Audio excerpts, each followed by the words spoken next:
적극적으로 다른 팀들과 소통하고 좀 그런 팀들 많이 도와주기 때문에 굉장히 책임감 있고 멋있는 코치라고 생각을 하기 때문에 선택하겠습니다. 꼭 전해드리도록 하겠습니다. What should I ask Gunnar other than telling him what you just said? 어떻게 그렇게 화를 다스리는지랑 그리고 어떻게 그런 책임감을 가질 수 있는지 궁금합니다. Alright, thank you, Salu, for joining me. 감사합니다. 네, 건호 코치한테는 잘 전해드리도록 하겠습니다. Alright, 안녕.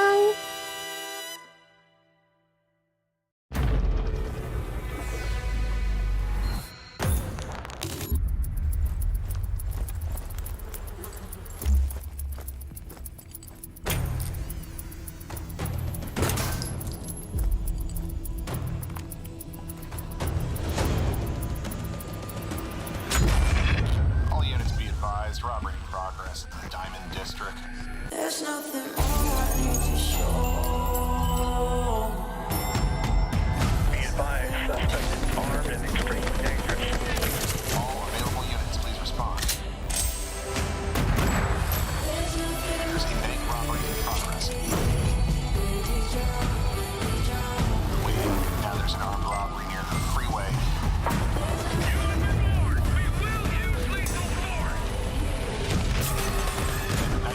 Assault downtown. And another bank.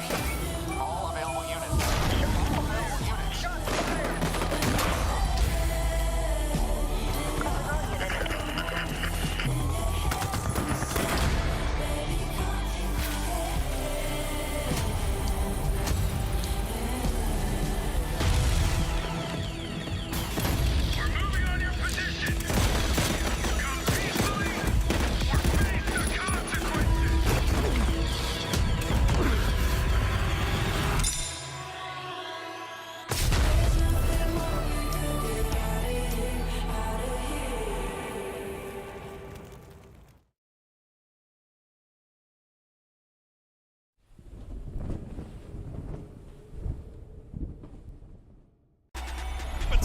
Olwo finds the dirtiest of angles. But he's got more. He looks for the final ball. He's got him.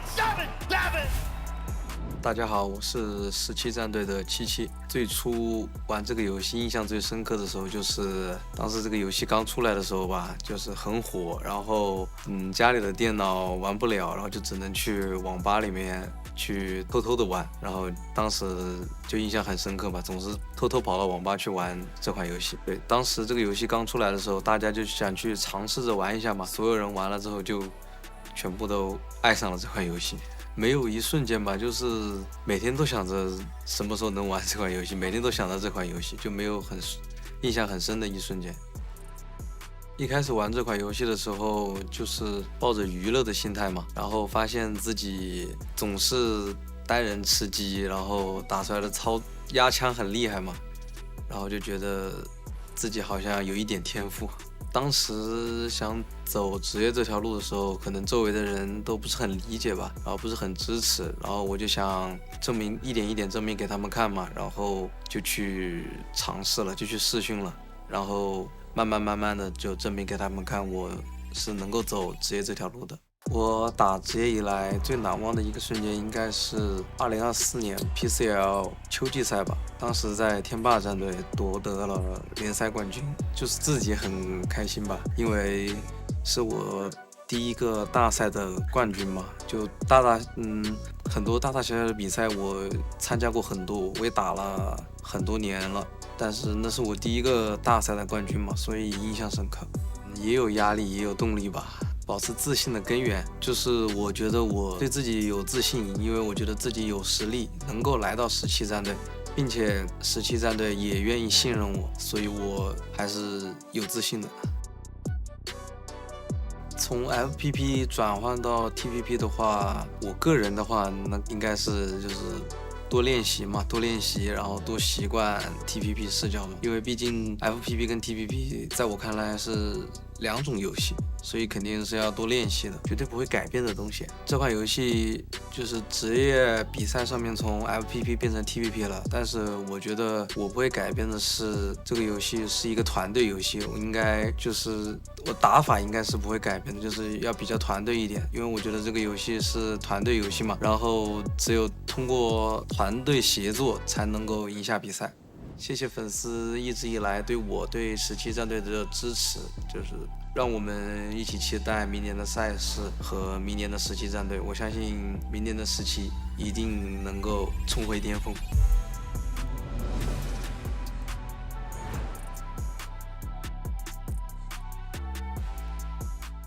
On the world stage, the gateway to becoming Battlegrounds Esports champion PUBG Global Series returns in 2026 with a brand new look. PGS is back this year with a total of 12 series, where 3 series are grouped into one circuit, making a total of 4 circuits before PGC. The biggest change in this PGS is that daily matches have been reduced from 6 to 5, and the group stage, which used to run for 3 days, now just takes place in a single day. However, in place of fewer matches, teams must compete in 3 organically connected series over 3 weeks. The long and arduous journey to becoming champion. Shall we take a look? First, in Series 1, a total of 24 teams are divided into 3 groups, A, B, and C, and play in cross-group matches. The first day, each group will play 6 matches for a total of 9 matches on that day. The top 16 teams advance to the winner stage, while the bottom 8 teams drop to the survival stage. The top 8 teams from the winner stage advance directly to the Series 1 final stage, while the bottom 8 teams face the bottom 8 from the group stage in the survival stage. While in the survival stage, only the top 8 teams can advance to the final stage. Additionally, in the winner stage of Series 1 and Series 2, the top 8 teams who advanced first receive additional points based on their ranking, allowing them to start the final stage in a more favorable position. Only the teams that reach Series 1 final stage become the final 16 teams of Series 1 and can proceed to the winner stage, the first match of Series 2. Next up is Series 2. The final 16 teams from Series 1 compete in the winner's stage. In Series 2, the winner's stage works the same as in Series 1. The top 8 teams advance directly to the final stage. However, the bottom 8 teams face the bottom 8 eliminated from Series 1 survival stage in yet another survival stage. Of these, only the top 8 teams can advance to the Series 2 final stage. After 2 days of competing in the final stage, the teams advancing to the circuit's crowning event, the Grand Final, are determined. But wait, you might be thinking, can't you just do well in Series 2 final stage and make it to the Grand Final? However, in this year's PGS, only teams with consistent performance can reach the Grand Final and ultimately make it to PGC. To advance to the Grand Final, PGS points earned across Series 1 and Series 2 are crucial. Only the top 8 teams, based on combined PGS points from the final stages of Series 1 and Series 2, can advance to the 3-day Grand Final. Excluding the series finale, all 3 series award the same PGS points, so performing well in only the later series will not give you an advantage. The bottom 16 teams that did not make the Grand Final must once again fight for their lives and finish in the top 8 of the survival stage to advance to the Grand Final.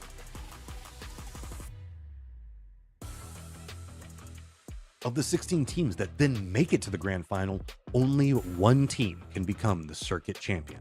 As you know, to become the circuit champion and advance to PGC, reaching the final stage and the Grand Final is essential. Starting in this year, there is also one important factor. That's right, prize money. In the final stage, ranking prizes are awarded only to the top 8 teams, but any qualified team that earns a chicken dinner receives a cumulative $1,000 chicken dinner bonus. In the series final, ranking prizes are given to all teams that manage to make it to the Grand Final, and chicken dinner teams continue to receive that $1,000 chicken dinner bonus. From points to prize money, motivation has never been clearer. The path has been revealed for our PGC 2026 champion. Anyone can claim the throne.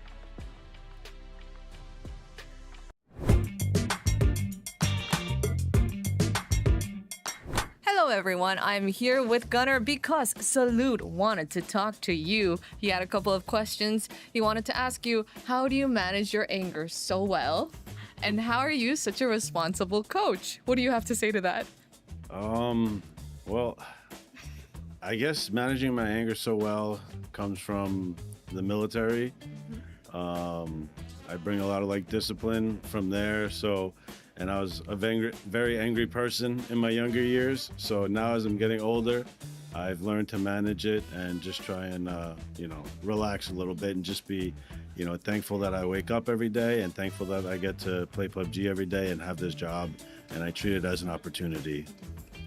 All about the grateful mindset, right? Yeah. Do you think the responsibility it kind of stems from that mindset too?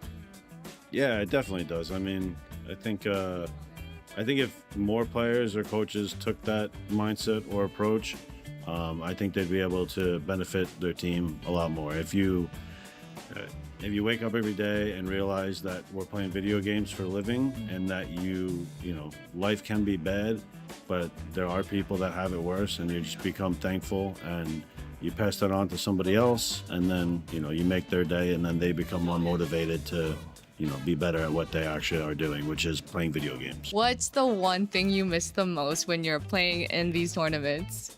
My wife. She's the best. Who would you like me to talk to, and what should I ask them?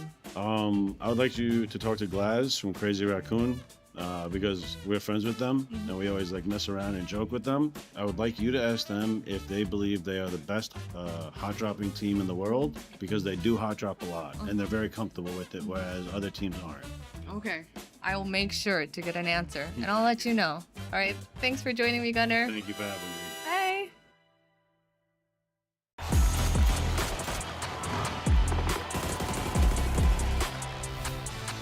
Tên thật của mình là Lã Phước Tín Đạt, còn trong game của mình là Himat. PUBG em nghĩ em rất là xuất sắc. Nhờ game này mà em được biết đến khá là nhiều, cũng như là kiếm được tiền đó. Vô tình là em lướt trên mạng thì em thấy game này hay, thế là em chơi thử thôi. Có một anh rủ em chơi, thế là em theo tới bây giờ luôn. Thì tại em chưa giỏi game này nên là em sẽ giỏi game này đã em mới sẽ chơi game khác sau. Khi mình coi đây là một công việc, vì mình vừa chơi game còn vừa tập luyện nữa nên là không mệt mỏi lắm. Mọi người hay gọi em là thế hệ mạng, nhưng thực ra không phải đâu ạ. Mọi người đã học luyện tập theo em cho nên là chắc gọi em thế. Vì em chỉ một người bình thường thôi, em chỉ tập luyện chơi game hàng ngày thôi. Tại giải đấu PUBG 3 thì em đi Thượng Hải mà, cho nên là em nhuộm tóc kiểu cho vui thôi. Nhưng mà không ngờ thì tại giao đó thì em lại bắn bay cũng như là vô địch. Từ đó là mọi người cứ gọi em là con quỷ, trong khi tóc em bạc nữa cho nên là quỷ đồng bạc. Nhắc tới tên của em thì em cảm thấy bên đối phương sẽ sợ hơn một xíu. Trận đấu sâu sắc nhất có lẽ là tại giải đấu PUBG 3 năm 2024 vừa rồi. Em đã có một pha club newbie cũng như là Team Sonic, đội của em được vô vào chung kết. Thế là bọn em đã vô địch tại giải đó. Tại giải đấu đó là giải đấu đầu tiên mà Việt Nam vô địch. Thì sau đó là vào trong cánh gà thì ban tổ chức có thông báo là em được MVP. Thì lúc đó em rất là bỡ ngỡ, kiểu không hiểu sao mình được. Em cảm thấy rất là vui cũng như là tự hào. Sau chức vô địch đó thì mọi người cũng nhắn tin chúc mừng, cũng như ba mẹ em trên mạng xã hội thì cũng mọi người đã chúc mừng em rất nhiều. Em không nghĩ là bọn em có thể làm được như thế. Cảm ơn mọi người đã ủng hộ mình tại giải đấu BNC 2025. Đây là giải đấu mà team Việt Nam thành công nhất từ trước tới giờ. Cúp này là dành cho các bạn. Trải qua năm 2025 vừa rồi, mình nghĩ là có lẽ mình nói nhiều hơn. Trước năm đó thì mình chỉ tập trung mình bắn thôi. Còn năm nay thì mình đã tiến bộ, như là mình nói, mình con tim nhiều hơn. Về vấn đề chơi game thi đấu thì em nghĩ là như thế không phù hợp. Bình thường em chỉ tập trung em bắn thôi thì em sẽ phát huy nhiều hơn. Còn mà em vừa nói vừa bắn thì em sẽ yếu hơn phần đó. Trước khi mà em quyết định em nói nhiều hơn á, thì em cũng nghĩ là nếu như mình nói nhiều hơn mình sẽ bắn được như trước thì sao. Thì em sẽ thử một lần. Nhưng mà sau khi lần thử tại năm nay thì em thấy không phù hợp lắm. Thì năm sau em quyết định thì em trở lại năm 2024 hơn. Việc thay đổi lối chơi em nghĩ là bọn em sẽ tập trung combat nhiều hơn thay vì bọn em sẽ đi bo. Kiểu thế mạnh của bọn em tại khu vực Á Bắc á, là FPV. Khi mà đổ qua TVP thì hơi khó cho khu vực của bọn em. Nếu như mà cần thời gian thì khu vực bọn em sẽ mạnh lại như FPV thôi. Thì em sẽ đi học hỏi cái tuyển thủ của Hàn. Tại vì Hàn là chơi TV rất là giỏi. Thì em sẽ học hỏi họ và em sẽ thay đổi dần dần. Trong năm 2026 tới thì với tư cách là một tuyển thủ, mình sẽ cho các bạn thấy là mình sẽ nâng cấp thêm một lần nữa. Thì mình cảm thấy rất là tự tin, hào hứng á. Mình muốn thử xem là TV này sẽ như thế nào. Sang năm 2026, mình sẽ hoàn thành nốt bộ sưu tập MVP của mình. Mình sẽ vô địch BNC và BGC và sẽ biến năm đó thành năm của bọn mình.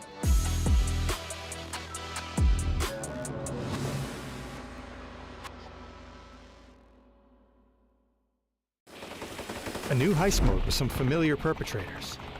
A new way to finish off your foes. And a collaboration with the legendary Harley-Davidson motorcycles. All this and more as we dive into the Update 41.2 patch report. First up, we've teamed up with the ultimate heist game, Payday, for a new game mode filled with crime and cash. In Payday mode, you and your squad will choose your class, pick a target, don an iconic Payday mask, and try to get out with as much loot as possible. But be careful not to trigger any alarms unless you're itching for a hefty fight. Completing objectives will award money that can be used to unlock more weapons and equipment. So complete as many as you can to up your arsenal. There's also a special Payday event pass for you to unlock even more cool Payday themed items. Next, finishing off your enemies just got a little more stylish. When you approach a downed enemy with a melee weapon out, you'll now have the option to perform a finishing move with a special animation. For now, executions can be performed using the crowbar, sickle, machete, and of course the pan. But other melee weapons and additional execution animations will be added as time goes on. Motorcycle enthusiasts rejoice. The Great American Ride is coming to the battlegrounds. For a limited time, you can pick up the Harley-Davidson CVO Road Glide ST motorcycle skin from step-up packs in the workshop. There's also a custom lobby skin to grab, and plenty more, so be sure to keep an eye out for the official announcement. PUBG and Harley-Davidson. Live to ride, ride to live. We've also got a limited time weekend tournament called the Rumble Royale, a new secret room on Miramar, and more. So be sure to check out the patch notes for full details. Update 41.2 is here. So rev up that Harley, grab yourself a melee weapon, and get ready to execute the heist of a lifetime. We'll see you on the battlegrounds.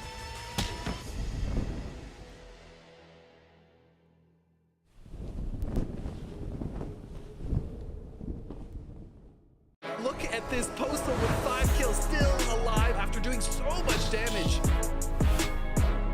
Hello, I'm Poça. My name is Francisco Poçamai dos Santos. I went to PUBG after playing other FPS games, so when I started playing, I saw that I could be a good player. There is a lot of dynamics because the game isn't always the same. Every match is different.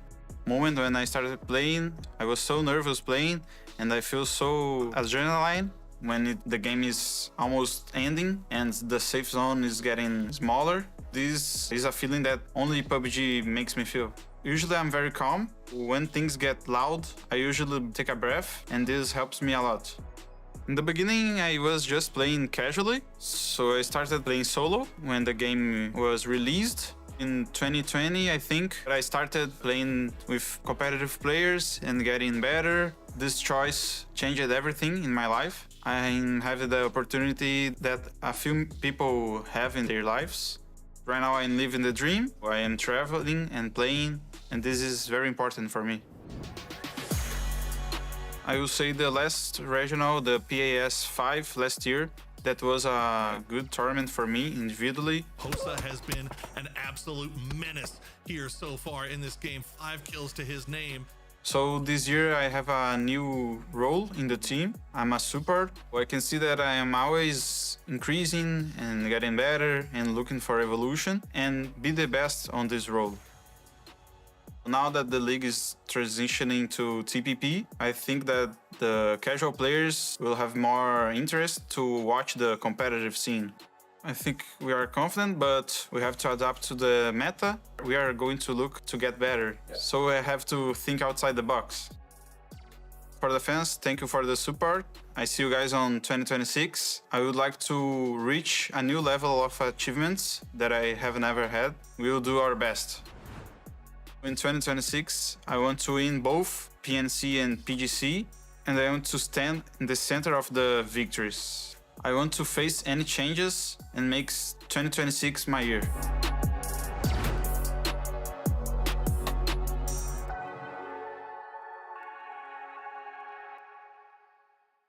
It's good. He's gonna be dancing.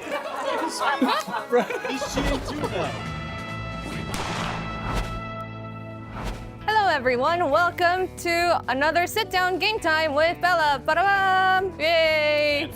And Falcons, of course. All right, so we're gonna give you 5 bullets for this shooting challenge. We have 5 bottles, and the winner of this challenge gets to pick what the loser of the team has to do when you guys win a chicken dinner today. Excellent. You're gonna come in first, right? That's the guess. I don't know. Yeah? I mean, I'm getting kind of old. I'll go All first. right, here. I'll go first. There's like no iron sights either. There's no recoil. Oh! Turkish guy, no gear, just raw. Ooh, okay. No, that's 1 point. Smaller bottles, 2 points. I don't Bro, think I you're can setting fight the these wrong 4. Whoa, okay. Wait, he's different. Dealer's choice. Which one do you want me to hit? Middle. The middle? Yeah. Oh. Dude. Yep. Oh, okay, 2 out of 5. Good job, Gunnar. 2 points, 2 points. Okay, Tig's next. Tig's up. Find out. Ooh. Kid, there's a hair in it, Gunnar. You absolute ape. Wait, did he? Oh, no. He licked his finger. He licked it. On the tip of it. Oh. So it goes like.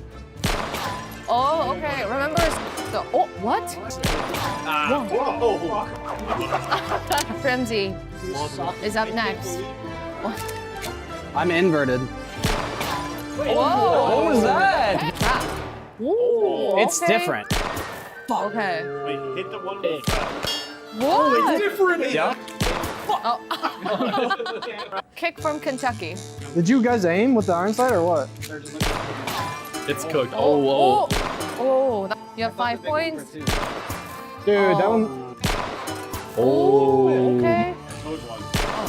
Dude. The default Gunnar. I'll show you how we do it in Denmark.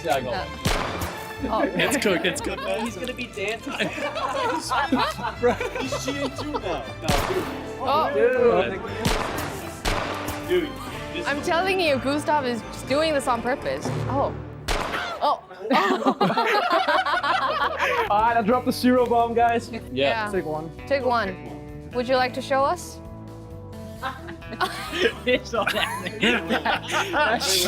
Do a practice run. You have to do it. It's part of Practice? media. Yeah. Okay. Thank you for joining me, Falcons. Thank you. Good luck to you. Thank you for having us, Bella. Bye. Left, and that's going to be Falcons making the rock kills here in match number 1. Nice play, great start. Falcon steps up and dominates. Watching the stream, Gustav looks proud, and the reason for that is he spoke up. He made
Now it's just going to be seeing if they can step into the new angle. Theo on top finds one. Park Pro finds the other. Cold all by himself up on top. 안녕하십니까. 저는 PO 차승훈입니다. 제가 펍지를 처음 접하게 된 계기는 2017년도에 친구 때문에 PC방에서 같이 진행을 했었고 치킨을 먹었던 게 너무 기억에 많이 남아서 지금까지 쭉 해오고 있는 것 같습니다.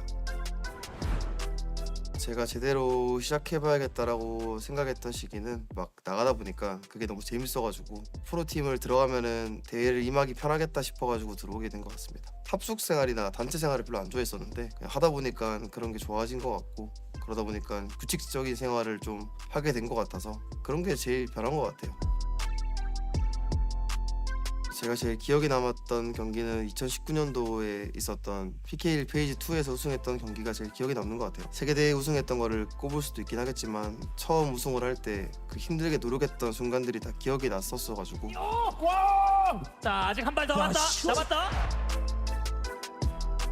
변하려고 하는 모습은 사실 도전하는 거라 보니까 도전하는 모습이 좋은 것 같아요. 원래 제가 TPP를 하는 사람이라 그냥 뭐 TPP의 변화에 대해서는 그렇게 별로 크게 신경 쓰지 않고요. 변하지 않는다라는 건 잘 모르겠고 제가 원래 TPP를 주로 개인 방송에서 하기 때문에 뭐 그 부분에 있어서는 다른 선수들보다는 자신감이 더 넘치는 것 같습니다. 티글드 선수랑의 라이벌이라 하기에는 제가 지금은 많이 부족한 것 같고요. 티글드 선수가 조금 더 훨씬 더 저보다 연습도 많이 하고 실력이 더 좋기 때문에 라이벌이라고 생각하진 않습니다. 이제 뭐 승부욕이 넘쳤었을 때랑 다른 것보다는 지금은 제가 연습을 많이 못했기도 했고 실력적으로 많이 내려왔기 때문에 다시 올라가면 또 대답이 달라질 것 같아요. 배틀그라운드라는 게임의 의미는 저를 180도 변하게 해준 게임이라고 생각합니다. 제 인생에서 펍지란 그냥 전부인 것 같아요. 저를 여기까지 만들어준 것도 펍지고 그렇기 때문에 좀 더 애정이 깊게 더 담겨있는 것 같습니다. 뭐 펍지 안 했으면 그냥 게임하면서 일하면서 그냥 평범하게 살았을 것 같아요. 팬분들에게는 사실 우승하는 모습을 보여드리고 싶고요. 그래도 3인칭이니만큼 저희가 또 3인칭을 잘하기 때문에 우승을 하고 싶지만 그래도 최선을 다하는 모습 보여드리도록 하겠습니다. 2026년에는 정말 열심히 할 거기 때문에 2026년 PGC에서는 한국팀의 선봉으로서 제가 우승으로 이끌고 가고 싶습니다.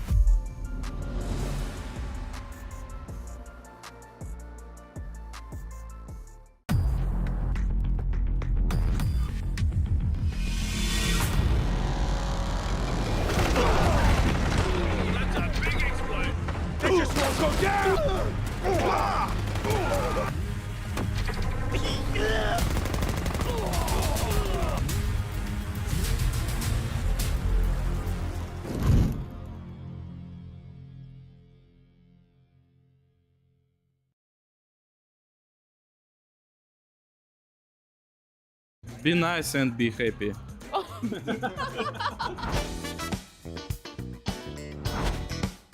Hi guys, welcome to another sit-down game time with me and today's guest, Team Vitality. Hello everyone. Hello. Hi guys. Hello.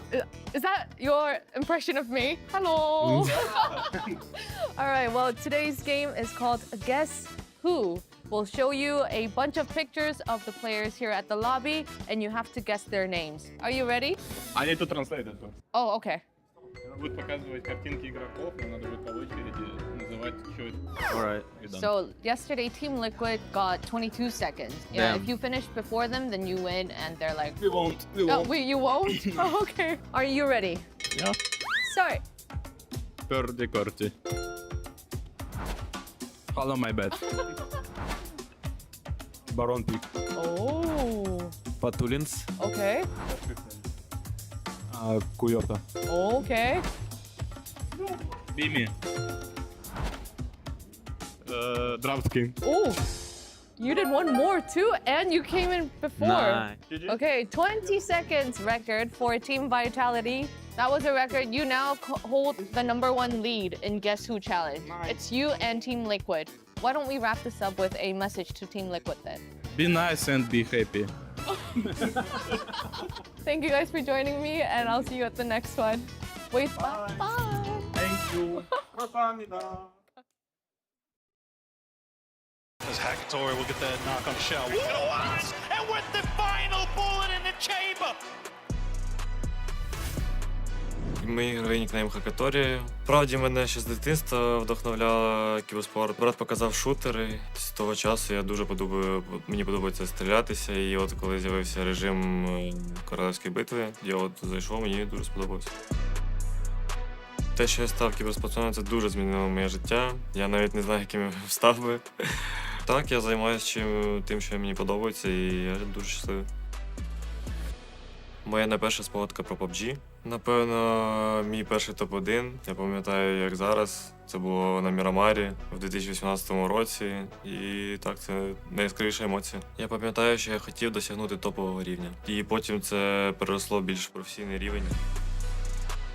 Найбільша емоція, мабуть, з PUBG Global Series 10 у цьому році. Це коли я вбив 1 з 4 17-х. Це найбільша емоція була. Game on Navi, but Hakatori aware of it, keeping him at base. Good peak shot. Really nice stuff from Hakatori. У мене дуже багато знайомих, які мене підтримують, сім'я підтримує, і після цього моменту вони всі писали «красава», молодець. Минулий рік ми дуже грали добре міні-турніри в ТПП, і зараз наступний сезон переходить у ТПП уже основні турніри. Останні зміни, які були, насправді ніяк не вплинули на мій плейстайл. Напевно, що я нікого не буду крисити, завжди буду пушити. Дуже приємно, що фанати слідкують, і я б сказав, що мене мотивує показувати добру гру, бути в топі по статистиці. В майбутньому я б хотів би стати найтитулованішим гравцем у PUBG. На наступний сезон у нас більша ціль звикнути до TPP, і це все. Ми будемо показувати максимальний результат, і нові зміни – це лише краще. Слідкуйте, вболівайте. У 2026 році я хочу виграти PGC. Неважливо, які будуть зміни. Якщо я стану переможцем, це стане моїм роком.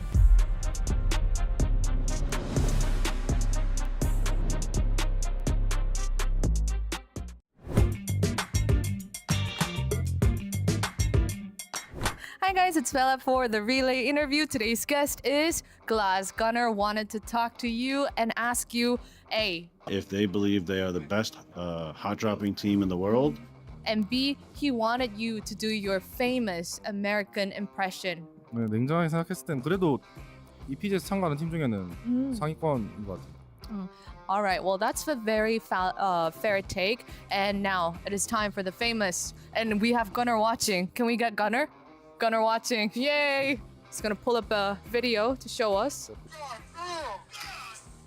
Here is Glass's take. God damn!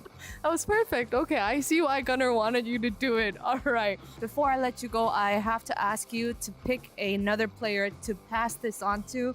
What do you want me to ask them, and who should I talk to? 킥스타트. Kickstart? Okay. What should I ask Kickstart? 항상 그렇게 꾸준하게 좀 팀워크도 제가 느끼기에는 팔콘도 좋다고 느껴져서. It's all right. I will let you know, and I'll report back. Thank you, Glass. 감사합니다. God damn. You know? Oh, I feel like Sheila's too tall.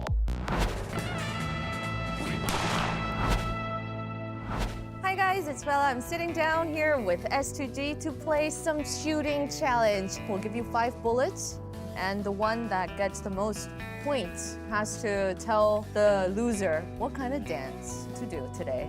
Are you excited? Yeah. So the small bottles are 2 points. Big bottle is 1 point. Okay, Sheila is up first, and it's harder than. Here he goes. Oh, you know. Oh, I feel like Sheila's too tall. Oh, good job. Oh, what? Just chill, guys. Okay, 3 points. 3 points. Oh, loading. Oh.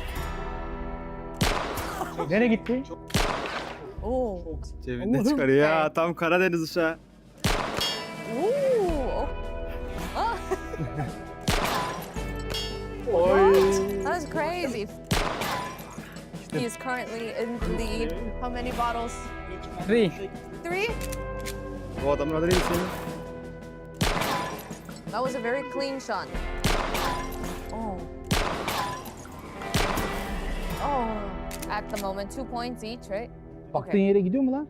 Laza, let's go. Hayır. Oh. Whoa.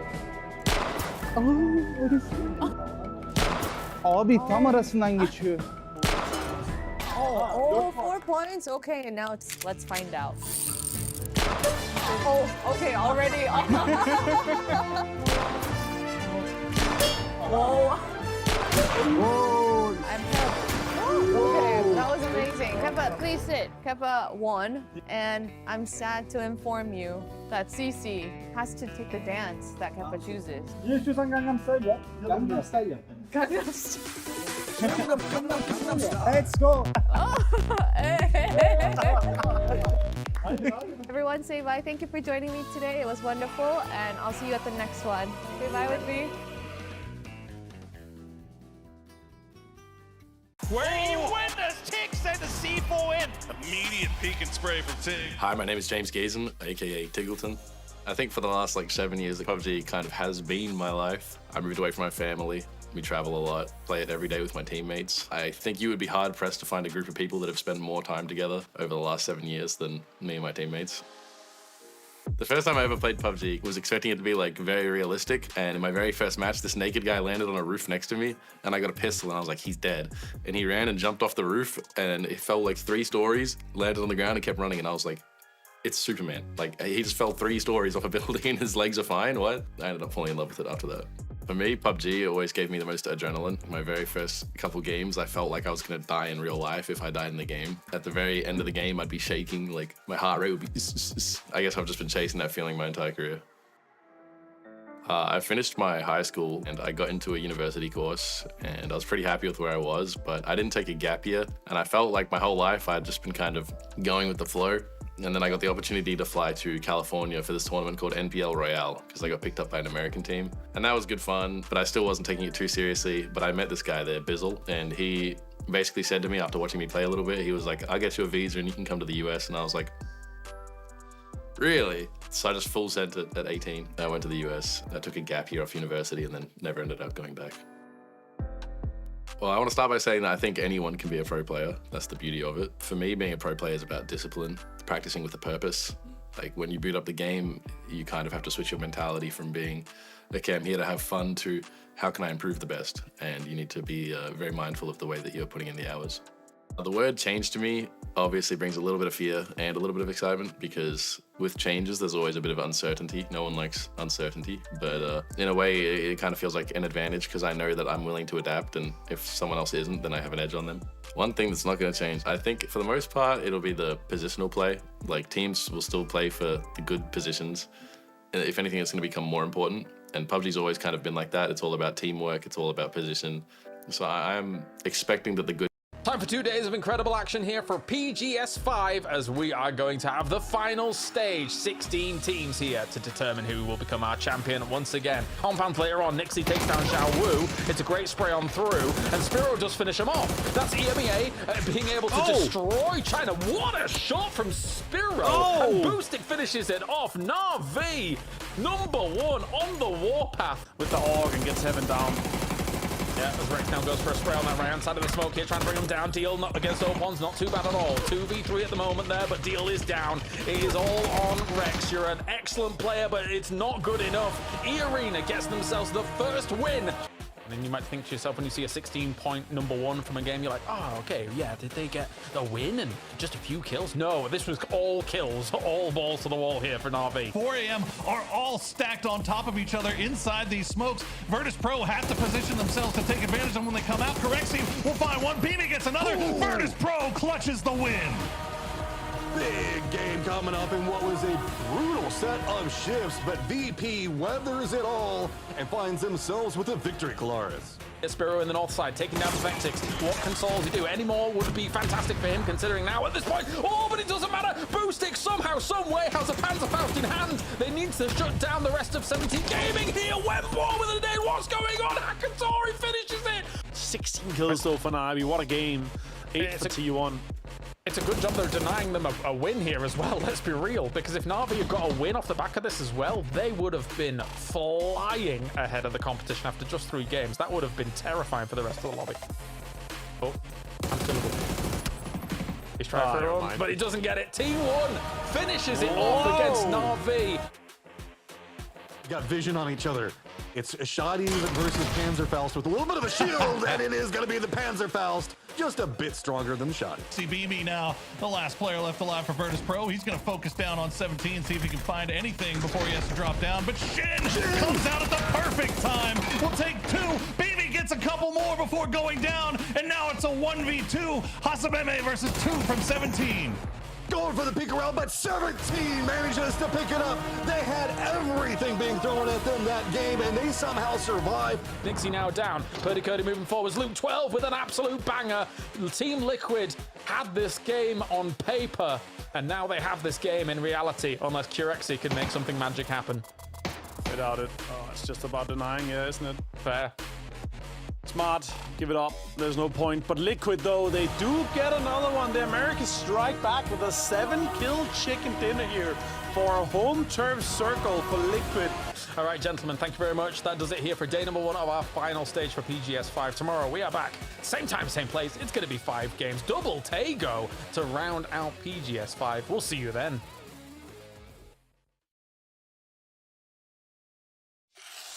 We got next, we ready to flex, we're ready to rock, headed to the top.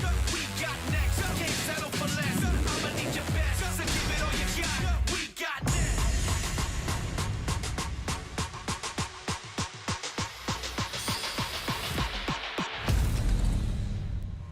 Take me to the front line.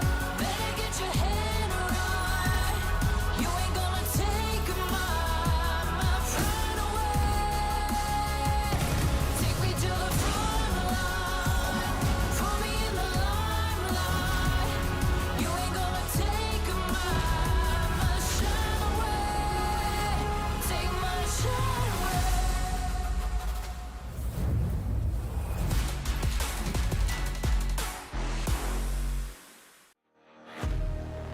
The pieces are in motion for a fantastic final day for PGS5. The big question is, will we get a repeat winner for 2026 already at just PGS5, as currently Virtus Pro and Na'Vi sit at the top of the leaderboards here to try and wrestle another one away for EMEA. Welcome, ladies and gentlemen. My name is Colaris. I've got Avenger, I've got Poro, I've got Matrim to get things a-rolling for day number 2 of our final stage. Oh, I'm ready to go. We're fighting fit here. And Avenger's fighting fit as well. Come on, give me a little flurry. Come on. Yeah. That's me, Scrappy Doo, when people hold me at arm's length because I'm kind of small. It's very easy. True. Martin, but this is looking good for EMEA so far. That's not to say, though, there are big challenges at the top. Anyone's Legend, 17 Gaming, 4 AM. They are on the catch-up. Yeah, and we've seen teams pull out, 70-plus day to finish things off, especially mid last BGS, right? They're able to do great things. Currently, second last place. Even if they have a 70-point there, don't think they're winning here today, James. Yeah, I was joking with Poro before. I was like, yeah, you thought that our first day of PGS4 final stage was bad? Watch this. Because this is only 9 points from it isn't super great here, Matrim. But we'll see if some of these teams can bounce back. The middle pack definitely could, right? We have seen some big days from some of these teams before, so there's still a lot to play for. Yeah, I mean, whenever we're looking at this, even whenever we get down into positions like Team Liquid's positioning in 9th, where they're still in the lower 8, they're about 30 points behind. That is conceivably doable, but it does require Virtus Pro, Na'Vi, and everybody else to kind of falter on the day. It doesn't feel like the way that we've been seeing Na'Vi and Virtus Pro play, that's too in the cards. Instead, eyes are kind of a bit more drawn into Anyone's Legends, 17 Gaming, 4 Angry Men, like you're talking about, where it does feel like it's starting to become an EMEA as well as China duel up at the top, with Anybody's Legend just kind of caught in the middle of it all. Yeah, for sure. As we take a look across at some of these teams here looking to vie for another championship on the board. And of course, Poro, they call you the Turquoise Terror. It's time for you to lay down the law, my friend, and tell us who you think is going to be able to rise to the occasion here for the final day. I don't think I've ever been called that before, but I'm down. I'm here for it. Why not? Turquoise Terror. That's what I'll take it. But look, Navi's performance yesterday, obviously fantastic, 54 points. Gotta be honest though, man, that's kind of been the outlier from their typical performances. So if they want to kind of shake the narrative that they're one of those teams that has one big day and then kind of follows it up with not so great afterwards, today's the day to do it, because it seems like the hardest thing in these lobbies is to have 2 back-to-back good days. Like, it just seems like it's the hardest thing in the world. We have had quite a lot of variance. I think that is absolutely undisputed with some of these results. I think one that has really been able to really buck the trend of a lot of that variance Avenger has been 4 Angry Men, right? Again, constantly yesterday, we got 2 second places for them. They're constantly fragging out. I think they look constantly deadly. It was just kind of pipped at the post by like the 17 situation over towards those solar panels near Neox factory here, but 4AM's constantly looking good. Yeah, they were looking extremely good yesterday. I gotta say the way that we've seen Shen perform so far, and actually we can put Shen up here next to these guys. Shen has 11 kills, tying up Nixie. It's a little bit sad to show Hackatory because he didn't play more than 2 of the games if you're looking at it, because Spiro had 15, Boostic had 13 kills.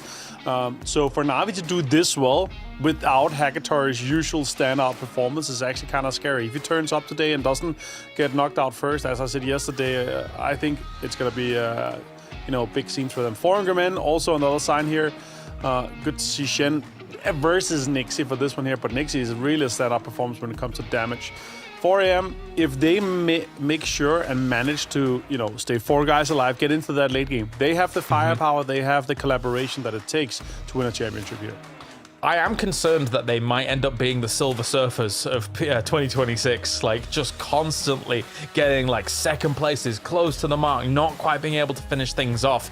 And if so, I mean, even that in itself, matching will be a huge glow up compared to previous 4AM rosters, but they're constantly up there. Just how can they make that leap to number 1 is a big question for me. Well, they have to deal with the big problem of VP having a lead. We see that that's a squad that knows how to do it very efficiently. But also Tian back for 17 Gaming, because 17 Gaming has been kind of quiet. And suddenly they're popping off. Tied up with 4 Angry Men, the squad that we've been talking, and I don't want to say glazing, but giving a lot of love to right now because they are playing quite efficiently. The big thing with 4 Angry Men is that sometimes they can play in a more passive setting, and it feels like whenever they're playing in a more passive setting, those are their worst games, where they get like 13-0, where just nothing can be found for them. Whereas 17 Gaming is starting to get more of that, at least get a kill, at least get something out of every single one of the games, and that's where we see that minute difference between who's going to be at the top of the leaderboard and who's going to be in, let's say, 4th, maybe even 3rd. For the PGS points as well, all important at the moment, as all these teams across number 5 and 6 coming up, of course, will be fighting for those PGS points to be able to secure themselves extra spots at Esports World Cup or their direct qualification if for some reason they didn't actually qualify through in those regionals. And yeah, I think you bring up a good point when you're talking about 17 Gaming, Tian back on the board here. Probably, do you think that it's enough for him to be here just for 1 day now his 2nd day on the ground, or do you think it's going to have to be kind of a PGS 6 angle for 17 to challenge for number 1? What do you think? I think that he can still do it, right? It's weird sometimes that you see these guys, these top tier players will have this time off and won't play for a bit, and then they come in and they just, you're worried about rust, but they come in looking like they're rested, they're looking at the game with fresh eyes, like, and they just pop off. And we saw a little bit of that from Tian yesterday. We saw from Ike's left, obviously, in day 1 of group stages when he was playing for Petrichor Road, and obviously 04MB kind of came in and filled that role back again.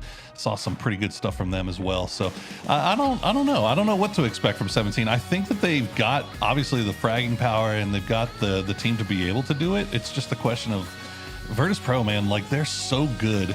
I feel like if there's a team that can hold on to a lead and play from the lead, that is the team that can do it. Yeah, currently. I think you're right. I think they look fantastic. And it's actually almost a breath of fresh air for us at NEMEA, right, Avenger, where like a lot of our upper echelon, very dominated by CIS. Virtus Pro is the outlier here for the rest of the region to be able to put an extra flag on the board for us. Yeah, it's cool. I like the dominance we've had so far from the CRS region, though, and I gotta say we're missing Twisted Minds at the top here. They're 23 points. Out of the 54 and 59 points we have from VP and Na'Vi here. So the usual dominance we see is kind of a little bit of a lackluster here. But let's take a look at the final stage This MVP is cool. right now. It's super cool to see Spur up here. And obviously very dominant because he has 15 kills, with the closest competitor being Boostic on 13. I mean, what a redemption arc it really would be for Spiro, because I feel like he just never had found his footing that much after obviously leaving Twisted Minds, where they wanted to get Example in. Completely understandable, right? And then Spiro had kind of jostled positions here and there on some of these teams, and now finding his place on Na'Vi alongside this roster match for him, I think it's a fantastic redemption arc that potentially might lead him to a PGC before Twisted Minds, which is a wild thought.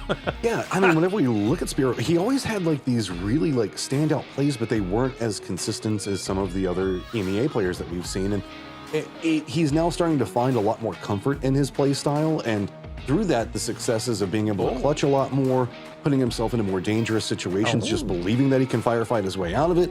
And that's one of the reasons why we see Na'Vi be such a kill-heavy squad these days. And of course, no chicken dinners for Na'Vi, which is kind of the outlier here, Poro, right? The fact that they were doing so well yesterday, especially at the start of the day when we were like, okay, are they going to run away with this? Only to have a little bit of a flub towards the end of the day, allow people to take them over, but no win just yet. And if they get one today, I think they'll be setting things off strong. Yeah, I think if it's going to be Na'Vi, then it's going to have to be Spiro. It's going to have to be Ferris. It's going to have to be Boostic. You know Hakatori's going to get his, right? But he can't do it all by himself. That's been the story for Na'Vi ever since they picked up Hakatori. He's got to have somebody being able to support him there. He can't do everything himself. And right now, I mean, it's looked great with Boostic. The addition of Boostic, that's what we thought was going to be the thing that sent them over the top. It's taken a little bit of time, but now Spiro kind of contributing as well. And, if they're able to put it together here in one day, it could be huge. Double Tago coming up today here, Avenger. It's not lost on me that T1 did win our Tago out yesterday. If you look back to PPMI, they were ruling Tago. They loved it. So maybe we can see the Koreans fight back here today. Yeah, the teams that has Tago figured out is going to have some time today. And you might have looked at that head-to-head and thought to yourselves that, oh my god, Beamy did absolutely insane damage compared to Spiro. Spiro must have stolen so many kills. You know what? He's actually leading in the amount of lost kills. He lost 4 kills yesterday. He did still 3, but he did lose 4 kills yesterday. So that's actually even more impressive that he managed to get 15, having lost that many too. Yeah, if he was somehow able to secure those, oh my god, would he truly be on lockdown in that #1 MVP position. So that will be exciting itself. We keep bouncing back and forth as well with our MVPs in terms of the regions. So again, goes to show, Matrim, all of these regions very stacked against one another. We have phenomenal international competition where every region can truly compete. Yeah, I mean, we have been talking a lot about the China and EMEA situation, but of course, Anyone's Legend that we did mention for just a second is also in the thick of that. T1, who you just mentioned, did well on Tago yesterday, double up on Tago, so it could be a big standout for them. We also do need to kind of keep an eye on the fact that VP, Tago didn't necessarily do them the best yesterday, so that might be a falter point that we could see going into this. But I mean, whenever we talk about it, we do need to mention the fact that Americas is not necessarily in that same category at the same time. With Falcons, of course, not qualifying, that means that a lot of pressure is shifted over onto Team Liquid as well as Furia. And Team Liquid now just trying to touch into the top 8, and Furia just trying to find a way to survive through the first couple of circles. Well, embodying the tropical water theme today. Team Liquid, man, they had a bit of bump up at the end, right? That win was very important for them to get themselves on the board. Yeah, the win was huge. Obviously, they played from a spot where they kind of just got to hang out in the compound, but they got the kills they needed. They got the win they needed from that spot. So puts them right back into the mix as looks like we might be getting some Belladome action. I love Belladome action.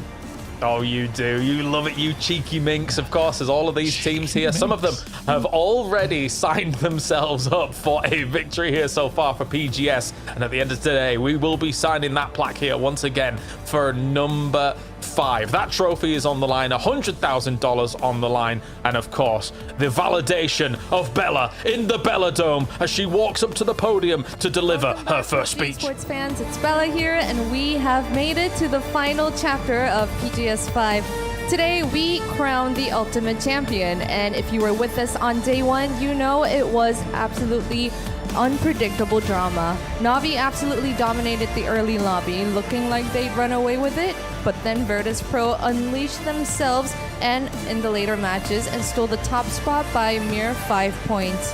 And with the leaderboard completely shaken up and the point gap so thin, we now only have 5 matches left. And I have exciting news. This momentum isn't stopping anytime soon. The heat carries straight into the summer. Next month from June 23rd to the 28th, the ultimate battle of national pride, PUBG Nations Cup 2026, is coming to the Changchun Arena right here in Seoul. It's going to be massive. We have a lot of surprises for you, so make sure to join us then. But now here on the grand stage, 5 races for the trophy remain. Will Virtus Pro defend their lead and claim the throne once again, or are we about to witness an absolute comeback and flip the entire leaderboard? Let's find out. Welcome to the last day of PGS5 finals.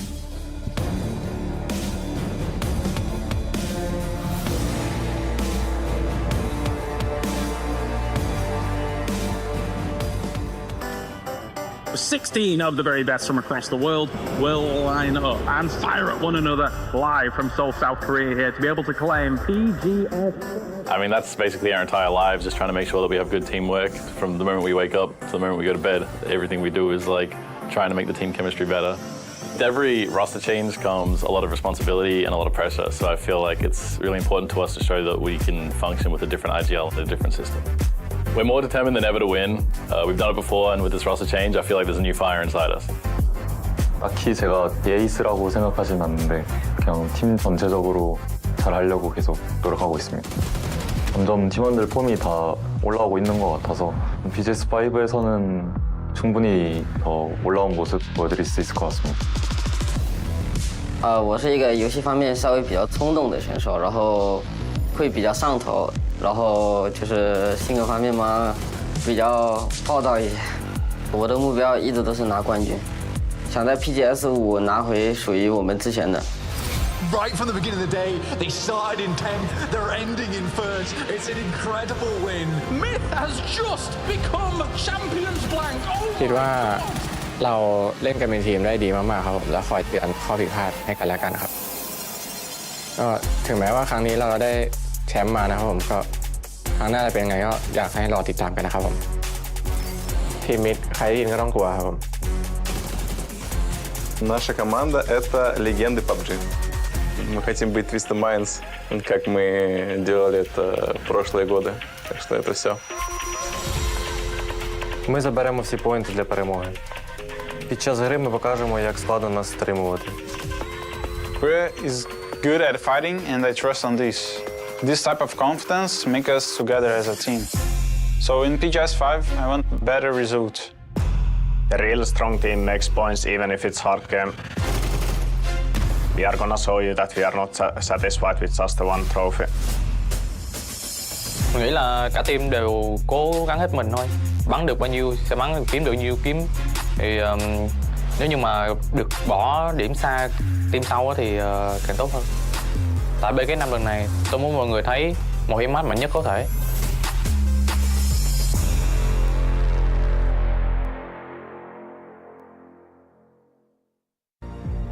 Let's go Bosch crazy. Bosch. It is time here as we've got ourselves 5 games here to determine who our final stage champion is going to be. I'm excited. I am pumped here for these next 5 games because yesterday was awesome. Back-to-back great games here. And the things that really stood out for me, once again, Rondo, Test Track, Neox Factory here. You've got Twisted Minds and Na'Vi somehow fighting each other again, despite all that being sorted out. So there's definitely conflicts here on the international stage, Avenger, that are erupting that shouldn't be interrupting. So these teams have got to be careful.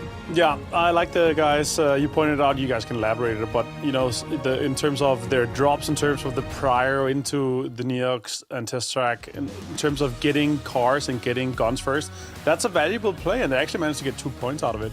But leaving home turf to then go back, and then also us figuring out that the Neox factories makes big circle magnets. So that's great to see. Giant ones. Well, they look big to me, but they're probably quite small, so it's whatever. It's all relative, right? Yeah, exactly. To you, they're tiny. They're like fit in the palm of your hand. Wee little magnets. But of course, the big change here, as I said, with double Tago does shift things a little bit. I think, though, for the most part, all of these teams are very well versed in how they want to approach Tago. Great drop spots here, good central positions to be able to make that work from. Matchroom, this is going to be a banger, and I want to see Korea actually fight back here across the board with DN Supers leading the charge. I mean, yeah, they have the opportunity. This is a map that tends to go quite well for this region whenever we see the performances and how it goes through. Also, anyone's legend being in number 3 going into the start of the day is a little bit ominous for me. It makes me a bit scared because we know that this squad can pop off more on the tail end of an event, and specifically now already being in 3rd place means that having to charge up the leaderboard isn't that hard for them. It's only about 10-15 points is about all they need. That is a game, and for one of these players, we've seen them get massive kill stat. Yeah, yes, we have. If Himas is able to pop on in the last day, that would be exciting. That's not Team Liquid, you cheeky boys. What? That is the Petrichor Road lads here. They look very different, suffice to say. They've sorted us. There we go. As 0-4 obviously came in after having some visa issues. We had Ike's left on. I still think, Poro, we would love to have had Ike's left here for the whole time, but it's not to be. I love having Ike's left around. Like, I love it. I just like the resurgence of the PUBG unks that we were seeing with Ike's left and Purdy Curdy finding a lot of action there. Akuna finding action for 17, but we'll get everybody back in here and get things rolling here. So S2G definitely need to find a little bit of something today. It might be a little bit too little too late, but it will go a long way at I mean, you hate talking about like confidence victories or like moral victories when you're in these things, but it kind of feels like that, right? Well, 17 Gaming looks like they've got a moral victory going on right now. They are loving life here. That scares me. That scares me right now. They're so excited and happy. That means that they're going to be coming in hot. Yeah, I think you're right, Matrim. And Avenger, when you look at that, right, if 17 Gaming is feeling good about things, that's terrifying. Yeah, I mean, having Tianchan back on the finals, I'd be happy for that as well. I'm super pumped to see what's going to be on today. 5 games, though, guys. Through 2 Tagos, going to be crazy. Let's bang it out as we have got Matrim and Pora here to bring you the first game of the day. It's game number 6 as Virtus Pro and Na'Vi lead the leaderboards. It's time to go Mega Bosh, Poro, as this is going to be a little bit of a weird situation. Double up Tago to start this one. So let's see how we're going to be going forward. When we have the eyes on the playing path and how everything's going to be going forward, this is going to be a bit more, I guess, casual. Songnam to the south and then goes to Army Base in the north.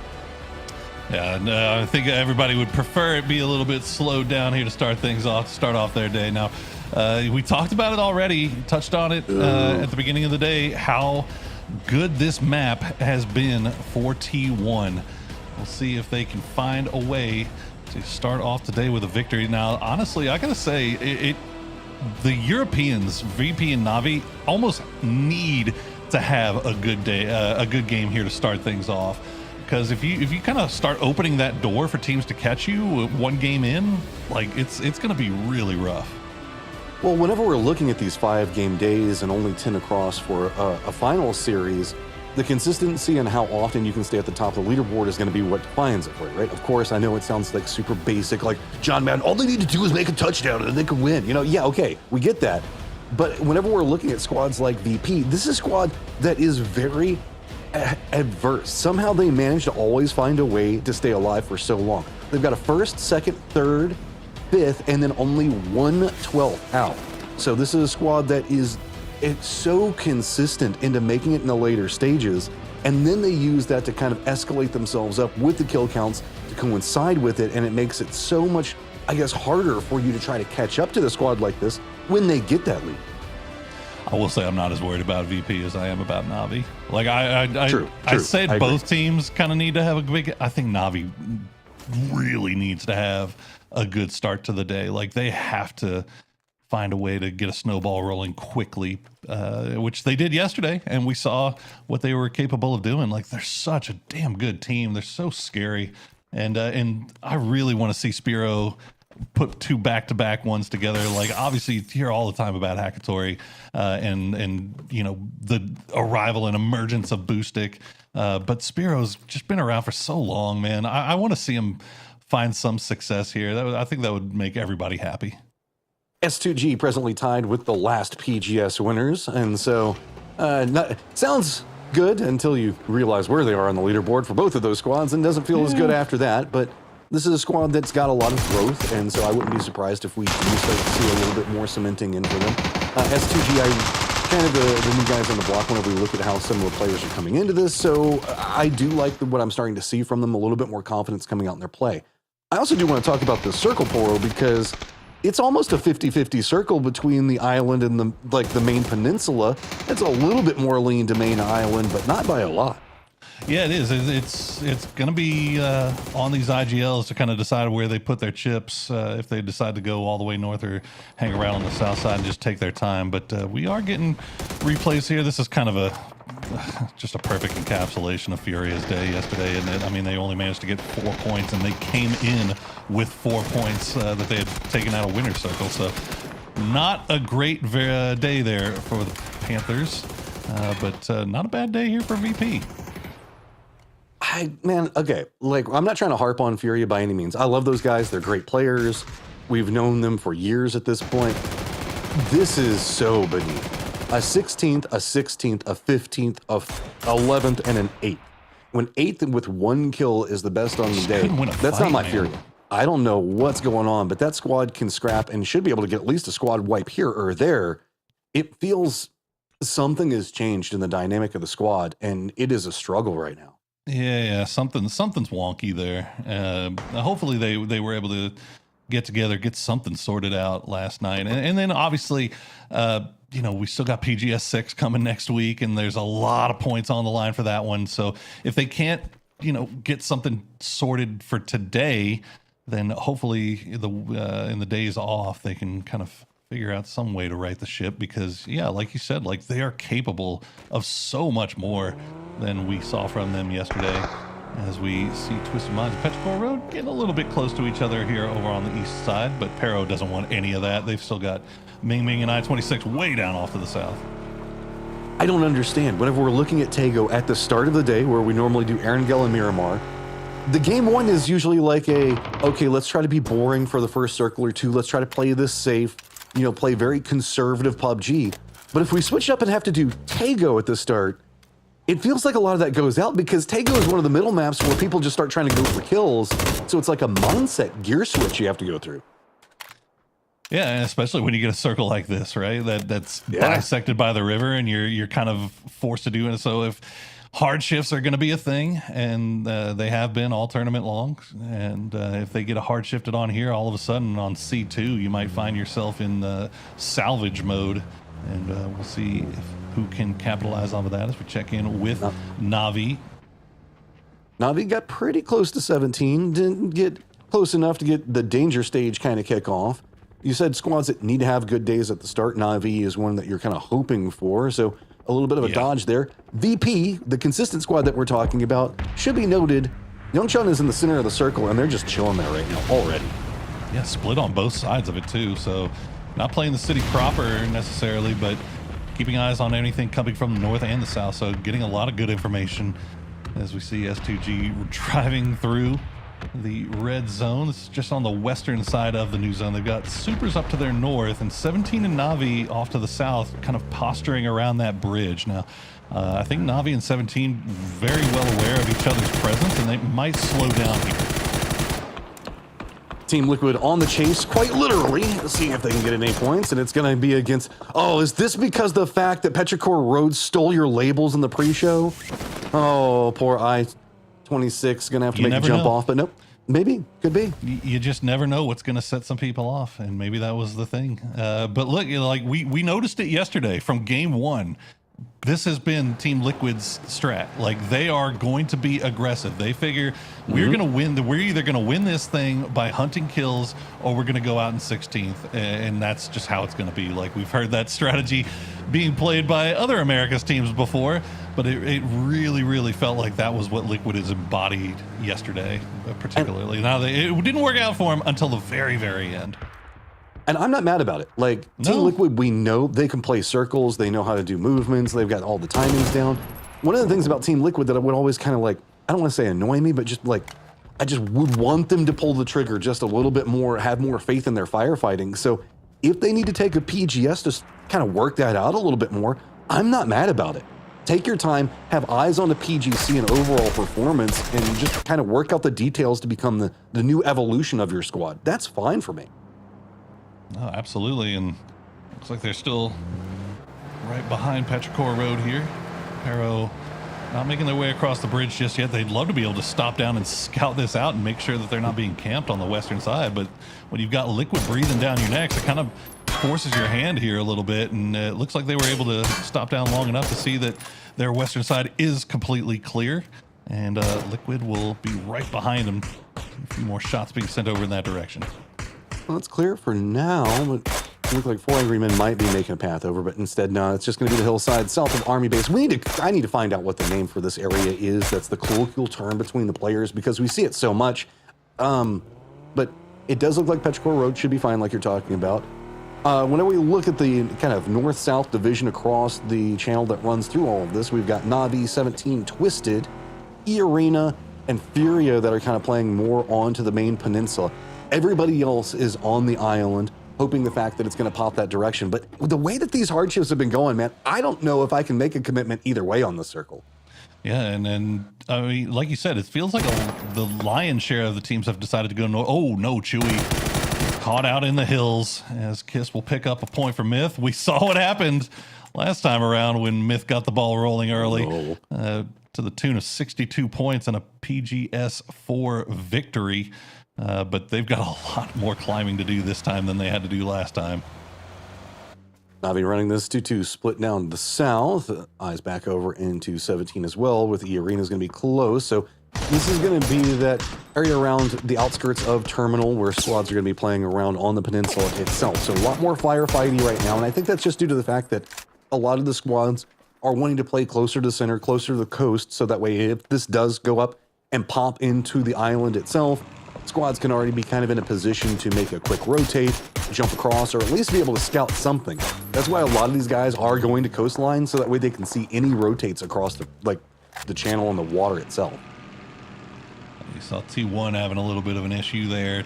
Got Type in the Skies trying to make their way in on the western side, but Anyone's Legend, they have been sticking with these very wide splits on the edge of zones, and causing kind of havoc over there. Not necessarily getting a lot of points off of fighting, but at least forcing T1 to reposition, as Anyone's Legend already on the move, waiting for that circle pop, and it is going to cut hard north. So all the teams that were left on the south side now have to make moves. You see Liquid already sending it across Shipyard Bridge.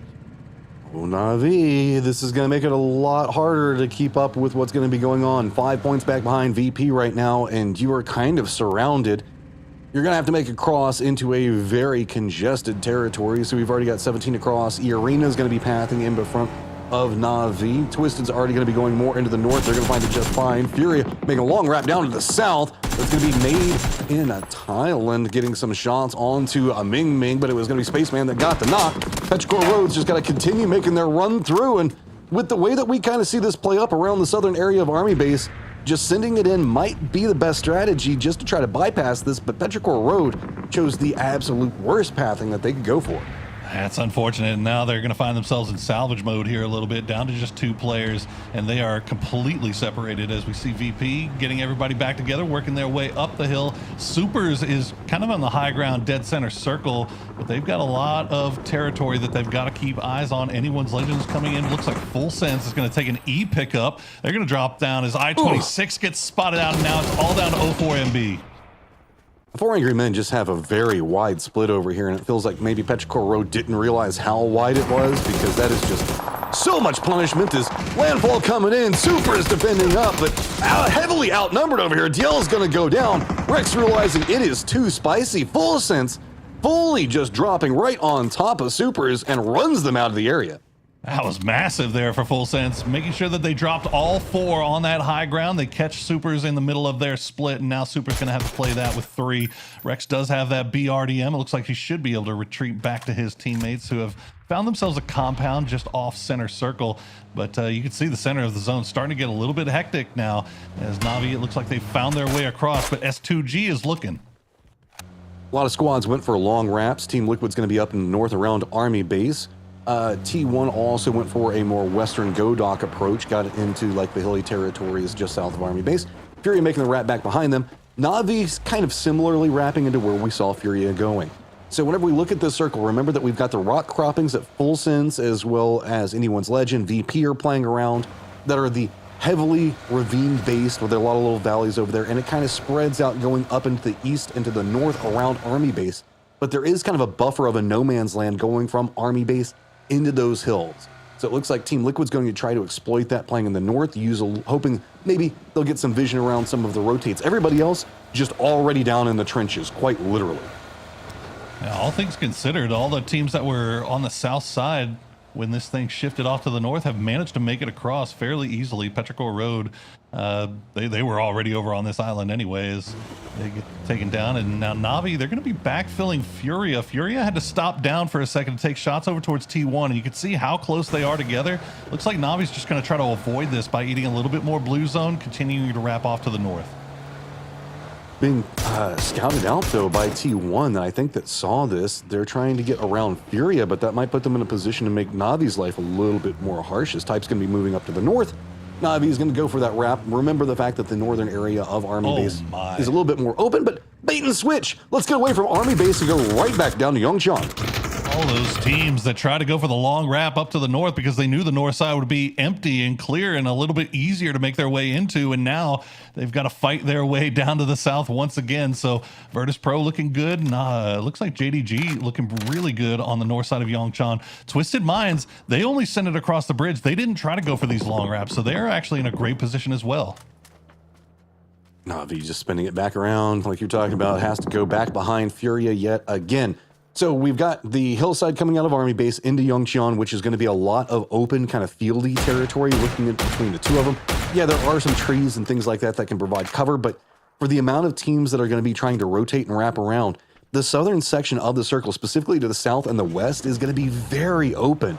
Yongchan is also going to be very hard to get to because we've got Twisted, JDG, and E-Arena already kind of on outskirt positions around it, defending it. So this is going to be a very minimal territory game where a lot of these squads are just going to start brute forcing through. If you got things like the BRDM, great. If not, you're just going to have to send it, and just like we saw Petrichor Road, and probably take a casualty.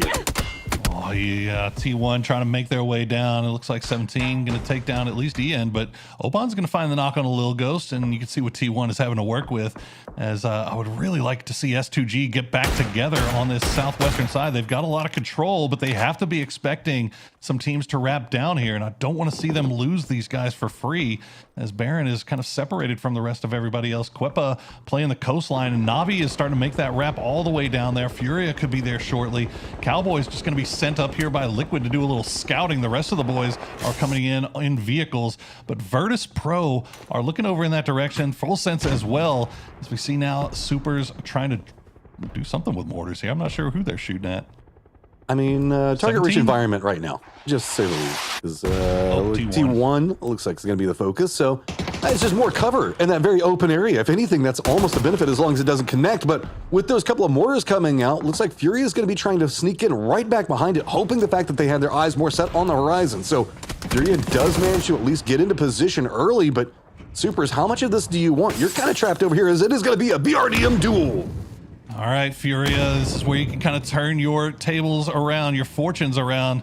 They have been having so much trouble in fights just like this, and that is not how you want to start it. Biel going to take a grenade right to the face, and the follow-up will flush him out. DraftKing able to avoid most of the damage from that, though. Will continue to kind of look down. They've got this BRDM. They could reposition. It looks like that's what's going to be the call. But the timing for it's quite bad. Anyone's Legend already trying to come up for him. Human, just no fear, just steps out. A couple of throwables now starting to come after Furia. If they kind of shimmy their way back up to the north, it could be a problem. Circle at least does pop and favor them. That means that everybody over into the east could just collapse into this hillside. So 17 Gaming in a great spot in the circle.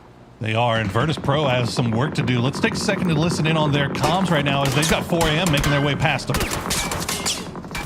Come here, guys. Hold north, still north. They're sending, just hold north. He needs smoke for me. He can be close. Where? Smoke away. He can be close out of me. Don't let him out. Okay, come back if you need to run. Yeah, they're running close. One is running close. One is probably nading me now. I'm gonna run away. Come back. Yeah, I will. We can hold him for me, Grexy. Just come to my hole. I'm good. We're right here. This is really good. Just going west. This is good. There should be guys. Car system, One me, I'm guy should fucking be stuck here. from this team.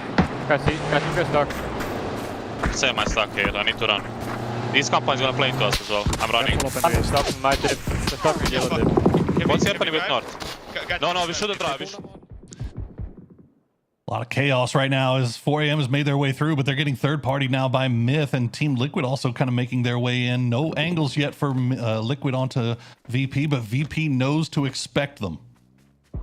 Yeah, this pathing that Team Liquid can go for is got some safety to it. Also has a couple of crates along the path, but remember Full Sense where we saw them make the jump out onto those rocks, kind of forced, I believe it was Supers away. Yeah, DL is who they managed to take down. So they've got high ground on one side of it, so Team Liquid could kind of use that same high ground for some form of safety. Myth's going to be creeping in on the other side of them, and this is that high ground that we were talking about and why it's so complicated for Team Liquid to even try to get into the circle at this point, with VP kind of crunched down inside the all the trenches next to him, and then high ground with Full Sense. This is going to be a very difficult rotate.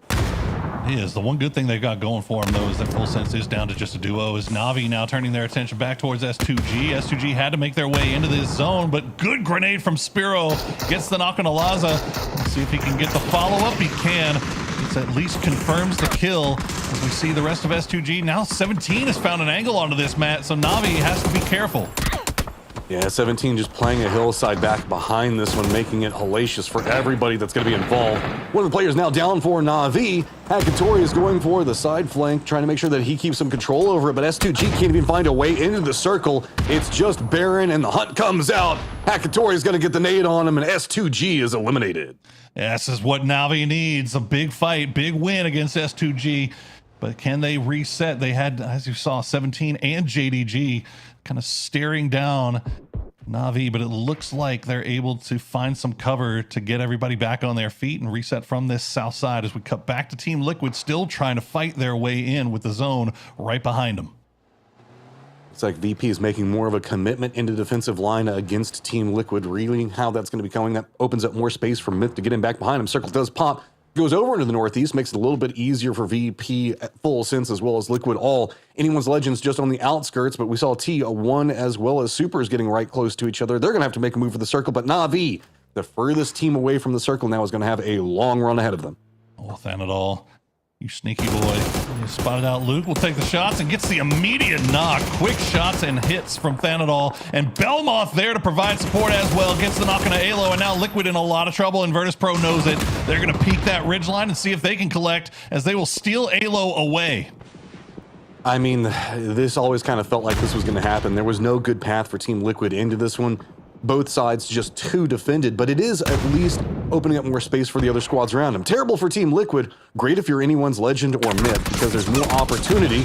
But I mean, I don't even know where you go. You can't push over into the east. It's ridges on both sides. This is just a classic ravine with enemies on both sides in high grounds around it, and Team Liquid knows it. This is just brutal to try to push your way through. They tried it, but Thanadol, he is just finding everything. Now, the only thing Liquid had going for him is that Virtus.pro did pull away from this because they took a couple of shots in the back from Myth, who has, as you said, wrapped around back to that north side. So it's going to pull them away. So maybe Cowboy can get something done here. It's 4 a.m. and Twisted will scrap it out here. But Perfectix and Lou both down. Winda, the last player left alive for 4 a.m. Playing around the rocks. Can he get another one? He cannot. Example will finish him off. Big play for Twisted Minds, puts them right in the middle of the circle. Na'Vi trying to go for a similar path right next to 17. 2 down, vehicle about to explode. 3, 4, Na'Vi eliminated. Just like that, 3 points for Na'Vi, but that was a rough send, and 17 was perfectly ready for it. Looks like T1 tried to send it too. Furia, though, is going to get them shot in the back. We'll see if they can actually get credit for those kills as we check in with Cowboy once again, who's trying to deal with Full Sense. Looks like Thanadol's been taken down, but Belmoth's still alive. Oh, some couple of solos trying to creep their way through. Cowboy hoping the fact that maybe he can sneak past what's going on with Full Sense. Other side of that, we've got 0-4 trying to creep in. Well, he decided to take a shot, and he got instantly punished by Baron, so Gonna be all she wrote for Petchcore Road. Big points and key positions that we can see going on right now is going to be Furia trying to gatekeep out what's going to be going on with Supers. They did manage to kind of get a point in front of them. Heather is also going to be approaching back behind the Supers on a different angle, while Anyone's Legend to the north is going to have some high ground to also put in some bullets onto Supers. So this is going to be pretty similar to what we just saw going on with Team Liquid. Is it's just going to be trying to push uphill both ways in the snow. Oh my goodness, some great grenades from DraftKings, but Heaven managed to sneak up in the smoke, gets the double kill, and now it's just down to Kraken in the BRDM trying to survive as Heather will strike from the blue zone, manages to get Ewan, so mutually assured destruction on this western side, and Anyone's Legend is rushing down here to try to capitalize. Oh yeah, this is going to be bad. Panzerfaust in hand for Heaven as well, so he's just got every single tool he needs to destroy Furia, put him down, and that's going to be all she wrote. Other side, Delwyn's going to hit the Panzerfaust onto Kraken as the BRDM rolls down the hillside, but poor old Heaven now has to deal with Anyone's Legend, who's starting to come more alive. They've got 3 kills, stack and easy approaches. That's going to be Heaven going down as well. Okay, Anyone's Legend starting to find their rhythm here. 4 kills for them. 9 kills for 17. They have been farming on that south side, and they have got nobody around them. You can see him looking off in the distance as Cowboy still trying to fight his way in. 2 solos being watched by Virtus Pro and by Sololzi from Anyone's Legend. Virtus Pro, meanwhile, they have held against the storm, the tide on that northern side. Myth going to try to wrap back down to the south, but they're going to pay the price as JDG will take down 2. They will get the trade on to Suze. Here comes more as Nixie hears the firefight. Looks like a third party could be happening. Cowboy finally goes down. That puts us into placement points and positioning. We got 17 still alive. JDG still having to hold up against the remnants of Myth. Poor old Jacob. Last one up, just trying to slow down the pacing as much as possible, but there is nowhere to go. Nixie at least going to provide that support, getting involved into JDG, so backstab could be big for them. They also have Kiss down just right next to them, but I don't even know if they've spotted that yet. Just what beautiful timing by Virtus Pro, realizing that they knew it was Myth behind them. They see Myth in the kill feed, so they know exactly where they probably are, and they managed to come over in third party at the perfect time. Once again, they're up to 4 kills, and they could start running away with this, Matt, if they continue to control this on that northeastern side. It's going to be really hard to get into the circle, though. While you can get these firefights against JDG, you're going to start losing a lot of, I guess, defendable territory.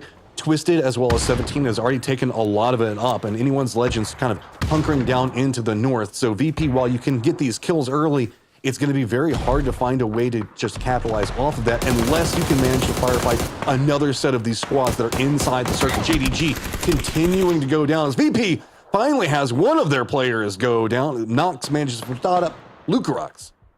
That's a nice little return spray there by Nons. Might be too little too late, though, as JDG is just down to 1. As you see, Full Sense will get eliminated as well. Himass taking down Belmont. So we've got a lot of 4-man squads still available here in the last part of this game. But Beamy's going to find a massive knock on a Delwyn as Anyone's Legend now in a little bit of trouble. Time for the rest of VP to regroup and run back over into that direction. If anything, for Nons, that makes life a lot easier, but you can see Little Ghost already got vision on what's going to be going on. VP circle pops, though, and it abandoned 17 Gaming as well as JDG. VP on the high ground has a couple of angles that they can also look down into Twisted. Anyone's Legend doing a good job on just surviving. Still has a Moss over there, just trying to find a way to keep control over the slight angle, but it feels like 17 is going to try to go for it. Oh no, and Virtus Pro loses Correxy. They're going to have to do this as 3. Remember, 17, they're still 4 strong, playing from that south side. 9 kills for themselves already, and they're fighting uphill. But Virtus Pro doing what they can to come over here and try to collect kills, points off of Anyone's Legend while they're damaged. But Anyone's Legend, you can see the pickaxes are at work. They're digging themselves a hole and trying to survive this onslaught from the high ground. Yeah, this circle, the way it popped was exactly what VP needed. So the rich are going to continue to get richer as this is about the only decent cover point that they could have played for. They now have high ground onto a lot of these other squads. The issue is it's not a lot of high ground. I mean, it's a couple of meters around, and any peaks that they go for are punishable. Twisted, though, is more focused in trying to make sure that they take care of what's going on in the east and the south. 17, a much closer threat as 17 realized they don't have the open angle on Anyone's Legend that they wanted to go for a second ago. Means that the new focus is going to be Twisted Minds and a hillside firefight. Yeah, you got to imagine Twisted is pretty hunkered down, though, so 17 needs to be careful about how they push that.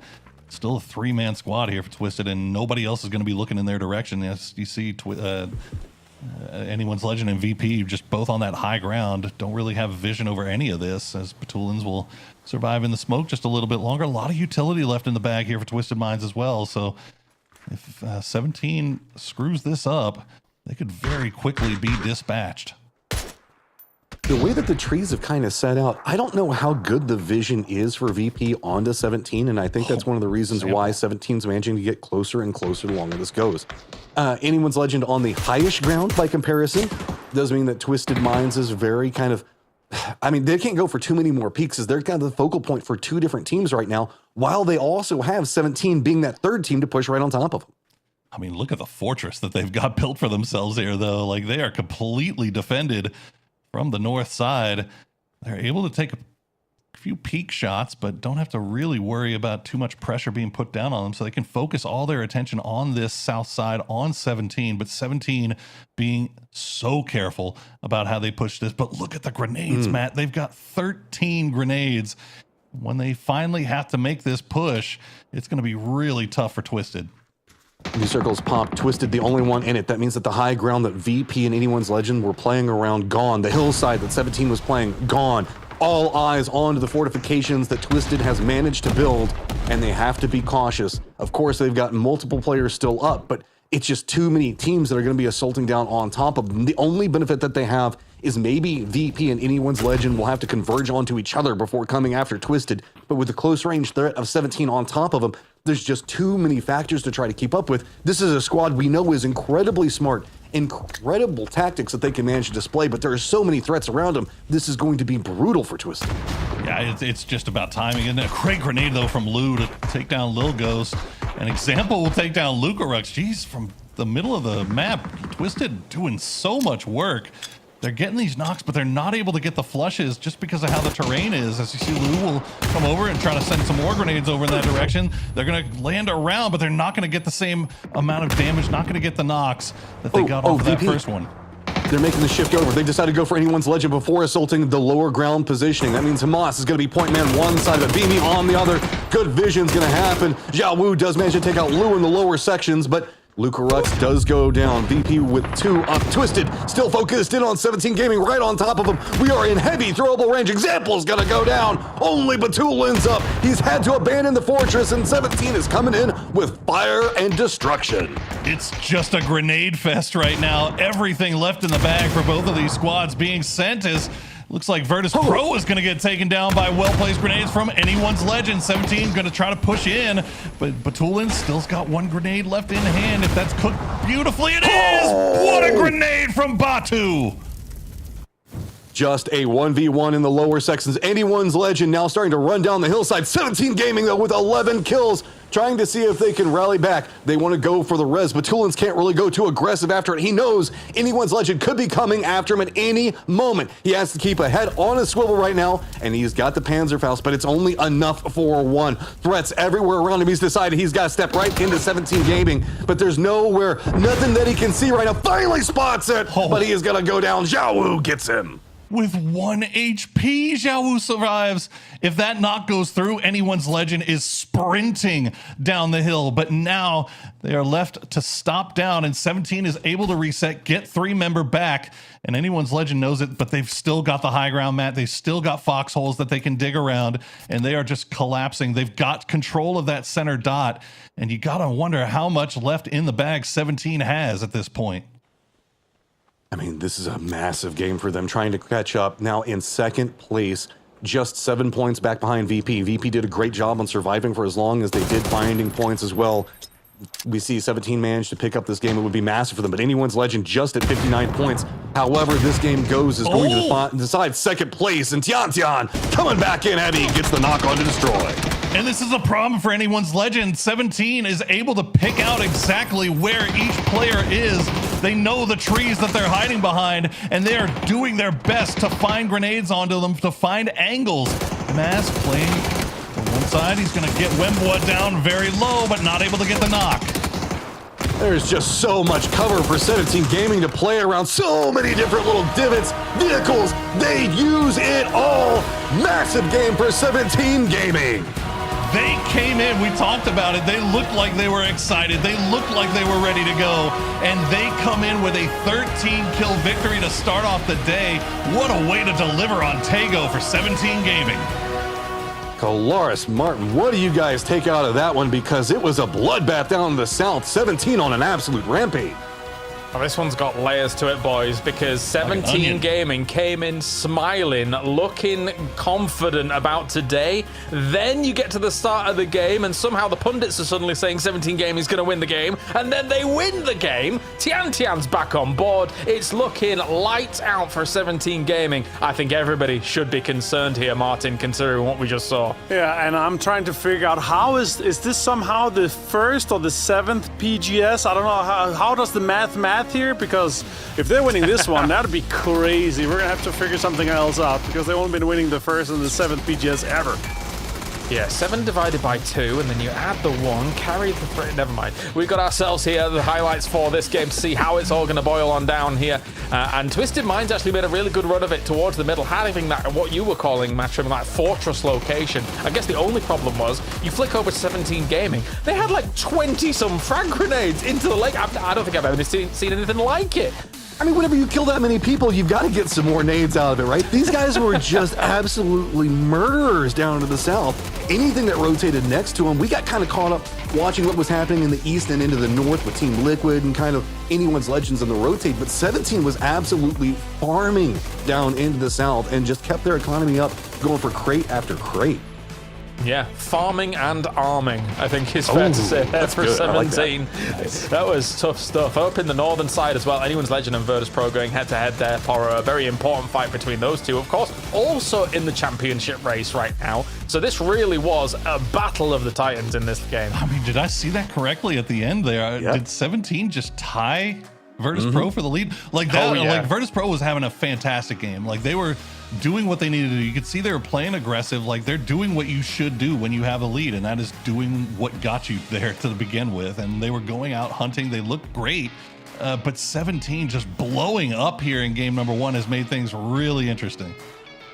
Might be a China second if they can keep on with that. Of course, it's Petrichor Road 1 PGS 1, and now 68 points versus 68 points. Not only that, but Anyone's Legend is able to make a big jump up as well. Na'Vi having a bit of a dud to start things off. And again, it was 17 that absolutely lasered them down, Martin. So being able to cause huge problems for the team that came in looking strong at number 2. Yeah, and it's a huge separation down to 6th as well. Almost 30 points there. Xiaowu banging this one out here to get 5. Tiantian too is so big here for 17. And I figured it out, guys. It's the second era of PGS. 2 + 5 is 7. There we go.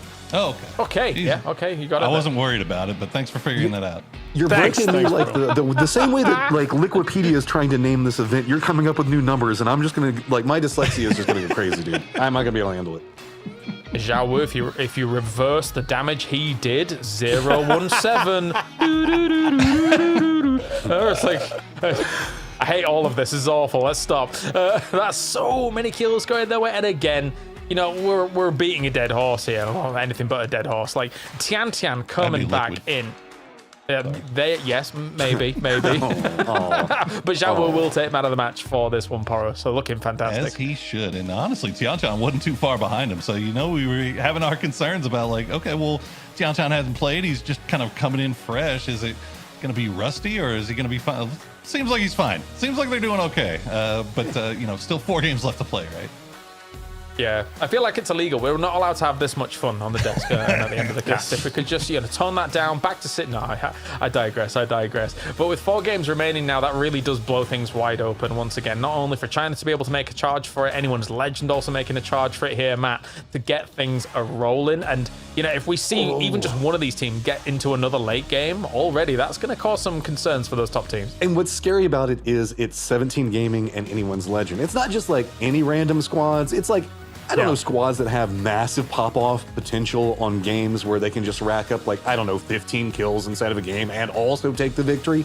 So this is making it a lot spicier for the top side of the leaderboard. Also does mean, though, that everybody that's down towards the bottom that really needs points, we got point sponges that are eating everything at the top. So there is some capabilities for you to climb if you can just find a way to navigate these crazy circles and get something. So PGC points and placement still available for you on that side of it. But I just feel today is going to get spicier as we go forward because the top is hungry. Yeah, I felt like the teams didn't have too much trouble, considering you get that first circle, Martin, it's 50-50. Admittedly, there's a lot of play area to go for, but an extreme hard shift. Sometimes you would see some teams have a bit of problems with it, but not for this lobby. They were able to stick it out really nicely there. Yeah, I guess that second shift we're so on the money on where we're gonna go here. They already set up shop to go into the high ground. We've seen so many circles end along those kind of ridges that fall vertically down from that high ground. So they already set up shop there. We've seen so many games won from that southern side. Think back to your regionals where Ascend won against Navi and so far. So it's a very recognized area, and that's also where we had so many teams prioritizing that already in second circle. For sure. Poro, your thoughts before we kind of move on to what was going to be Erangel? Yeah, I mean, the circles obviously were kind of a big factor because it's still, I mean, even though like Martin says, Troop fighting uphill, like kind of knew exactly what was going on. It was still ping-ponging back and forth. Like it was hard shift to the north and hard shift to the south and hard shift to the north. You saw S2G kind of get screwed by that. All these teams on the west kind of got screwed by that. T1, Navi, all of them got kind of in trouble because of how far it was shifting back and forth and back and forth. And like you'd make a commitment hard to one side and then all of a sudden it shifts away and you're just screwed again. So yeah, it's going to be really interesting to see how big the factors, the hard shifts are going to keep having on these games because they've been pretty massive so far. Let's take a look across these teams here once again. 17 Gaming. Honestly, they look happy and they look relaxed, which again is, yeah, it's the smiling assassins of the lobby at the moment. All of them are having a great time and just fragging on out. Twisted Minds, though, with a bit of a fight back from that middle spot. Of course, they were languishing down on the other side of the leaderboard here, Matrim. So the fight back could be on for Twisted Minds, but is it too late? I mean, they made a good position play. They read the circle well. It's never too late for Twisted Minds, but whenever you've got somebody like 17 popping off, maybe it's just never enough. All right, thank you very much, Matrim and Poro. Time for Erangel, the one Erangel for today. This is going to be me and Martin bringing you all the action live as all the players are in Seoul, South Korea. Match number 7, and 17 Gaming just made a statement.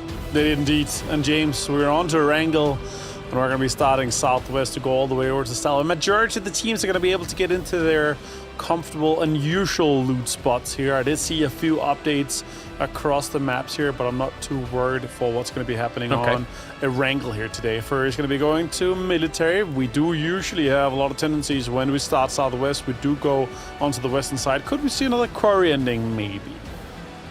I'd like an urban ending. I don't know. Yeah, let's get yes now then. I'm partial to the psycho ends, and that would be one of them, especially with how things do all boil down. Imagine, though, if we, for some reason, had a Pachinki ending, 17 Gaming, of course, it is home turf. It might be all said and done just there if they were able to hold it down, but it gets very difficult to weigh up all of the variables that come with an urban ending. So even if it is your home location, sometimes, man, you can just get, like, very unlucky. It shift across a road, suddenly you're in no man's land.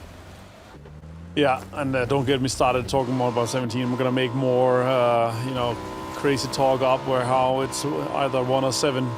Actually, it's 7 PGSs ago they won a PGS, James. Okay. So, yeah, I'm not gonna say more than that. That's it. That's where it ends. I'm military, yo.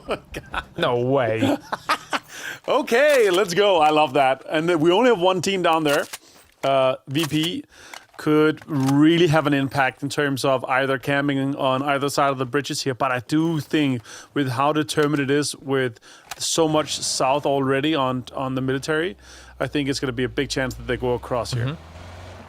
Yeah, you say one team down there. I think for a lot of teams, they might not even know that Fury is in the lobby. Because I didn't know where you're going with that. But you're just going straight manslaughter. Okay, that's fair. I partially joke. I just think, however, of course, they came in with 4 advance points. And yesterday, it was only 4 points. We know that they're better than that, and sometimes you just have a bad day. However, 4 points. Me and Poro before the day were trying to look through the history books to see if there's been worse international days, and there ain't many. But anyway, yeah, as I say, they're better than that. Yeah, for sure. they are. Single digit in a day is out of 5 or even 6 games is usually pretty unheard of, very rare here. But yeah, here we go, full send with on board with Nixie, as he is the second last member to go across, and VP sets up on their usual strategy, go on around on the western side, obviously having Fairpier, an extremely strong drop, both somewhat central on the western side, but that first prior to go across if you need to. Panzerfaust in hand for Lokarooks, potentially also something even inside the car, but we haven't seen much of that. And then at all, also going across quite quickly here. Is that what they're looking for already? The teams that potentially could go across?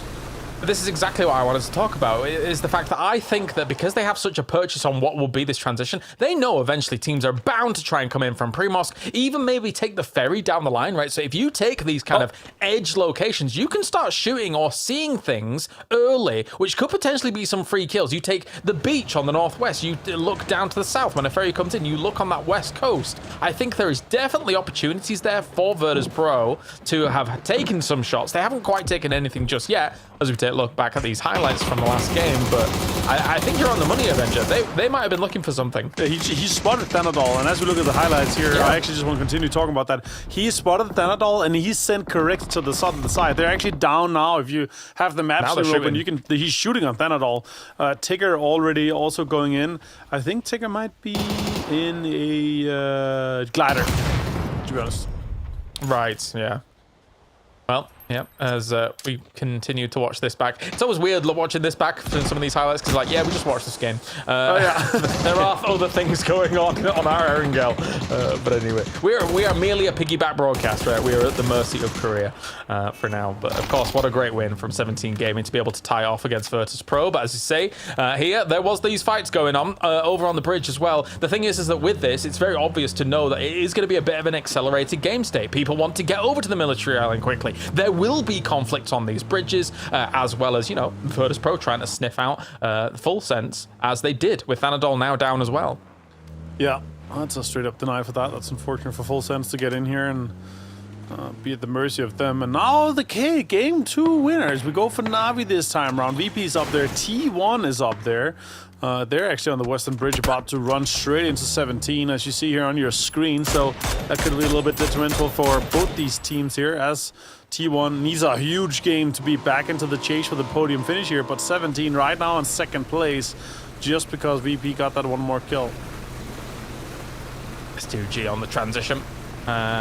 Normally, the problem for a transition like this is Novo is oftentimes taken already, right? It'd be even an early drop, not as common with a playing path like this, but teams have moved in, right? Myth is already here. Kurexi once again firing at Full Sense. This is the replay that we were watching. In fact, Kurexi taking down Thanadol after we missed it during those highlights. So glad we got to be able to spot that.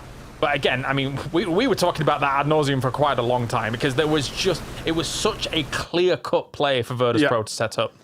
Yeah, and it was just, he absolutely last second turned around, looked at Thanadol, saw the boat, called out to Kurexi, who was the furthest south, to go out here, because that is one potential easy point here. That's a good way to break these quickly and silently.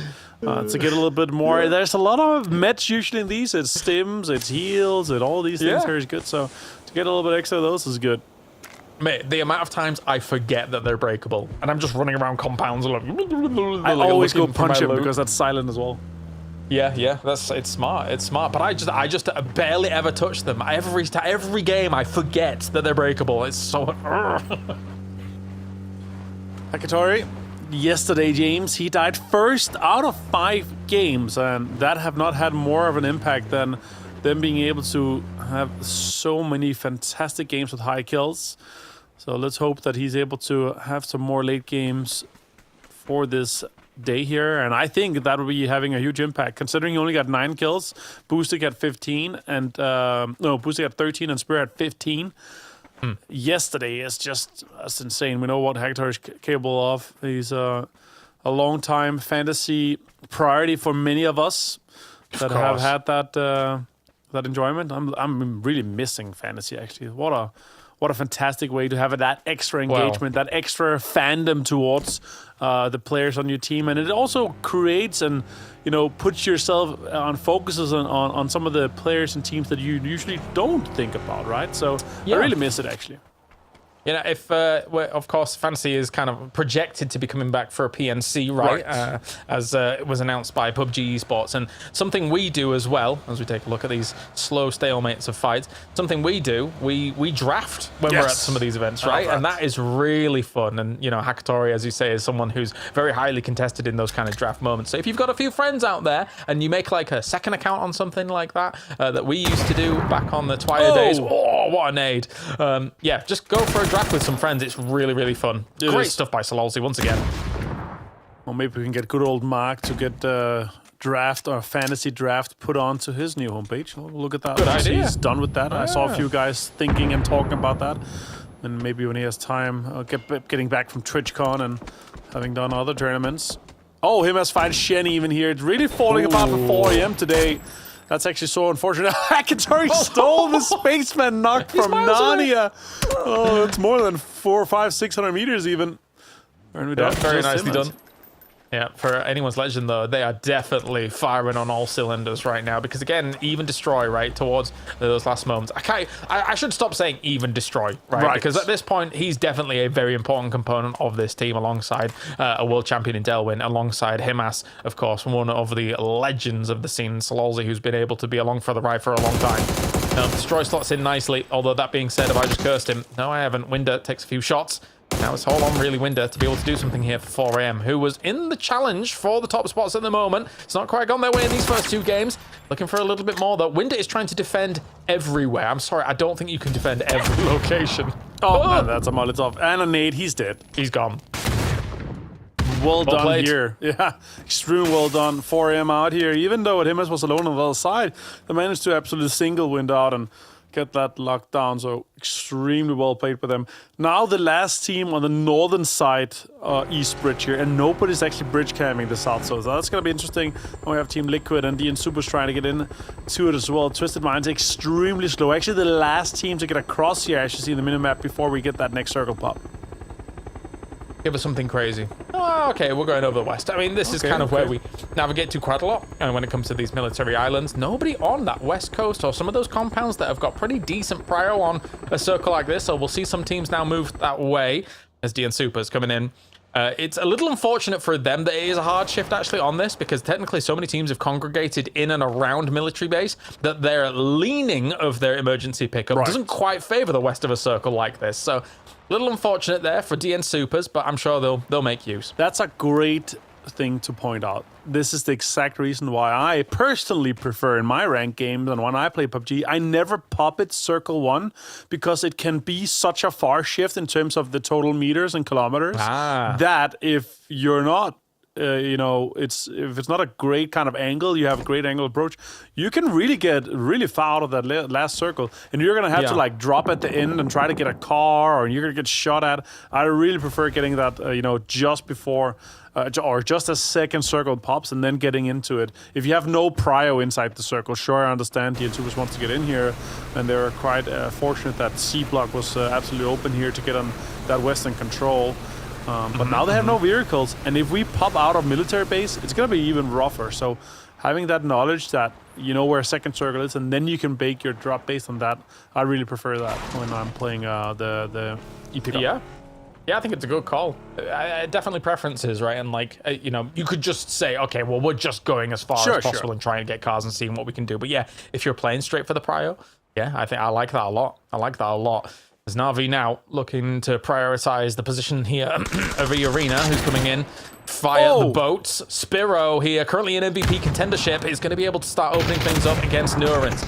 And now the M249 here for Boostic, looking on this left-hand side. He's lying down. Oh no, pawns! That's a disaster here. We're not quite understanding exactly where Boostic is. It means that you are open. You're a sitting duck here in a pond. And now Fair is taking a wide off angle as well. I think the bunnies are getting absolutely destroyed here. Yeah, they're getting so much damage done. 2 members trying to get around and getting those off angles here. Huge shots coming in quite easily here. Spear gets that off angle. Look at that. The smoke's coming in. Big hybrid scope spray here with them. 4-1.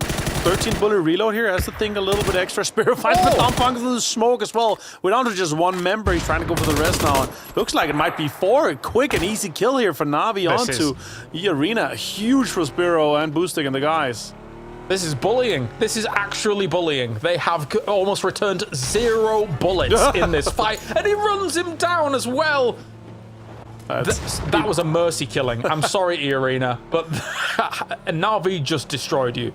Back to the lobby there. That's an unfortunate situation here. And we actually can go on board with Team Liquid as they try to go across this bridge here. So, James, let's look what they have to say about this one. Gas check, everybody. We good? Yep. I'm here. Let's... Swear to You wanna fucking get in, God, Luke? bro. Just... This fucking Panzer. Yeah, I think we're gonna have to scrap it. You put it in my truck, okay? Let's go. No, the time's taking too long. We need to get south soon. If the zone pops, it's gonna start being ass real quick. It's only Pero and FS down 1. Just 2 teams wiped. We're taking road up and around, guys. Yep. Side. Hey, I'm being terrorists. Dips. New lives, try and live, try and live. Full try and live, guys. Yep.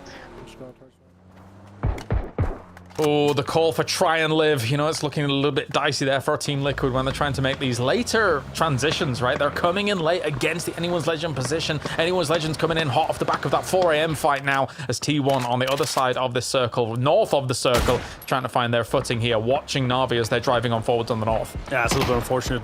They didn't expect the team to be outside in phase 3 in the blue on the eastern side here to lock that down, and Innos Legends trying to just get a few extra free points. And they're now up to 6 kills into 3rd place here, just 4 points away from first. It's very doable for them, but they've had no prio, no information gathered so far inside this next and new circle. So that's going to delay them a lot. So they might have to go send it or have to fight for it straight up as a full 4-man strong. Just mind going for an E-pick up here. Oh, that's actually insane. Example stayed behind to take some shots at JDD or anyone trying to angle this one into the... Oh, he's flying about, actually, just from the... That's crazy. He's with Batulins in this. Very rare you actually see this from Twisted Minds. Normally, it's just Batulins in the air with them, but now they will be landing on down. Actually, that really gives some great support fire to an emergency pickup straight into what is normally a very strong compound as well. However, I do think that, you know, maybe it's another case of deja vu. Maybe we're getting a run back of the compounds that we saw in the previous Erangel yesterday. Here for our final. And if that does occur, this is a great opportunity for Furia to get back on the board, right? They had military island control to start things off. They've separated themselves up in a 2-2, which is in a pretty decent spot to be able to play this game from, especially if the circle shifts their way. Yeah, but if they don't go out aggressive about that high ground, they're just going to get run over. Someone's going to run up on them with a 4-man ride and just take over such a high prio spot in the current circle, even if, as you say, we go somewhere close. If this next circle pops north, goes on to the compounds we saw Supers have yesterday as well. VP's laughing as well. Having a 2-2 split on both sides of the road here. Really waiting for that next circle to pop here if it goes close to them. Again, very breachable compound for VP. Hackatar and T1 and the boys from Navi here on the northern side. If this circle doesn't come their way, they're going to have to figure out, do we try to go and get these points sorted out early and get the points from it? Or do we just try to get into the circle? It's forwards. What can they do here against T1? They tried to leapfrog them a little bit as T1 was taking shots against Navi's position, and now they've kind of come in alongside them as T1. Okay, so actually, they're also getting, I think it's Faeris that's coming in, or is it Boosted that's coming in? The last member of Navi on the way now. And the circle goes towards the compounds we had before. That's a very, very southwestern shift. Actually, only even VP, Myth, and Twisted looking good in this one here. Now Na'Vi and T1 is saying, okay, well, this circle didn't come to us here, so let's just try to get these guys, get these 4 kills done and sorted, and then we can figure out what's going on. We already have 5 kills looking at Na'Vi for this one, as Lukaruk finds Alo from Team Liquid. Hakatori finds Heather, though. That's a huge opening onto T1 for Na'Vi. This could be good for Na'Vi. Get themselves back in the contender race at the very top here. The Renaissance man in Spiro with the 3 kills and just looking picture perfect in a lot of these fights. Looking good, but he's got such good teammates to be able to back him up as well. Hakatori now finishes off Heather. Big scalp to take here against T1. He's now just kind of being able to put on so much damage. Ferris finishes it off. All of Na'Vi. This is the Na'Vi you get scared of, because yesterday they were all operating lights out in a very similar position on our Erangel. Now once again they're here to just shoot at everything and apparently crash into every rock.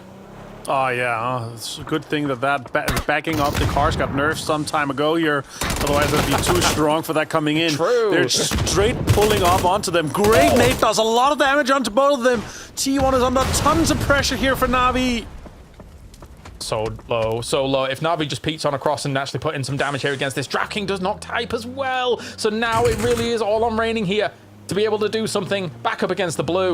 I don't know, Spiro's looking for him, looking for the finish off, just sprays into the smoke. He was able to do it against the arena, not quite able to do it against T1 just yet, but he's done so much damage already. 640 by the looks of things here, with still 46 players alive. Type has finished off, steals it away from DraftKings, and then the shutdown dies to the blue in the end. But that is Na'Vi on the absolute tear at the top. That's huge. East inside here. Anyone's listening trying to pull up onto Team Liquid, get the remaining members. Delvin actually gets taken down by Cowboy, and everyone is driving in. Destroy gets Cowboy, and that's Liquid down in 12th place here. Easy for them. Now up to 7 kills, and the top is looking like a 4-horse race.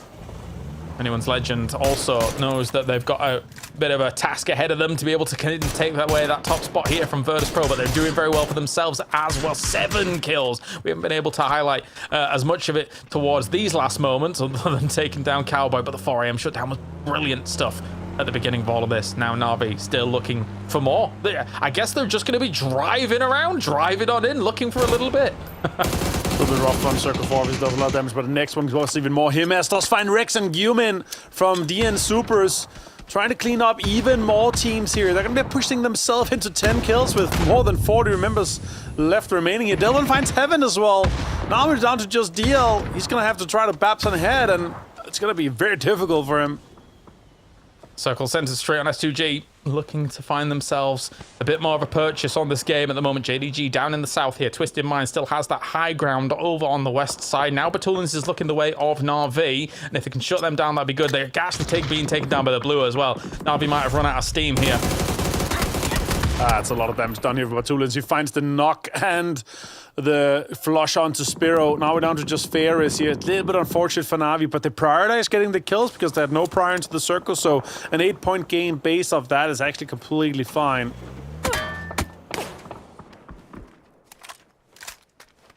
Victix finds Ferris. Easy pickings for him. Belmont finds Bill Calmo. That's Twisted Minds. Actually, Mana probably going to be able to manage and get Batulins up. Yes, they are indeed. Circle moves in 10 seconds. Supers is out. Himes finds Deal. 11 kills now for Anyone's Legends. We're down to 33 teams, and 1/3 of the lobby has been killed by Anyone's Legends. That's a crazy situation. It feels like the rest of them have been killed by Na'Vi. 17 trying to thread the needle here. This is important. They need to stay alive, but where are they going to go, I think, is the question. I don't think they have much information on where they actually even want to go. I think they're kind of doing this on the fly as they do try and go for this plateau. US falls through the floor. That's fine. Doesn't matter too much here. Nade's going to be sent forwards against them as well here as S2G has to go back into cover, but that nade's not bad. They're also being shot from a lot of angles, so as much as 17 tried to make this work, they had to make their own little bit of a dip. And now, I don't know, as much as 17 had a great game prior, I don't think this one's going to be looking all too rosy. I don't know if this is their own mortars from earlier. I did not see them. We did not catch that on the main stream. So, but this is mortar holes, and if that's the play that they thread the needle off their own mortars to go into the center, that's a great spot to go into. That western dip here, just above where S2G is very well covered, and they can recover some of the guys that's knocked here and be a 3-man from this location. This is going to be very strong. S2G a little bit of a struggle here, staying inside this house. They're not going to get many kills from unless they start going aggressive. Now Twisted Minds continues. They're absolutely slaughtered here of the northern side. Full sense. After having lost Thanadol in the early start of the game, now is trying to struggle and get a little bit deeper and try to get more points on the board. 11th place right now and 31 points, but just 10 more points could put them in 6th place. Definitely tough, and considering that they did lose Thanadol and then have now ended up on the north side of the circle, I do wonder what really led them to this point, right? Like they were technically here early. Belmoth goes down to Wembois. So here 17 is trying to get a few more points wherever they can. That carcass is going to blow up as well. They have to move away from it to get some cover behind that rock, see what they can get done. But Belmoth is completely gone. Flash down as well. That's Full Sense just getting obliterated by the entirety of the lobby. That's what happens when you have no plan for threading the needle. Opposite to what we saw from 17 with the mortar play here. Not a lot of cover. They had to either push on to Twisted or whatnot. That's a crazy knock. Susa finds Batulins. They actually lose 2 players. Does Batulins bleed out as well? No, he's going to stay alive for now. Now on to 3-man for Twisted Minds. But that eastern shift here, James, is going to make it really hard for them to get much deeper into this game. Lose up. Not bad here. Anyone's legend, man. If anyone's legend is able to take a PGS, this will be some magic. I think everyone is kind of happy to see these players doing well so far. 13 kills is monstrous. Now, big nade forward. That's an insane molly. Yeah. Oh, the 17 Gaming. Talk about consolation points here. As S2G was trying to shut them down with some nades before, Tian does go down on the other side of this here. Now Little Ghost, it's all on him. What can he get done? He's a smiley boy, and he'll be smiling ear to ear if he can shut down Lazar here with another nade coming through, posting it through. But I don't think he's in that room. He's in the bathroom. That's a huge molly. I think he got 2 of the knocks that are in there. The other one bled out to Myth, so still lots of damage done onto S2G here. They had that central position here. Underhand nade into this is going to be huge. It's going to go straight into the hands off to 17. But Lilgos pushes in, tries to get this one done here, and he finds Latza. S2G down in 8th place and 17 up to 3 kills. Only 2 members left alive here, but that's still a good salvage for them. Not bad, not bad. They've also taken such a strong spot as anyone legend in the middle of that kind of position. That said, though, Virtus both side of this circle looking pretty poised here to try and get themselves into the later stages of this game. Spiro with 19 kills ahead of Himas, ahead of Boostic, Xiaowu, Beamy. Gosh, what a performance from him so far on Na'Vi. It's now Twisted Minds working their way in from this west side, having the high ground. And technically coming off the top of this, we saw it in PEC, mate. It's treacherous sometimes.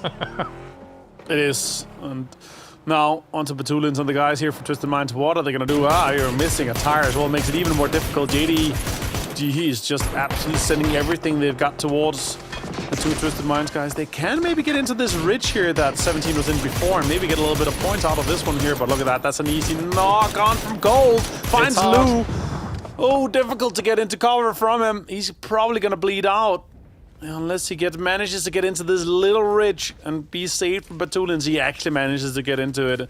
And the rest is about to happen. Yeah, almost a bit of like regional to international karma as the BRDM's going to be moving forward. Twisted Minds was in a spot where they were able to shut down Ascend straight away as they came off that high ground. Now for Twisted Minds, it's going to be difficult as well. Direction from the distance to be able to take down Example. Lucarux finishes him off, and Twisted Minds now really caught between a rock and a hard place. At least they've got this little dip to work with, but if Shady G sends a few more nades forwards, that could be the dislodging of Lou very, very quickly. They're going to be rolling forwards with the BRDM to even just get a little bit of information exactly where he is and post this nade right in his pocket, right into the smoke. Batulins is surely gone. Yes, he is. Cold 119. And Lou goes as well because of the Molotov. Oh, the drop. Oh, that's so unfortunate. He threw it and it got exploded because of the nade, I think. It's so unfortunate for them. JDG up, still 4 guys strong now with this BRDM. Can take whatever the remains of Twisted Minds has. And now they can go back, but they still have to move the southern side. 2-man from JDG is going to have to make a move too. They could take on 17.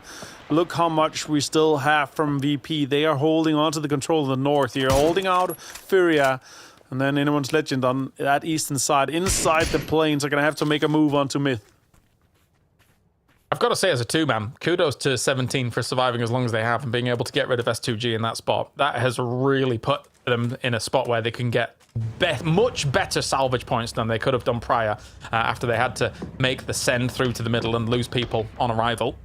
But now JDG here with this BRDM The thing is that they technically still have a 2-2 split here to JDG across the way. Destroy does find his Kraken up in the north. As Furia, only 1 kill to their name, a few placement points here and there, despite it being a home turf circle. They didn't quite take the pick of a lot of the spots here for where we were eventually shifting to, but at least they've got a little bit of cover. 17 trying to get rid of the ominous presence of the BRTM from inside. Emi finds 2 players from Furia and they fall in 6th place here as they get a lot of placement points into double digits. Lil Ghost finds Cole 119 with a nade, and Cole also found him with a nade. Lil Ghost does get the explosion, and Tianchan might be able to get a res onto this one here. Hopefully it doesn't spread into the bathroom. It's soaked. Baron finds December 12th. It's falling apart for JDG quite a lot. Baron finds 1 more with the explosion and the flush too. Not taking account with the BRDM on your back here as you're just peeking around some of these corners, peeking around the door. Nans will go for the res as well. Myth did have a great angle on that. That molly could be amazing as it did go on down. No way. No way. Oh, it's so close. JDG, you lucky scamps. He's blind. He's going to push out. It's not. Okay. 1 more stun grenade. 4 more stun grenades for Lil Ghost. That's a great angle to have as well. He saw him with that peek too. More smokes come out here. With the observer having changed from lethal to team colors, it's throwing me off sometimes. When you throw a red nade, that's, that's kidding me sometimes there. It can be utility, can be lethals, can be whatever, but it's the team that's throwing it. Little Ghost can be charging up with maybe some flashes, waiting for them to come on through, holding down the bathroom. Here's Johnny. Where is the breach here for JDG? They don't want to go for it at all with the axe through the door. That's a delay. That's a delay. Oh, he's going to try to get a jump peek onto it. Walled on, maybe get a peek and an angle on it. But they're inside the circle. Like, they know that there's 1 more team that inevitably is going to be pushing onto the eastern side here. Just try to survive. 1 more placement point potential for them as they see Anyone's Legends and Myth fight each other here. Yeah, again, you might be looking at the leaderboards and thinking, yeah, but it's just too far a cry for a team like Myth to be able to jump up and try and challenge the top 4. But, yeah, so many PGS points on the line. You're fighting not only for you, but for your region as well. More slots would be fantastic for any of these regions, as the top 8 from PGS points will be going to EWC. And now, Zuze here, still waiting, still slowing it down a little bit. Kirexi lowers the profile of this UAZ so you can get yourself a little bit more cover. They know they're not going to be driving anytime soon here for the moment. As Virtus Pro firing against the position there of Anyone's Legend. I think they realize that they've got to shut them down from moving further into the circle from the east. This circle finishes on the road side of the fence here. VP is looking extremely poised for this win here, but for sure, if anyone Legend has to say anything about it, they're going to fend them off. Look, it's a tie. 1 more point as well for 17, and it's a 3-way tie, a 3-horse race with Na'Vi trying to catch up. A huge separation down to 5th place already here happening. Almost 30 points down to 5th is absolutely insane with this game and 3 more to go. Everyone has to move before Virtus Pro. And how will they have to do it is the question. As now we center on up here. Everybody bides their time. JDG just wants 17 to have to come out, but JDG has to move first. That's the problem. Sololzi, though, with a Panzerfaust, long range, will take down Beamy. There should be a recovery possible here. Flash forwards. 17 moves out. Tian, what a purchase. What a move. He goes for it. And actually, 17 is gone, though. Nan will get rid of him as he goes for the seat swap through. It was a nice little move, but JDG falls as well here. China on China destruction. They felt like they had to make a move, Avenger. Yeah, they had to. Great play from him. Now if we hear a C4 coming in from Anyone's Legend, trying to breach onto the side of VP here, trying to confirm the point onto Beamy. Now Made in Thailand as well.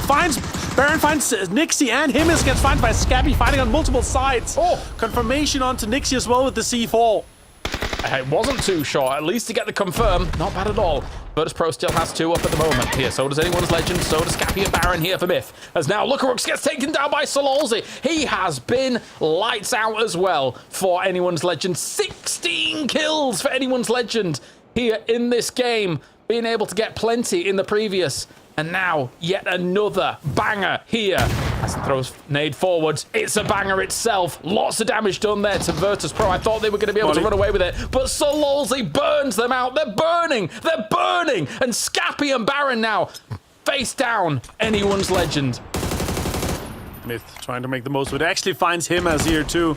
Two other guys are gonna have to cross, try to get to that cover off the side here. Destroys, try to go for a little bit of a peek. Got multiple angles, but only a little bit of cover here. Shots coming in from Baron. Made in Thailand versus Anyone Legend. Oh, Scappy! Oh, that's the perfect way to actually be able to open this up, and they knew that they had the knock on him as well, so they're going to be pushing aggressively here to try and find Sololzy wherever they can. Oh, not as aggressively as I thought they might go for it, though. As now, that does give them a little bit of a reprieve, a little bit of recovery, but they can hold these angles, and they... Oh, Himas! Magic stuff against Baron! I didn't even see him peek as they go for it. Scappy, no! It's going to be the shutdown, and Anyone's Legend, 20 kills for a win. That's 30 points on Anyone's Legend, and they are in number 1 after game 2 of the day. Let's get Matchroom and Poro back in. A 20-kill win, Poro. That's phenomenal. You're not supposed to be able to do that. Like, that should be illegal. Nope. That is absolutely insane work coming out from Anyone's Legend. And the fact that Myth was down there too. Like, Matt and I were talking about this as we were watching. We're like, if VP loses this, that's gotta be kind of a kick to the confidence, doesn't it? I think so, Matrim. Look at how that all unfolded. And the thing is that the big contenders at the top, man, they were playing good as well. Na'Vi getting kills here and there. Virtus Pro is surviving to the very end. And Anyone's Legend puts them all in a bowl and blends them towards the end. Buckle up, baby. Today is going to be fun because these are just insane kill counts coming after 2 games in a row. These guys, everybody is fighting for it. They know that the competition up on the top all has big capabilities to have these type of games, so nobody wants to let anything go astray. Not going to let anything slide. Everybody's trying to make in those later stages that you're talking about, but it's going to be about these little tricksy plays that you've kind of been holding on to. Like, I don't know, long-range Panzerfaust shots through like controlled angles to get a knock on somebody, because sure, why not? Yeah, that was awesome. That was awesome. As we take a look at the highlights from this game, of course, Na'Vi was able to post up a lot, but Anyone's Legend, Avenger, I need a man of the match, Sololzy, and I need it right now. I think he was playing great in this game. Yeah, he was playing absolutely insane. I think he had a 1K club as well. Insane performance, insane stuff here from it. But a 20K kill a game here for the chicken dinner too. It's just insane. And I mean, Poro even said it, right? He said, like, you know, whenever these teams are just going to pull out and do absolutely insane games and then have a bad game in another one, and it's already this one, that's an insane game for my book for sure. I mean, that is more point. If you look at the leaderboard just then, right? JDG, just before this all went down in this fight, they had 30 points. Below them, there's like 4 or 5 other teams so far. So in 7 games, there's about 5 teams that have less points than this Anyone's Legend win, Poro. It's crazy. We're not going to talk about how many of those teams are from the Americas, but it's like, I don't even know what to say though. But the thing is, like, even with this massive victory, even as impressive as it is, their job is still not done, because we've seen that Na'Vi could do the same thing, Virtus Pro could do the same thing. You know, it's. Oh my God, you got to be able to string together multiples here. Like, VP is doing everything they can in their power, and they're getting caught. You said, hey, what are we going to talk about? What can you even say about it? I've got a perfect answer for it. I want more. These are the types of games I want going into our last couple of rounds. This close, everybody trying to chase for it. And look at that. Look at the separation. Na'Vi, 20 plus points back. Yeah, that is exactly what I was going to say, Poro, because the fact that they were looking fantastic and also had a really good game here as well, and then suddenly, now you get Anyone's Legend leaping up to 89 points, Virtus Pro on 80 points, Sololzy 9 kills. Give this man his flowers. Say Anyong, say it right now, even though that's Korean and he's Vietnamese, because this was awesome to watch from Sololzy Avenger. I inject this into my veins. I love it. Yeah, what a performance from him. Honestly, again, as I said, I think it's a 1K club and it's 1,089. That's just next level. I hope that there's going to be 10 kills from him, though. That would have been insane. It's so good to see him up here performing like this. That's crazy.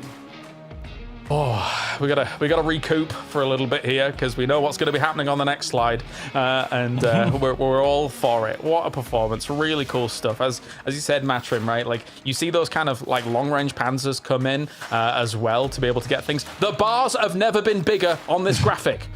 Yeah, I mean, they should be going back behind him at this point just to make sure the fact that he's popping out that much more. The amount of damage this squad took whenever we were looking at that in the last slide also is a big standout. These guys were in the thick of it. You can't say the fact that they were just like in a compound doing anything. They were playing the eastern side of airfield, walking into it, using like mortar dips for cover and just fighting with whatever they got. And they were getting it all, man. These guys were in it the whole way. Okay, I'm so excited for Sololzy, but I'm even more excited for what's coming up next. We've got an interview with Corexi as we head over to the Belladome. Hi guys, it's Bella here standing with Virtus Pro's Corexi. Hi Corexi. Well, you guys almost got the chicken, but it looks like this race right now, it's a 3-horse race. AL got 18 kills. How much of them playing so well? What kind of an impact does that have on your game plan? 0, don't care. Then what does? Nothing. Well, would you like to say anything? Not right now. What is on your mind right now? Winning the tournament. That's right. All right. Thank you, Corexi. And best of luck.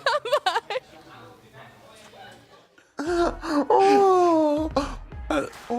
Well, that's an amazing interview. Is it now the Corexi Dome? Because I think dominance was just asserted.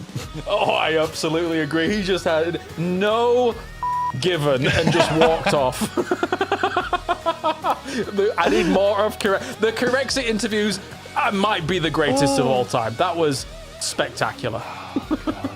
Everything. Man's here to frag out and win games and nothing else. It doesn't matter. I just love how Bella's a part of it. She's just like, keeps throwing it back. You got more, and he's like, no. Bella knew exactly what she was getting into the second she heard that Corexi was coming up there, and she was just like, let's roll. She staged that. Right. She staged that. Corexi, I need you for 1 minute. Just come here and say no a few times. It wasn't quite Smiles Don't Have Sounds, but it was up there. All right, gentlemen, we're going to a break. Oh, God, what a fun day it's already been. When we return, 3 more games. Anyone's Legend looks amazing. Let's see if they can continue it on. He's a beast on server, but today he has graced us with his humaneness. Hi guys, welcome to another day of shooting challenge, and I'm sitting here with Navi today. Hi guys, good to see you. Hello. Looking jolly as always. You get 3 bullets, and the one to knock down most models wins and can tell the loser of the group. Okay, well, who's gonna go first? Hey, you need the gun. Haka, how many points do you think he's gonna get? 0? Whoa! Nice, 2 points. He's not even phased because he knows he's good. Oh, small bottle is 2 points. 4 points. That was good. You're so nonchalant. Oh, we're borrowing glasses now. Nice. Okay. Whoa! 1 point. He's a beast on server, but today he has graced us with his humaneness. Next up. How many, Spyro? 6? Oh.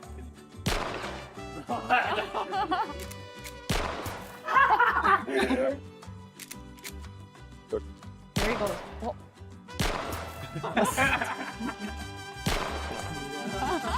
First, what dance are you thinking? 15 push-ups. 15 push-ups? Okay. Boostic 10, me 5. No. Puskak, is that good with you? Давай. Okay, all right. We'll be looking forward to the push-ups. Thank you for joining me, and I'll see you guys at the next one. Bye.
All right, we are back here for game number 3. Match 8 of the tournament as a whole here for the final stage. And we've got it all. We've got 20 kill wins coming out from anyone's legend. We've got Curexy giving us major insights into the games between them. And now we've got what looks like maybe a 3 or 4-way race up at the very top. I don't think with the teams playing the way they are, Avenger, people are going to catch up. I think they're looking amazing. With just 3 games remaining, it's going to be difficult. I don't see any changes in the podium right now. I don't see a way where I say that and then I have to double back. I think it's a 4-horse race. I think big things could still happen from Na'Vi here. We know they're capable of, also producing 15, 18 kill wins. So let's see if that happens in the next one here. That's their comeback only chance, basically. You remember at the start of the day, so long ago, a grand total of 2 games ago, when we were like, there's a chance that 4 Angry Men can be in this. And then now roughly, half the score of first place. This is going to be really hard for anybody to try to catch up because you're right, Avenger. We've got a 4-horse race, and then it is everybody else just going to try to deal with it because, it's 39 at 6th place, and it is still 31 down to 12. Yeah, the illusions of 4 Angry Men taking it would have been, considering how close they've been in the previous ones, now that is definitely dashed against the rocks, I believe. That is for sure. So, of course, there's still a lot of PGS points on the line. I think Na'Vi now, in terms of that 4-horse race here, Poro has to step up big in this next one. And of course, it's Rondo, where we've seen them before, and even that conflict that happens weirdly against Twisted Minds, where it felt like it was all sorted out. So maybe they can get some points there and be able to parlay that to more. Yeah, 15 placement points ain't going to do it, right? Like, they need to come in and try to find a win. The kills have been there, obviously. Like, they're fragging. Spiro's having the weekend of his life. But as you said, the top 3 are just starting to run away with things. And if that continues to happen here, it's over. Like, they've got to make something happen in this next game. Yeah. Tian being back, really looking good for 17. 17's kind of salvage game there as well, Avenger, all things considered. And then when kind of darting out of that compound against JDG, there were just 1 or 2 small things going their way. They could have cleaned up those kills and been able to, survive briefly before the rest of the lobby shot at them, I suppose. I mean, that's the problem when you're not prioritizing getting into the circle, you're prioritizing the kills, you're going to get killed later on. Like, it's that threading the needle, that getting into that spot, it has such a limited window of opportunity that if you don't do it at the right time, other teams are going to be too close, and too many of them are going to be shooting you, and you're just absolutely dead in the water. Of course, we're just getting word as well that we've got a few more minutes before we get into this game, and also there will be consolation points awarded to E-Arena's Nurin, so E-Arena as a whole, as there were some issues in one of these matches. That'll be happening at the very end of the day, so just keeping you guys up to speed and up to date with what's going on. If those issues were in the previous game, as I said to you guys whilst we were watching, the break there, it was a mugging anyway by Na'Vi against the Arena Matrim. That was not an easy fight for them. I mean, everybody just in a boat jumps out and Na'Vi spots it, instantly pounds on. The aggression coming out from Na'Vi, though, did warm my heart. While Na'Vi hasn't been getting the points to keep up with everything else that's been going on, they are playing aggressive and putting themselves in positions to try to get those points, where we had Spiro going for a wide flank in a vehicle around just to make sure to contain E-Arena. So PC connection, yeah, that sucks. But, I mean, if anything, you managed to get some points out of the situation, you could have gotten none. That's true. Yeah, it might have worked on out. Some consolation points for cyberbullying, I guess. I don't know. Yeah, we shouldn't laugh at the misfortunes of maybe a malfunction, but anyway, that's sometimes how this goes. As we take a look across the field of players as well. Look, what a majestic interview we just had with that man right there. As of course, for these teams to try and challenge things out, Avenger, who do you think is going to continue on this warpath? I mean, as I said, win condition is that Na'Vi needs to get 1 big double-digit chicken dinner now to catch up. Otherwise, there's a 3-horse race between Anyone's Legends, Virtus Pro, and 17. And looking how much fun 17 had today, this could be their catch-up time to get into that 80-plus points or even breaking triple digits. All right, ready to Rondo, Matrim, Poro, take it away here for game number 8. All right, so jumping into this one, we should just know the basics of what we're going to be looking at. 3 at the top, neck and neck with each other. Na'Vi, of course, just right on the tail of it, but this is another squad pop off. The question I have, though, is whenever you got anyone's legend just nomming up all of the points, and you have a squad every single game finding, it's not just one squad, like several squads competing at 10 kills per game. Even if you are as good as Na'Vi, you've got to just put yourself in some bad spots to try to catch up, don't you? Yeah, you kind of think so, right? Like, it's not like anyone's legend has to come out and put together another 30-point banger to hold on to this spot or keep running away with it. Like, they've been putting up kills and points all in every game all day long. So, like, at this point, it's just get 5 or 6 points every game and just keep moving the goalpost a little bit further back, putting the pressure on these other teams to really have that big game if they're going to even have a shot at it. We should also talk about, we didn't dive too far into 17 and the salvage that they had to do in that last game. That's how you stay competitive. When things go wrong, still finding a way to at least get some points here or there, keep yourself in it, stay competitive. While the tail end of the game wasn't the best for them, they managed to find some successes in the earlier sections of it, and then just stayed alive enough to be able to keep themselves in that competitive point. Is looks like just a dust up for a vehicle for now. Are we going to continue to see a test track firefight? I think heck, the Na'Vi boys, it looks like they're gonna go ahead and go back to their normal, regularly scheduled programming of splitting that spot. Is maybe okay. Now look, now that they've once PNC comes around, remove the water ratio in circles 4 and 8. We have a better shot. We got a shot now, finally, at getting a Jadina incendiating. We got it. There is a world where it can happen. More often than not, the circle goes too far to the west. It could happen here. Don't tease me like this. I've been dreaming of this for a while now. And even then, 4 Angry Men could have a decent spot to put themselves back in the contention point. They've got to have a big game, but 4 Angry Men can have a big game like that if they can get into a good defendable position. But is Jadina City even a... Well, did I just caster curse them or something? Like, what happened there? That puts a damper on the proceedings, doesn't it? Tigger, single tap firing the AK. Goodness gracious. This is the most casual, saddest 5th place position early game kill I have seen. It's just like slowly crawling away, like not even going to his teammate, just like, nah, just keep pop, sadness. Well, look, like, obviously the big story is the fight for first, right? We got 3 teams that are right on top of each other. The possible addition of Na'Vi if they can find a big performance here. But then you got 4 AM. Look at how many teams are kind of right behind, all the way down to 12th, Matt. And keep in mind, we're fighting for PGS points up and down this leaderboard. 5th place is 15 PGS points. 6th place is 13. And all these teams have an opportunity to catch that with just an average performance. So there's stuff that we need to be keeping an eye on up and down the leaderboard as the day goes on. Also, eyes onto the map while we're doing this is we should let you guys know that Petrichor Road as well as Supers have already called emergency pickups. So they're just trying to get into a circle that's going to be very brutal. Team Liquid has already gone ahead and committed most of their members down into Jadina City. But that does mean the way that this river comes in, remember that it kind of curves up.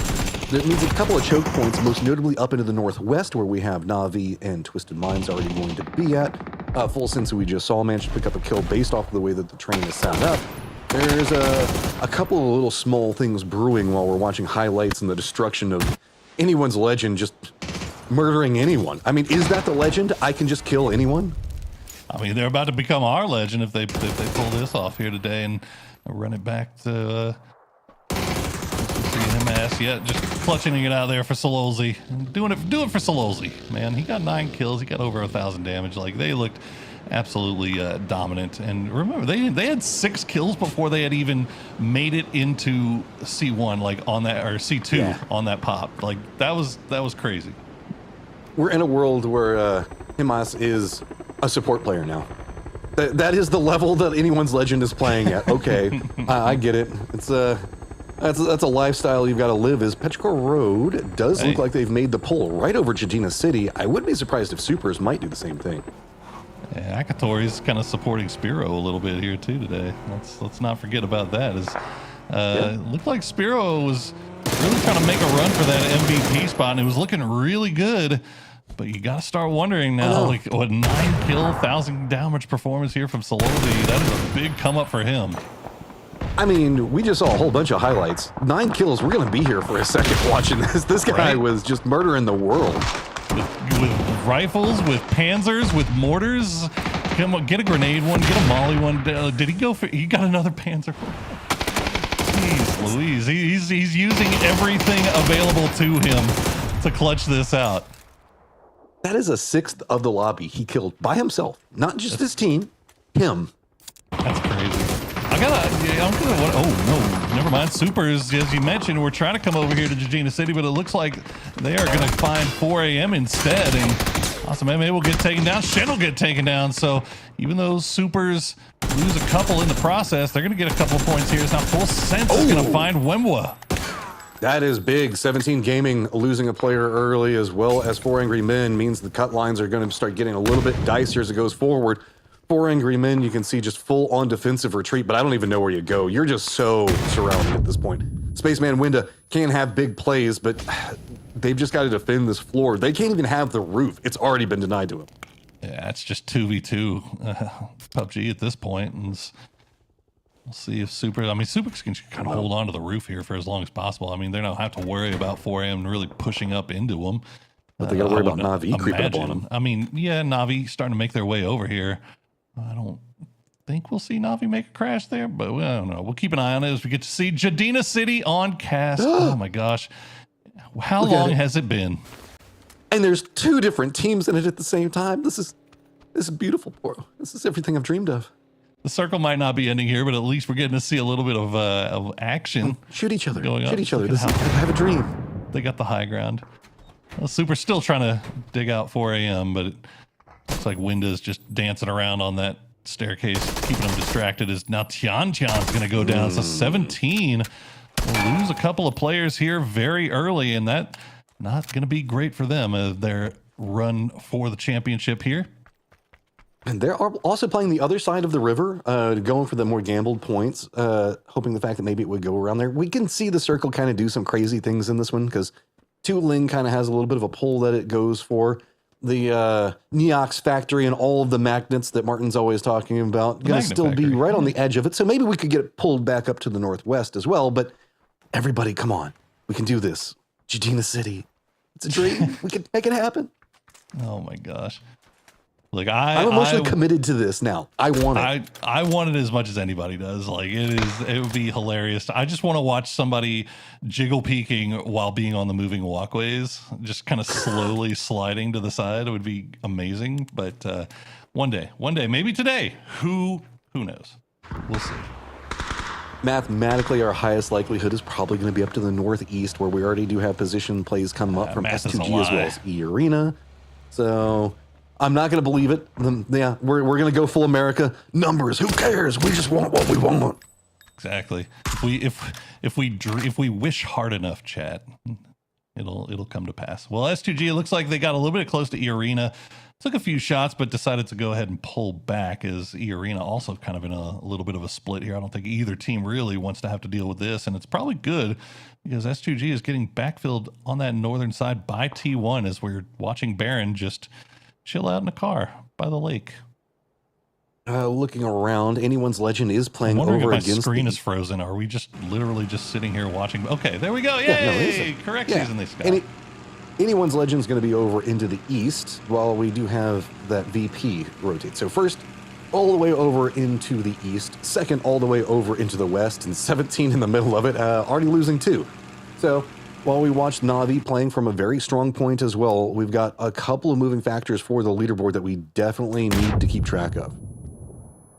Uh-oh. 17's no good, very bad day. Arando continues. As now Little Ghost is a little bit picked out. Xiao Wu also getting in trouble. Is Thanadol going to land a few shots on both of them? Actually, Belmoth going to be the one doing most of the damage to Xiao Wu, but Little Ghost has spotted out Thanadol at the rock, so they're able to defend for at least a little bit, but the flashbangs are coming over. And Thanadol taking shots, and yep, goodbye, Little Ghost. That is a nice push there by Full Sense, and now they can turn their attention back over to Xiao Wu. That was an instant spot out. So Xiao Wu, where do you even go? That's so clustered on this side already. He's just got to send it. Na'Vi's going to be on the other side, twisted on the kind of more western front for this one. The circle does go, keep some of Jadina City in play, but it is just centered up on the river. The dream is not dead, but it's on life support for sure. It's the centering on the river is kind of the bigger story here, Matt. Like, that is a big split. So all these teams, and there's still quite a few teams on the western side, are going to have to make a decision about how to get over there. And Twisted Mind's already kind of covering that land bridge. You see Full Sense, they have taken down 17, and now a few more teams are going to be coming in from the west quickly. On the eastern side, though, we've got T1 that's running right into Anyone's Legend, right on the outskirts of the compound. This has just gotten really dicey. Anyone's Legend going for a couple of shots, not going to make a commitment in, so T1's going to wrap around them. Problem, though, is Petrichor Road is going to be on the other side of this, on an entirely different pathing. So now T1's just trying to thread the needle between two of them. Slowsy wants to get more. This man is bloodthirsty. He sure is. That AK was working pretty damn well for him last game. Might see if he, oh my goodness. Go for MB. The fadeaway onto E-End is T1, you know, they're not having a great day here either, as that's a nice grenade from Lou. Will take down Flash, and now Full Sense, I believe, is just down to 1. Yeah, it's gotten pretty spicy for them. Belmoth just trying to cut away, going down around where Myth is going to be. VP is coming in from a similar angle. Na'Vi, we saw them playing around the center, going to start getting the focal point as they do have supers just down to the south of them. S2G on the other side of it. Na'Vi is trying to wrap around. They've already spotted out E-Arena, and it is just enemies all around, but that is an opportunity if you can stack the kills. Oh boy, Na'Vi, it's, you can tell they want to take this fight. They want to get some kills here. They want to get that ball rolling, but they've got to be careful about how they're doing it because the third party is so strong, and Opon's going to get that knock on a Ferris, and that is going to put Na'Vi up against it, as now they are still committed to this fight with S2G. I mean, they just don't have a way to disengage from it. There's too many enemies around. They've got to make something happen. S2G continues to put in some damage, and now they're starting to defend enough. There goes Boostic. Actually going to be Supers that gets that knock, as Na'Vi will get stolen away by Luke 12. Lazo tries to take it, but Spiro will win that 1v1. He's still hot, regardless of the fact that Na'Vi is down to just 2. He is still a very dangerous man, and we already know what Hakatori is capable of here as S2G tries to make a run here. Hakatori gets 1. Quepa will try to make the spray. It's not going to matter. Hakatori just jiggle peeking around the cardboard boxes, almost gets another one, as Baron now the last player left alive. Hakatori trying to make the dream a reality. E-Arena is just going to disengage. Looks like they're going to wrap more over into the west, so that gives more breathing room. Also, do note there is a respawn beacon just down to the south of this, but that is going to be under a kind of awkward spot where we've got that 4 Angry Men super situation going. So there is still potential for Na'Vi. Do not count them out yet, but Baron still running around all in the middle of them can ruin the dream. And E-Arena causing so many problems up here for all these teams. Big wide split just off to the north, playing the hills, third partying. They stole a kill away from Na'Vi, and now they might be causing problems for Furia, as Furia has finally made their way across the river over in that same direction. Looks like an E pickup will get popped by Myth as they wait to see where the second circle will go. All right, this is just going to be the decider. Moves over into the northeast. Jadina City abandoned. JDG has already left it. All right, Liquid, you're on the clock. You know that this is going to cut back over to the east. They've got a great compound. They're going to draw 2 back, and there you go. Belmont will take down Xiaowu. 17 is Dunzo. Okay, that's going to open up cut line for Na'Vi. Can they find something with just the duo up? Creeping through, they still need to take care of Baron, who they at least know where he is, but it's gotten a bit more isolated. Good news is there's not going to be anybody that's going to be crashing. While this is the most northeastern area of the circle, everybody else has already kind of shifted away from it, found new positionals. Well, I say that. Team Liquid has actually moved away from the center, and they are sending Cowboy a bit more to the north. That might be able to provide some assistance in whatever's going on with this Baron situation. Oh, that's a way to do it. That is one way to do it. We'll see if it works out for him. As he, the ticking of the Nokia just off in the distance. Baron, I think he knows that this is, he's pretty safe as far as all this goes, but Na'Vi just kind of protecting themselves from any potential or eventual crashes as the arena was kind of hovering around off in that distance. Maybe they just completely lost track of where Baron is, playing the wall, and yeah, he's going to see him running. Tries to take the first shot, not going to matter. Hakatori will get that one, and that is going to be a 3rd kill picked up for Na'Vi, but they have to play this one going forward as 2. Okay, can they get enough to maybe go back down to the south, go for the respawns? It's going to be spicy if they go for it. Even just trying to recover 1 could be hard enough. at least get a nice sight line back behind a lot of the firefights, as it is going to be JDG jumping down, just trying to see if they can firmly regroup in the south. Pretty safe over there. The circle still has VP, the squad that is the only one playing over into the west with just a little bit of landmass. They're playing around the bridge down to the south and also have eyes up and around where Twisted's playing in the north. Yeah, they also know that that bridge is getting camped by JDG, going more towards Jadina City. So all routes across this river currently for Virtus Pro are locked down. So they'll just continue to hold out on this side, keep eyes, and see if maybe eventually something might open up here for them. But you see Nixie kind of looking over in that direction. You see the smoke clouds been laid down by either Nons or December 12th. Either way, JDG is just free to look down here and cover this bridge. I got a question for you, Poro. Whenever we're looking at this, VP is playing a very safe, like isolated position. That means that they can't get a lot of kills. They could have been a bit more bold and kind of sent it into the circle. Anyone's Legend is in a position over to the east to play, right? So here's the question. VP isn't putting themselves into a dicey position to try to like kill Max or do anything else like that. They're just hoping that Anyone's Legend falters, because Anyone's Legend can be a little bit, I don't know, big and pop-off game, but then immediately follow it with a 16 and out. Do you think that they're playing the numbers and this shows the fact that they aren't afraid, or do you think that this is just a symptom of the circle? I think it's more symptoms of circles, right? Like Virtus Pro, I feel like it's one of those teams that knows what they have to do to get the win. Like they've been here before. This is the, yeah, I mean, is this how we're getting people over? We're stopping and picking them up one by one and sending them. Well, Cold 119 is going to see that. And you can see he's starting to creep over here for JDG. So Beamy needs to be ready for this. And it looks like he's looking over in that direction already. Do it again. Yeah, they actually have him hopping inside of the gliders. They're going to send over support yet again. So, all right, Twisted's going to have now a much easier path into the circle, as they don't have to worry about VP, but they still have to deal with E-Arena. Furia inside the circle is going to have to deal with a close-range Team Liquid, as well as E-Arena just taking those peppering shots. As here comes the taxi. The air taxi, I love it. The paratroopers, the polar bear paratroopers trying to make their way over, but it looks like the plane has been shot down, as Virtus Pro will get 3 over here. Oh no, Correxy. Oh no, can he at least get behind the rocket? Looks like he might be able to, but nice work by Beamy. He knew exactly where Cold 119 was coming from. I dare you to do it again. Peek it. I dare you. E-Arena caught up. Look at what's going to be the BRDMs in front of him. JDG coming up from the south. Everybody saw the glider rotate, and that means poor old Lucarux is stuck all by himself with the vehicle looking at the bridge. But this is also pulling a lot of the control onto the bridge that JDG had back into this more northern position. That could open up a path for Lucarux to really sweep in back behind JDG. As now all of JDG has hopped in the vehicles. They've abandoned the bridge defense, and that could open up something for Lucarux to now get in and provide support.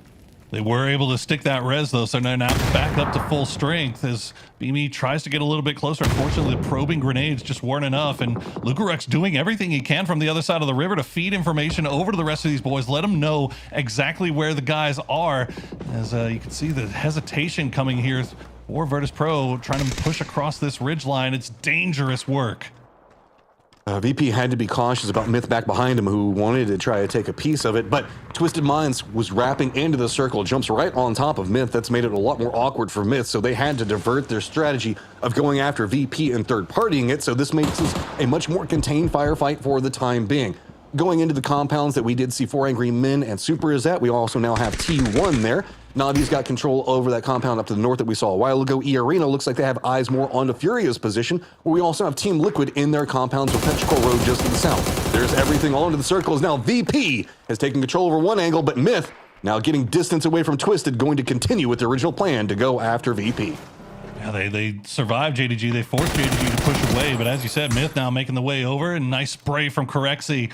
I'm not sure if that was Lucarux that maybe spotted that out from the other side of the river and let them know that they were getting backfilled, but that was great response on the part of Virtus Pro. But the circle will pull away once again, and it is favoring Team Liquid. It is favoring the compound that's been held by 4 AM and Supers, and all now also occupied by T1. Anyone's Legend, Matt, have to make a move. JDG finally find it and then get the knock, so VP down to just 2.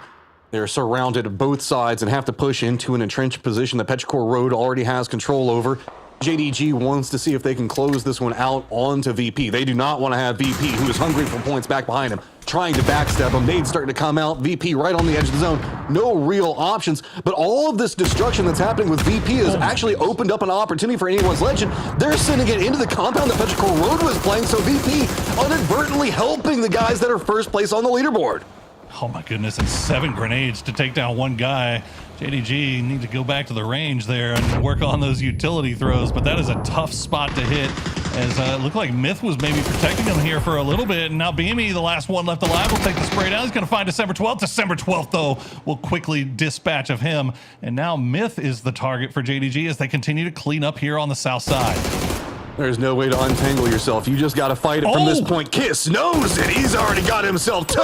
Make it 3. Made and Thailand trying to fight it back. They are going to get it. Barrett's going to get the last kill, but there is no way to save Kiss. Oh my God, Kiss going nuclear there with a quick 3-piece. Baron will stay alive for the time being, but he's got eyes looking his direction. Anyone's Legend, as you said, manages to take the compound, sharing it with Petrichor Road, a duo for the time being. But Twisted Minds, look at what they have to work with here, Matt. All the West belongs to them. Everything the light touches is seen by Twisted. And right now, they're looking over towards the arena. They've got to. The arena doesn't have too many other ways that they can go. Hackatori is going to get knocked and flushed, so Na'Vi going down. More opportunities for Anyone's Legend, the only squad that is comfy to say the least. Everybody else down below them leading into Twisted in 7th place. Already has multiple members down or already out of the lobbies. So Twisted Minds with a big opportunity to make a climb for themselves here using this high ground that you're talking about. Eat up, some of these guys are. You got 3 duos, a couple of solos. And then you got T1 playing with 3. Furia somehow, some way, playing in the middle of this, playing around that roadside, has managed to keep all 4 alive. We'll see if they can finally find something to go their way in this game here, as things have kind of calmed down and everyone waiting to see where the next zone will take us. Furia is doing a good job on holding back Arena like you're talking about. That's kind of forced Arena more onto the Twisted hillside.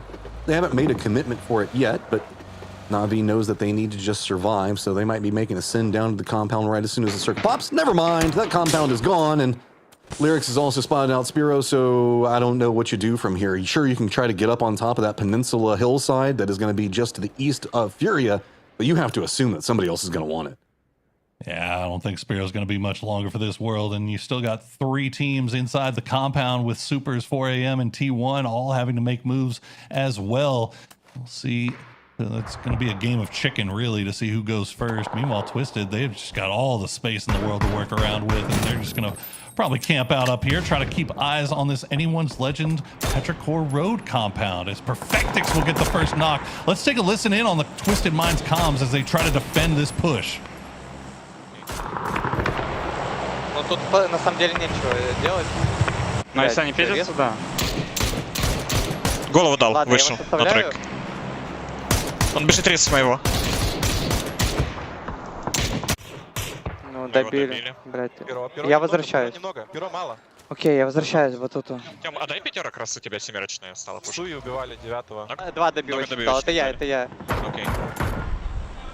Ну тут на самом деле нечего делать. Но если они пиздятся, да. Ладно, я вас оставляю. That's one thing I love about here in Twisted Comms. It's even though I don't understand the language, you can just tell the amount of control that Batu has over that whole squad and just the leadership that he shows as Spiro does get taken down by Deal. So Navi's big game requirement not going to come here in number 3.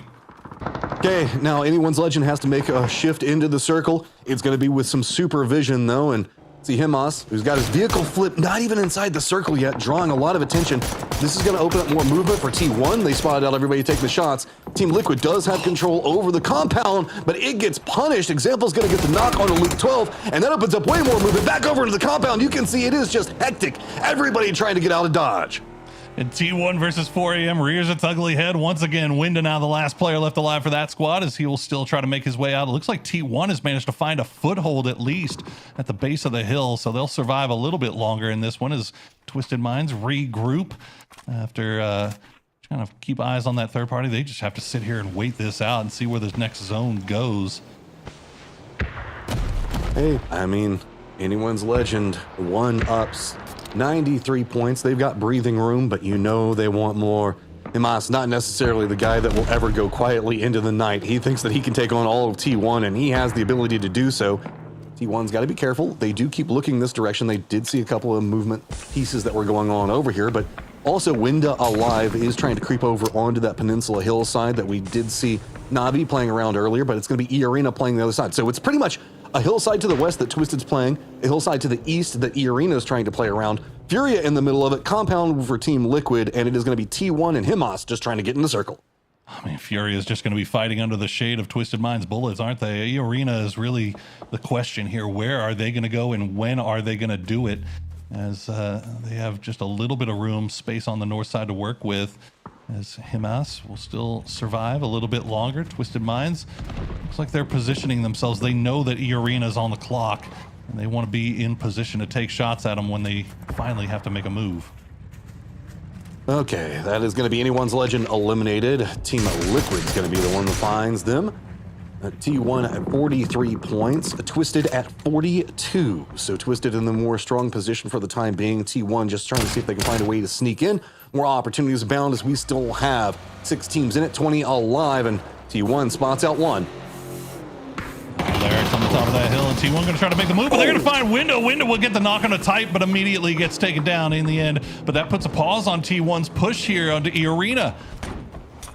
High side hill now for E-Arena. They're just looking down right into the barrel of T1, but no fear, starting to throw whatever they can. Molotov trying to double up. Type's gonna have to just be abandoned. There's nothing they can do for him. Here comes everything being thrown down. Heather just tries to get into the circle, realizing that this is a catastrophe. The timing went all awry. E-Arena, though, they're not in much better of a position. Posa is gonna be able to take that example. Raiden goes down. Opon's on the hunt. They've wrapped around one side, and they are coming after her, but he's got the Panzer Faust. He manages to pop him. Oh, we didn't get to see it as they cut over to Twisted Minds as Team Liquid is, or Furia rather, finding some knocks there onto Twisted Minds. Furia coming alive here in the late game. Twisted in a lot of trouble, down to just Lou and Batulins, and they're nowhere near example. Suddenly, Americas is in the driver's seat, center in control down to the south, now starting to be more aggressive into the north. Fury on the hunt after Twisted. Big explosions as Lou and Batulins do manage to hold it together enough. Now just Lou, the last one up, limping his way into the circle. He does have some support around him, but Team Liquid tried to go for a flank, jump on the backside of Twisted, and it gets held back by Heather. And Furia, to their credit, they tried to go aggressive on the Twisted Minds, but they're getting ripped apart here by Lou, and they are down to just a duo off in the distance. The circle will pull back towards Liquid. So once again, much as we saw in the final game yesterday, Liquid getting great circle luck. They've got 5 kills already. Can they get a few more? They've spotted out Heather. It's about all they can get as far as few go. The Heather, the guy that managed to stop whatever push that they wanted to go for. Team Liquid sitting at 5 kills right now. On a normal day, that would be pretty good. I mean, decent chance for even more as we look around. Could end up on 9, but it has just been so crazy today that it feels like 9-kill victory just not gonna be enough, man. That is a wild sentence to say. It does, doesn't it? Well, I will say, remember, there's a big battle going on for 5th and 6th place, and these teams, all these teams that are left towards the end, are all teams that were in the hunt for that position. So a lot of PGS points on the line with every rank that you can climb up. Team Liquid in a great position now to hop up the leaderboard, maybe catch T1. You can see they're in 8th right now, T1 in 6th with 50 points. If Team Liquid can pull this off, they might have a shot at getting some more PGS points. Team Liquid definitely controls the center dot. Furia did that more northern push onto where Twisted was playing from. They have managed to rally, get themselves back together, but they are going to be limping into the circle a bit more. They've got a rock, a couple of tools to play from, but the way this is all set up, there's this road that kind of cuts into the east that leads into a ravine to the more western side where all the players are at. So that's kind of a no man's land that nobody wants to go for. You can see it on the screen over onto the right now. And it's kind of made a funnel where Furia has to just kind of walk into the waiting arms of Team Liquid. So it is going to be all under the firing capabilities of what Furia can bring to try to dethrone this position that Team Liquid's got set up. Yeah, I don't know what the plan is for Furia here. Are they just waiting at the, like, you know where the center dot's going to go? Are they just waiting to see if maybe Team Liquid over peaks or overstays? Maybe get a quick knock. What was that? I swear there's way too much AI going on right now. We get Cowboy Avenger celebrating an America's top 2. Team Liquid looking to see if they can clutch it out. Pacing is just all about the circle right now. Furia, I was hoping the fact that maybe Team Liquid will overstep, put themselves into a more vulnerable spot. The Rock is just everything right now here for Furia. They just have to stay here. They've got to get as much information as they can. Sure, there is a hillside that is going to provide some cover for Team Liquid, but it also just makes it a lot harder for any pushes. And now it is go time. Furia is starting to break the wrap onto one side, but they can't get the knocks. Team Liquid just retreats from the angle. Perfectly fine to let Furia just walk into the kill box. I mean, I don't like to rip on Furia, man, but you didn't hit a single bullet out of any of those, and you just let Liquid know exactly where you were. And great grenades from Alo and Kurt will find 2. DraftKing now all by himself, as he will be spotted out by Alo. The few shots will come through, a little damage comes down, the grenades will do it, and Team Liquid get their 2nd win of the final stage. I mean, what else do you want on a final day? We've got all kinds of crazy matches. We've got big climbs that are going on. Team Liquid now jumping up into that 6th place position. We even have glider taxis going on, Clark. You even have America's biggest fan, Avenger, here to talk about that game.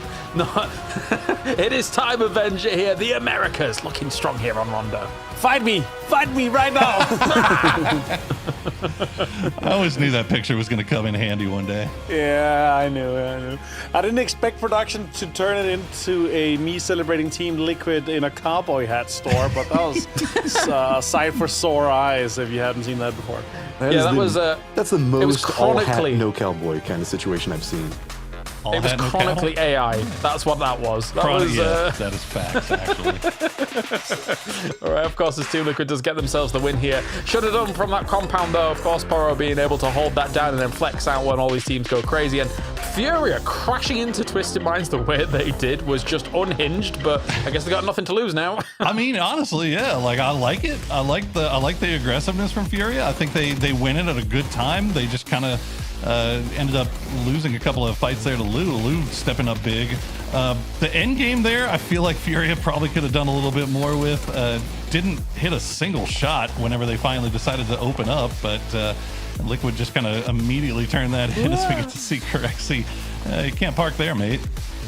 No, you cannot. And, well, short man a few words for this game, apparently, as well. As obviously, that was tough there for Virtus Pro. And actually, that...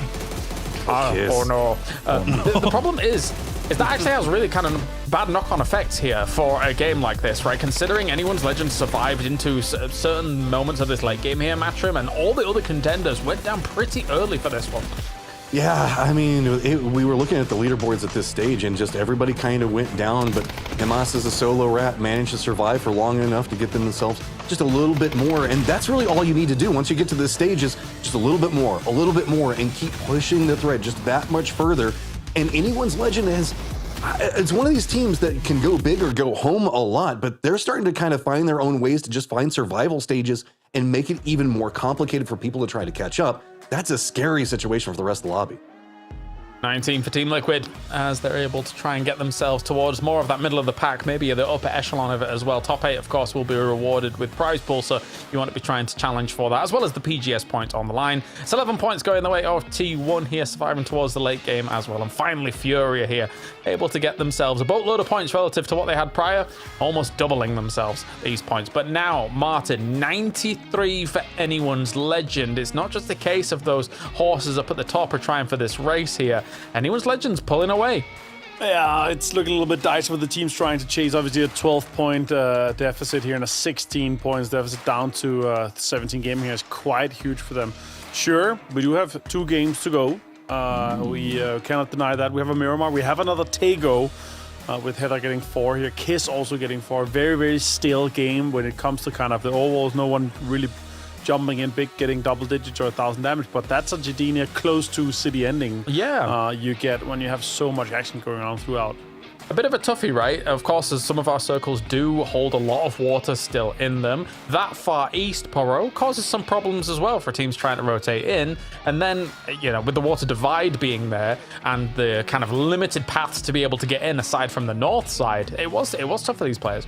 It was, and you saw, I mean, what the byproducts were. Like, anytime you try to come in from any direction, you're getting third and fourth partied almost instantly. And I think we saw a result of that when we still had 11 or 12 teams remaining. Like, more than half of them had at least one player missing. So Heather does get the man of the match. Good for him. T1 finally having a little bit of a decent game here. But as you said, like we said going into the beginning of that game, anyone's legend does not need another 30 bomb. All they need to do is keep putting these like 5-6 point games together, keep moving that goalpost a little bit farther away, and they're good to go.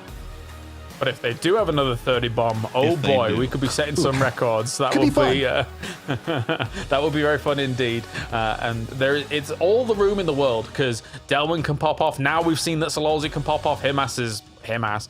So there's definitely room in the world for this to happen. We've got one more Miramar, one Tego here to be able to round things out. So if you're tuning in just now, no, it is no double Erangels here on our last day of our finals. We've spiced things up a little bit here to round out some of our circuit number 2. Any other teams from that game you want to talk about here, Venger, before we move into the next? Yeah, obviously I want to talk a bit about some more Liquid here. Then obviously being able to get 2 kills, 2 wins for some of the guys. 2 kills for DraftKings, not a lot. It's a little bit of a scary head-to-head here. Furia heading the 8 total points to start the day off here. It doesn't really prove much to me when we're looking at Furia. This is a more scary comparison here. Sure, we go over to Miramar. It's going to be all cowboy, hat when we get to Team Liquid talk. And for me, again, Liquid winning 2, it's $1,000 per, but being able to get into that top 5 now that they are in here, that extra couple of $1,000 is going to be a big motivator. But there's 16 points to catch up to Na'Vi to get to 4th here, so it's a big hill to climb. I mean, think about this for just 1 second before we switch off of it. Team Liquid is now the team that's behind Na'Vi. While there is still a gap there, it feels like Na'Vi is not necessarily having their biggest of days, and Team Liquid is actually starting to find ways to climb back up. If you'd said that at the beginning of the day that Team Liquid was going to be right back behind Na'Vi, I would have been like, heck yeah, great day for Team Liquid. But it's kind of a combination of the two right now. The saying is all hat, no cattle.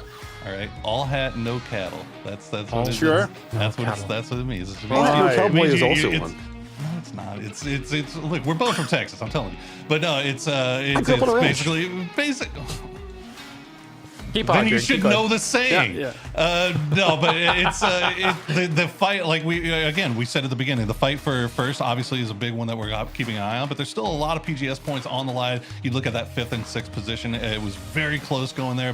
Big win for Team Liquid, puts them back up in 5th place, puts them up at the top. And if they do make a run at Na'Vi, like Na'Vi has to hear these footsteps.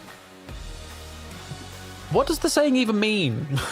It means that you're showing in with a big old hat and you got no cattle to back it up. You're a fake cowboy. You're pretending to be a cowboy. Yes. Kind of like saying I grew up on a ranch. Oh, yeah. Right. No, except for the fact that I actually do. So all bark, no bite, like basically. Yes. Okay. Mainly somebody that's masquerading, trying to pretend to be something, yeah. Yeah. I'm sad none of you guys appreciated my reference to Cowboy on Team Liquid. I'm sad. Did you make one? I didn't hear a single. What were we talking? I said he I'm was so lost now. What is going on? All cowboy, no hat. All cowboy, no halo. What's going on? Who Help! knows? Okay. Well, I'm getting word that we just got a few more minutes before we get into this great. next We got a game. delay to fill it up with more of this great content. Let's go. All right, more cowboy sayings. Matchroom, got any for us? Oh my God! Nothing that I can say on broadcast because yeah, they're all. Almost every Southern idiom, I would say, is contextually not good for broadcast. Anything about rattlesnakes? There must be something. There's got to be a good snake one. Do we got any one of those, Matt? Because we got some snakes in the pit over here that it's those solo players that have been causing problems for all these teams. But T1 again found 4 a.m. They finally win a battle there. It's been a while. It felt like. So good for them, I guess. They've not run into each other as much this time around, which saddens me because it was a great kind of back and forth, not so much back from 4 a.m. side of things in the last run of it, but Yeah, T1 was looking really good with that. Let's take a look at the overall leaderboards once again and get stock of what's going on. We've just got 2 games remaining, and there is a bit of a divide for anyone's legend up at the top. And this is a team, Avenger, that in the previous circuit we said this year looks like they're going to win a PGS, and there is a decent chance that that is going to be today. Yeah, there's a huge chance. I'd like to get Power talk more about the 6th place teams fighting each other here for T1 and 4M. It was way more fun last time around for PGS4, though, when it was a fight for a potential 1st place. But yeah, what a way for these teams to run at it. The consistency or lack thereof for Myth, though, has been very surprising to me. I expected much more of him. Power, final thought? MVP race is still a thing. Spiro's still at the top, 20 kills. He's got him ass right on his tail with 19 and a roughly similar damage, but Spiro's still in the lead. All right, let's get to it here. The penultimate match. We're going to Miramar. I wonder if there's any rattlesnakes here. I've just Googled it. There is a cowboy saying you've got, if you want to dodge a rattlesnake, don't forget to bring a cake. Ah, interesting. Right. I've never heard that one. Neither have I. Oh, you're text oh, that's weird. That's all right, crazy. Go away, Americans. This time, first me and Martin will bring you Miramar, as I'm making up some absolute bull coming into our final game. Anyone's legend in the driver's seat right now. They don't need to dodge any of the rattlesnakes. The rattlesnakes part ways for anyone's legend. Yeah, they do, and we do have a southern plane here to kick things off on our only Miramar today. A crazy thing to see when we have 5 games, 2 Tagos, the last game on Tago to finish things off. It's going to be insane. Liquid here trying to get in and get one more chicken dinner on the line here. For them to get 5th here is impressive, but they've got a really, really long way to get into that podium. Yes, indeed. With that south lean on a plane like this does cause a few problems for those teams that want to be going much higher north on that western side, and one of those is, of course, normally T1. We're trying to go for that, currently in 7th place. As mentioned on the desk, right, Team Liquid being able to jump up into 5th is a ginormous victory for them. All right, admittedly, they should have been able to get some decent points off the back of a game like that, and it has been able to come forwards for the reward. If they somehow strung together 2 more games, suddenly you could be trying to rival the position of Na'Vi, I expect, and that is a rough circle for that plane path. Oh my days. Yeah, it is. It's a rough one here. T1 trying to get a little bit to come their way, maybe to also contest that 5th place that Liquid is currently in just 2 points behind. And also we have to remember, for our big final stage of our circuit here, for Circuit 2, PGS 6 is on the horizon, James, and our top 8 best teams across PGS 4 and 5 does get directly invited. They do not have to fight on Thursday for the 8 last spots here. So that's also another big fight for either Liquid or for T1 to ensure that they got the most out of it. On board with Cowboy. Let's take a look at some of the highlights from this last game as well. There was a world, actually, with our first circle. We could have legit actually been in Jadina City for a little while there. So, but it did shift just a little bit northwest away from it. I was a tad bit excited there at Martin, but it faded away quickly. Yeah, Jadina City, it's always a bait with that amount of water here. Once we get to PNC, maybe with the new circle change, getting away from land ratio 4 and 8, it could come their way a little bit more often. As we see Liquid and their path to victory here on Rondo map in the last one. And of course, Cowboys trying to shut down everything that T1 was doing here from the east side, and indeed they did towards the end. Did you just go hiya? I go yeehaw. Oh, okay, yes. You said cowboy. Yeehaw. And so every time I say cowboy, you instantly think of yeehaw? Yeah, I just go like that. Okay, yeah, fair. Okay. Like when you say bruh. Bruh? Oh, yeah, no, don't start that. No, not allowed. All right, for this Western Circle here, the teams that are obviously in a higher, better spot here for T1, JDD, Twisted Minds, all the other teams, or a lot of the other teams, are going to have a really, really far rotation. And here, with anyone's legend, trying to get an early rotation on, but there are teams close to them. S2G, they do not want to be running into this one here. The Schiller gets an opening here. Destroy gets taken out, stopping our current leaders halfway down this hill here is super crucial for them not to be able to run away with it here in match 9. That's what the rest of the lobby likes to see. As, of course, if you're close to it, you'll be able to spot that out. So not too many teams close to it, I suppose. Here, Petrichor Road is going for an emergency pickup, all just a little bit south of this. Sorry, not Petrichor Road, DN Supers, I should say. Fooled by the nameplates on the map.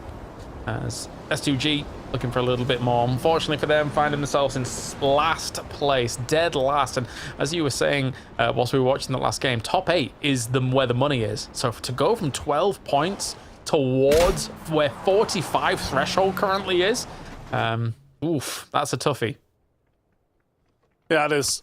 It's actually quite insane how close it was in PGS4 on our like top 8, top 9 to how separated it is in our top 3, even top 4. How far it is down to everything here. Now Made in Thailand, Fury up. Biel Kalamo does some damage to Jacob. Jacob down to 14 HP. Fury is just going for the SWAT team maneuver here, just all crashing on in together, trying to clear some of these buildings. Don't mind it at all, considering, again, they really don't have much to lose anymore at this point. So let's see what we can do to dislodge Myth, who is now coming in with the reinforcements, trying to surround this position as well. That means you can't be hanging outside these buildings for too long. Bit of an airburst above this building, but not working out just yet. Jacob's been able to fall back to Baron. So now Kiss on this off angle as well is being held by DraftKing. Slow and steady now, and I think that overall, Fury has put themselves in a bit of an odd spot because Myth is taking better angles, I would say, overall. Yeah, they are indeed. Scap here in the red side. It's got a really good overlook of everything if they try to get out on the safer side of the longhouse there.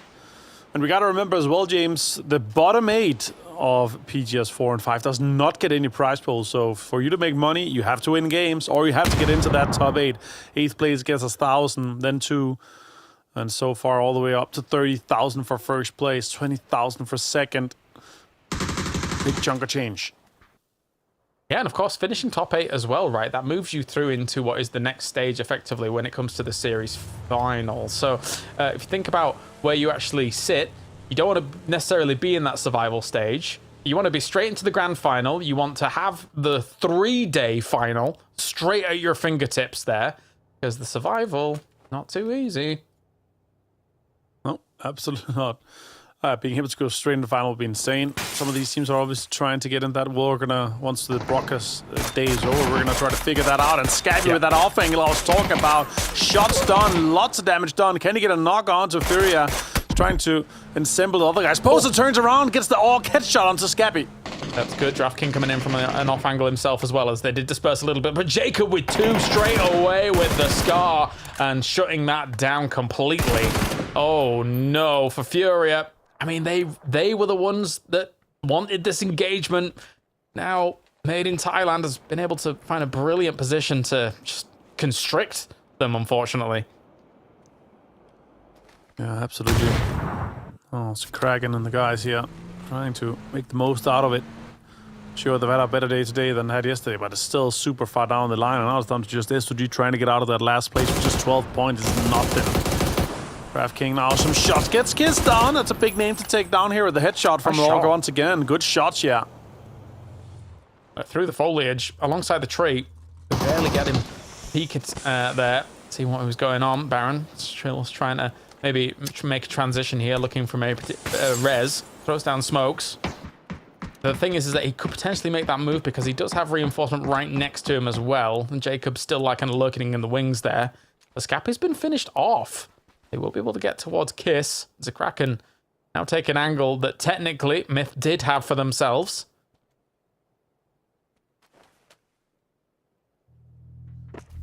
I'm looking at the map. There's a lot of teams that's very delayed. Obviously, Fury is one of them here, James. Yep, little blue zone. He knows. He knows he's on this rock at the moment. Jacob just kind of getting the read on that. Baron, maybe fuel up, good to go, heal up. Get out of there. What's the point, right? Like, you're just kind of tanking your own opportunities there if you're sticking around for that long, it feels. This is nowhere near the circle, as I say. Kiss actually doing some damage against him. Oh, dear me. For Jacob, peeking on out just at the wrong time. DraftKing does take him down. Kiss, do something. Do something. Help. Yeah, trying to get him in. Kiss is re-pull up with Baron. Try to get into the long. That's a good amount of damage done here. Sees a little bit of a feed. Baron turns around, gets DraftKing. That's huge. Now it's down to just a Kraken, and his health is ticking down to almost 50 HP here. An attempt at a reposition here from Kraken to subvert their expectations on where he could be. after he was able to shut down that high ground spot. Now going all the way around. You know what? Again, I don't mind this play. I think that trying to mess with their knowledge of where you are and come in from a completely different angle is great, but it's a 3v1 here, Martin. And no util on the side of Kraken. Seems like it's going to be difficult for them. As you can see, the dates for PNC.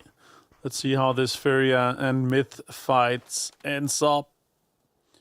As representatives of Thailand and Brazil fighting against each other. As you said here, 1v3, difficult task ahead for Kraken. Great player. Especially with them taking roofs as well. Like, what are you supposed to do? I mean, technically he might have the knowledge. Yeah, he'll see him straight away. But as soon as you try and go for that and then you expose your angle, the two other players could start their sweep, knowing that you've exposed yourself. Oh, dear me. I think they know as well. He goes for the jump. Good move by Kraken here to be able to try and go for it. I mean, even just an attempt at a flush would be okay, but it's just coming in for the finish off. There goes Jacob with the jump shot through. Winning this out. Fury are not happy with it. Yep, absolutely not. And as we talk about it, two Fury representatives on PNC roster for Brazil. Biel Calamon and Kraken are going to be representing that as we see the next circle here. Scappy and Kiss from Myth. So PNC 2v2 as we saw that advertisement. And as we walk into this one here, James, for the next circle, for that one to come this far south, to have Chimosera, to have Brickyard. We've had a lot of endings around that Overlook Brickyard area. We might see another one with JDG locking down Overlook early. VP does have the lower ground Longhouse compound locked in, so they could have a big game to try to catch on to anyone's Legends that's currently landlocked inside El Pozo. Yeah, tough one, right, for them. I mean, did they get a blue chip? What are they doing right now? Because obviously they would really like to still be 4 alive after having taken that casualty at S2G before. I'm not sure on the status of that at all, but you'd like to hope for them. Camo netting in a building? Is that what you were trying to do, Nixie? I'm not sure. A little bit of extra cover, a little bit of extra HP. No tires popped until the cover is gone. I like it. Yeah. 2-2 split so far for VP. In case that circle does go south, they do have Corexi and Beamy down there. Now S2G trying to send it in here. Actually getting kind of close to 4 AM. 4 AM easy for Shen to get Latza down with the M4 headshot. There's no info for Lazar, right? Like, that is tough. And now, Baron, Schiller going to be going elsewhere by the looks of things. Twisted Minds moving in alongside North of Monte Nuevo. They do have 17 Gaming just ahead of them. One knock has already gone their way, so at least they can get almost a guarantee on that. Unless some nades get sent on over, but never mind. Perfectix runs it down. Little Ghost not smiling anymore for this one. And that does scupper some of their plans on the cat shop here. The one saving grace maybe is that if they do get over there was no way that Perfectix would have picked up the blue chip. But I don't think they're going to be leaving that building anytime soon with Twisted Minds lurking around. No, I don't think so either. Baron haven't reloaded yet, so if he wants to take shots, then, yeah, I don't know. Maybe he doesn't think of it. It's not as clear to us as it is to him. Oh, great shots from Sheila. Gets Winter down. 4 AM here. Former shadow of themselves compared to what we saw from them last time. They were 82 points, just 7 points off first place. Look out, Scoom. Has to be done. Has to be done. Every time. Once a tournament. Anyway, yeah, I mean, you lose your car, you don't put your handbrake on, and now you're like, well, I guess I'm stranded for a little bit. I'm gonna have to wait for my teammates maybe to come pick me up here. But that's the cut. No, it's not. It's DN Supers. Gonna be trying to get on through here against Tigger's position. Cumin takes him down. Not been the easiest of tournaments for DN Supers whatsoever here. Korea in general having a bit of a bad time of it for this one.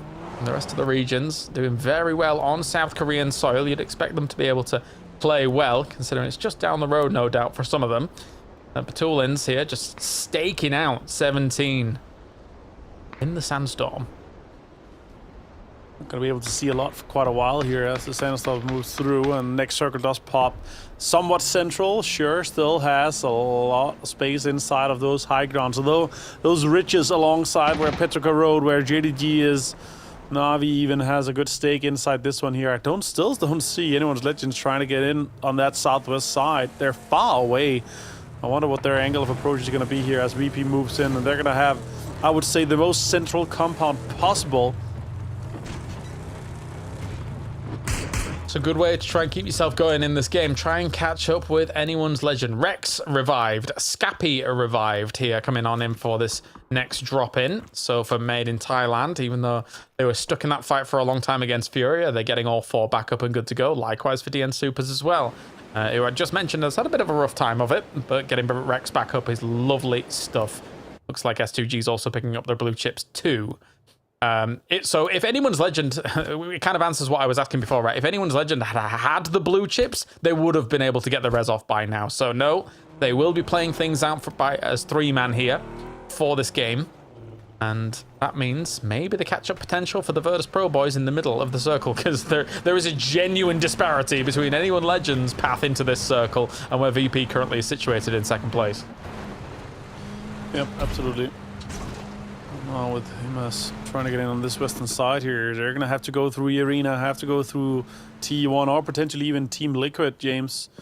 It's going to be a little bit of a rough game for them as they have a really far way to go, and with no hardcover compounds or open area to play, they're going to have to directly contest someone as a 3-man, having lost Destroy. A little bit of rock climbing going on for Delwyn, seeing what you can see across the way here. Again, though, this is only basically a checkpoint for them. They need to be moving on at some point soon, so he's going to start scouting things out with the Dragonov, seeing which compounds are open, seeing where they can potentially move in this circle. There's not that many weaknesses that they can probably spot from that location, though. There's a lot of those compounds already taken. I think they might end up coming off that high ground and then just trying to send it through some of those teams into what would be a north-central position, but there's options here and there, but that would be kind of blind if they do it. Yeah, let's see what they end up doing here. Type does get found by Nance. They're going south. Try to go further south. Yeah, they might have some info or a line they're trying to get into, or pull-up plan that they have committed to. Myth also trying to get it in straight in between Twisted Minds and Team Liquid here, James. It's going to be a little bit difficult for them to find some space without getting naded this close. Yeah, Myth is going to be taking the spot that I was hoping that maybe anyone's legend would eventually try and scout out and see if they can make it work. At the same time, though, it's not exactly easy. There are a lot of compounds that can see some of those dips, as anyone's legend will be trying to go down towards the south direction. A little bit further south here from T1. Now the circle will shift again over to that east side at the moment. Shots coming in against them.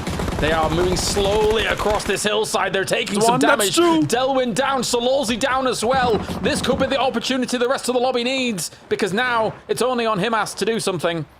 I love this kind of script where, you know, they're a little bit too far ahead and they just get absolutely destroyed here. With the Himas, the superstar player effort. Not even in. Nope, not even in. Has to make moves. Arena behind him. VP and JDD ahead of him. DL does find Flash. Just in mind with a big sweep around. They saw the rainbow buildings were open. They can go to there to scout from. Also saw that Navi left that compound behind, so they can go to that circular compound too. Liquid trying to get into an open area here, but gets absolutely shot down by December 12th here. Pretty Curdy. Cowboy goes down. Ferris finds that too. Himas is out. That's a huge name to take out. First place team out in the second last game here is insane, James. And to Virtus Pro as well, of all teams to give it away to. Not exactly easy there now for anyone's legend. A little bit of sweat beading on the forehead right now, as all of these teams going to get a bit more embroiled in some of these fights, as it's going to get a bit tense. We're going into the hills now, as Twisted Minds has found themselves this compound taken away from Lazar. Does know that S2G is still looking this way, but this is on from the far north side. A little bit of a reversal here for T1, also having to relocate. Now as JDG burrows themselves in, we are flicking everywhere here as Cole 119 trying to go for the res, looking down on the position against T1's spot. As okay, right, your turn. Yeah, okay, we go next again, and here onto Liquid. Lou finds Cowboy, as everyone is fighting everyone so far. Baron does find Halo, and Type has been found as well by Jacob. As I said here, Liquid really trying to make the most out of it. Now Pretty Curdy with a little bit of a smoke here, might be able to get Halo or Cowboy up. Nobody seems to be healing up onto this little shack here, but a lot of damage has been done. Sheila does find Shen. Gets the confirmation of the Spaceman. As Type get confirmed as well from Chan Chan.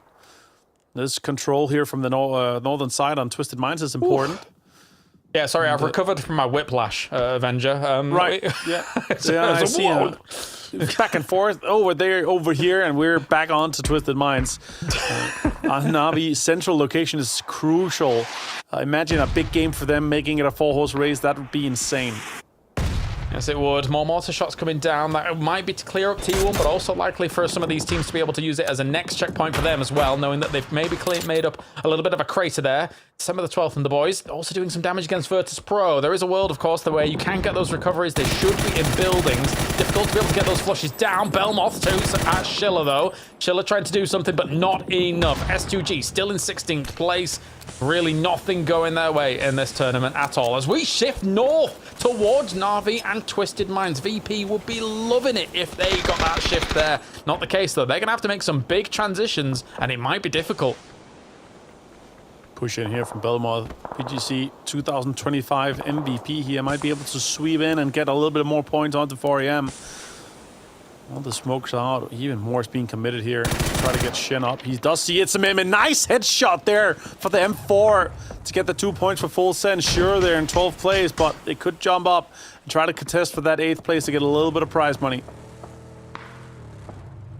Big moves. 17. Where are you going? Here, all in a single car. I'm always scared. I'm always scared when I see it. Moving in above Team Liquid. Also kind of spreading themselves out a little bit during all of this. Curexi actually knocks Myth with the mortar. That could be very important. That's the next team that they potentially have to run into if they want to get into this circle. All right, let's listen to VP Team Cups as they try to push on to JDG here. Try to backfill this position. Yeah, we can help to go. He's close. Nade on us. One more. Nice. One more. On the ridge, just kill him. On the ridge, just kill him. Nice. They're coming back. I'm taking the risk. Just fight. They have to try over you. On it. Left.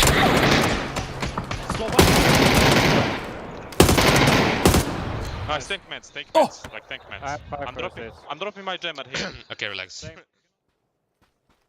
Oh, the words "take meds" does not look good there for Virtus Pros. They had to make that fight on through.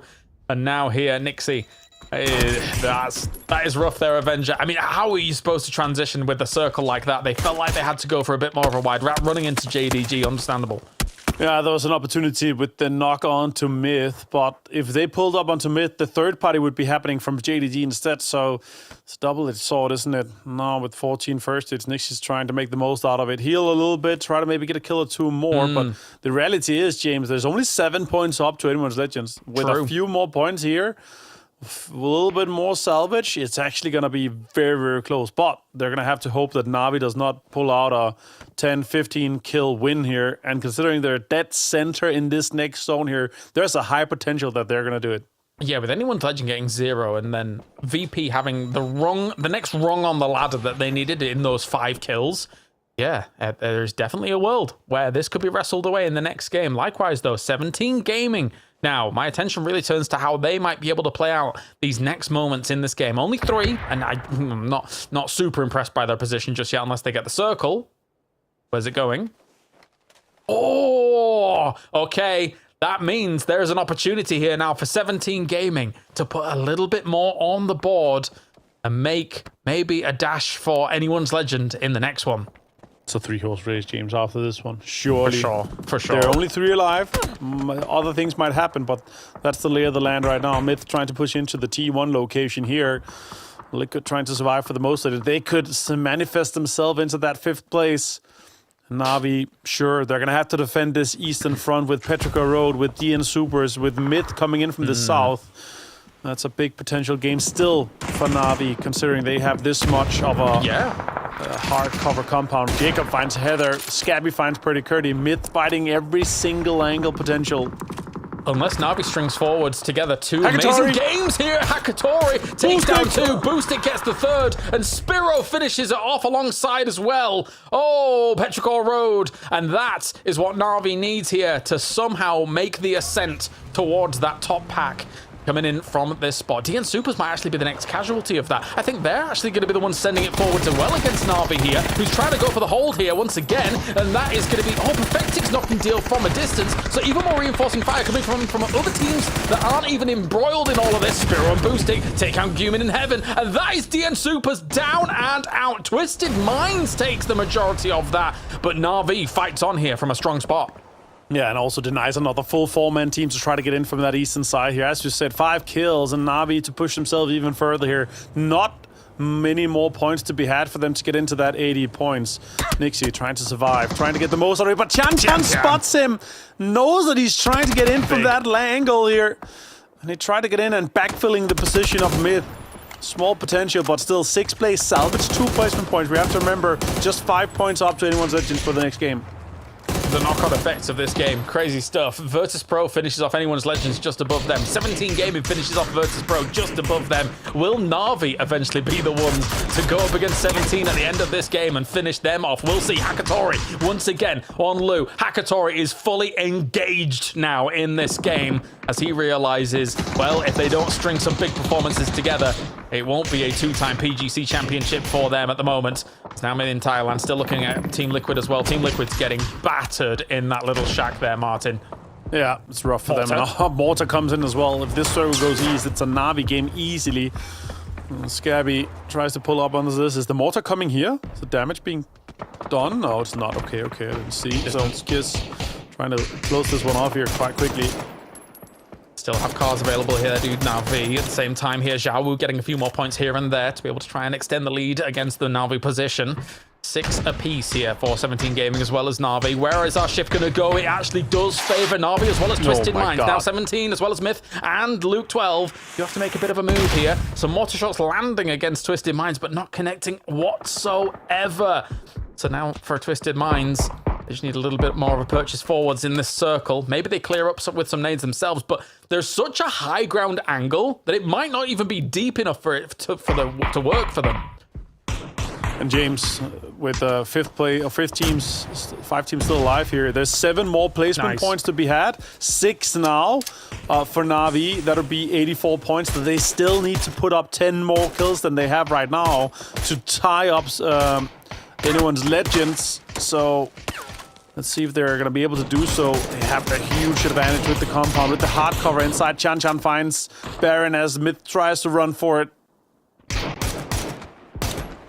God, what a phantom on the lobby. Having Tian back is brilliant. As a stoic Alrain, once again, the same as last time.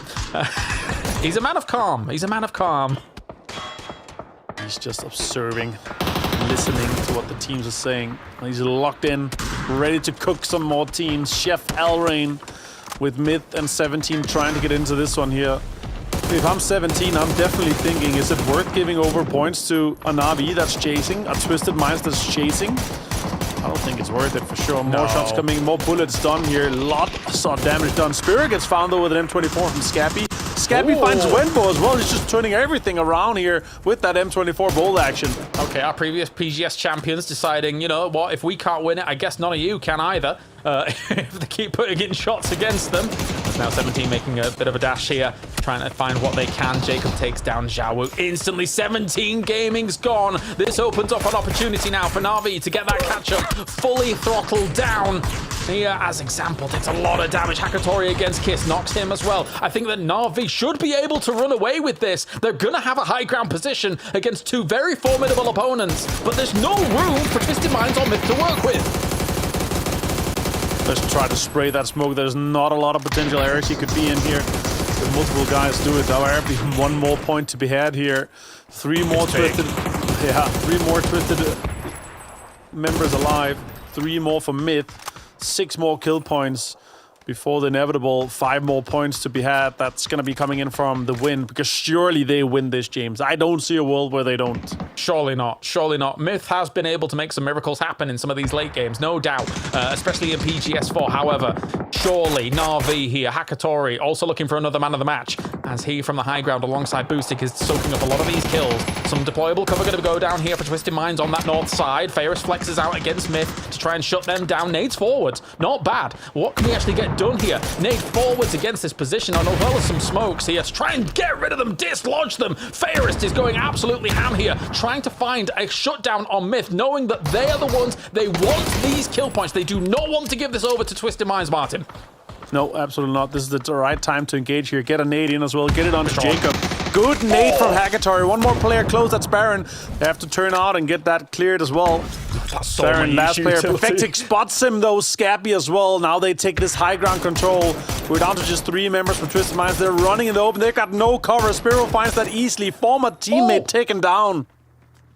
We were saying halfway through this, it might be a 3-horse race, but Na'Vi sprints into a challenger position. Spiro as well as Hackatory just open up against Twisted Minds. You might be from the same region as us. You might be the GOATs. However, we will win. We will make this a potential victory. They won PGS 2. They're on course to try and challenge for PGS 5 here. What a shot. Let's bring Matchroom and Poro back in here for this game. I didn't think I'd be saying it. I thought Na'Vi was down and out, but bloody hell, they make it light up here towards another end of a day, Matchroom. Oh man, Na'Vi. Okay, let's just go ahead and make this as spicy as humanly possible. Big game coming up from them, getting lots of kills. Twisted also having a very good game of their own. Even Myth starting to get involved. There was a world where Myth could have made a big climb. That was such an impactful game on the overall leaderboard to still keep us having this go everything into the very last game. Yes, it was. Of course, Na'Vi here now will join that top pack in this last game. The margins are razor thin between these teams, Poro, and I'm excited. It's all on anyone's legend now, isn't it? Like, they cannot afford to have another game like that. They thought that they had done they did the monster share of the work in that big 30-kill win, or 30-point win, rather. But it was they had to know the job wasn't done, as we see Furia once again just getting absolutely roasted. You know, it's interesting because, again, Made in Thailand really made a decent meal of this game, considering they were stuck in this for so long, Avenger. Actually being able to come in and find themselves a little bit of spot to wiggle around for. So, again, really kudos to them, even though they're really not in the championship run for this one. No, absolutely not. But that's a good effort for them to try to get most out of it. But yeah, Anyone's Legend choking it a little bit in the second last game, and you get thrown back to what happened in PGS 2 as well. In that first circuit, Anyone's Legend was first place, and Na'Vi won 2 games back-to-back with 15 and 18 kills to win everything, to take it away from Anyone's Legends. And even though they got a second and third place, it wasn't enough. And here, potentially, it wasn't enough for them as well. But for me, though, this makes it ever more exciting. We could have one of the top 4 teams win still. Like, if one of these 4 teams, they go out and have a fantastic game, they will be the winners at the end of PGS 5. Hackatoris hitting bullets like he normally does, and Na'Vi from this compound with 2 amazing holds. Petrichor Road goes first, Supers goes second. A lot of help, of course, from Twisted Minds in this second hold, no doubt. And in fact, Na'Vi only got 1 of the kills out of this crash, believe it or not. That's kind of a crazy scenario considering how close they were. So Twisted Minds really did help out a lot. But at the same time, when you look at how this all unfolds here towards the end, Poro, it's almost impossible to dislodge Na'Vi from where they're from there. That was never going to work. Yeah, I mean, what are you gonna do? Like, they didn't have a hope. You know, they made a valiant struggle of it, but in the end, Na'Vi with that high ground, with everything, and probably the most bullets I think I've ever seen in Hackatory's inventory towards the late game. I gotta be honest. Yeah. Shooting at a lot, but still having some to go for sure. 19 2 teams points. rolling up is the reason for that. That's crazy for both D and Super saying, "Hey, Hackatory, you're missing some bullets. Here's 8 boxes." Oh my days. All right, before we get into the final game, Anyone's Legend at 93, they didn't shift. I would have much rather have seen them play edge play. I know it's hindsight's 2020. Like, you can say whatever you want. They thought maybe they would try and go for the middle for some placement points, but 93 against 88 against the tied 87. Kiss showing up here towards the end of this game. It kind of goes back to what I was saying, Matchroom, about the fact that, they were able to win the Fury fight and somehow work their way in despite being super late. I mean, whenever we look at this, we're sure there's a lot going on with Anyone's Legend, Virtus Pro, 17 Gaming, and Na'Vi. Then there's the break line. But Twisted is only 3 points ahead of Team Liquid, who's only 1 point ahead of 4 Angry Men, who's only 2 points ahead of T1. And then there's a little bit of a drop whenever we go to the Supers, whenever we have another 5-point drop into a tie between E-Arena and Made in Thailand. This is a lot of impacts looking as far as the PGS points moving forward into the end of the year. We're at the halfway point pretty much. So this has a massive impact on what we could be seeing going into all the way to PGC. Akatori, you might have looked great there on Na'Vi, but Jacob will steal it away from you. 777, lucky stuff coming in here from Jacob.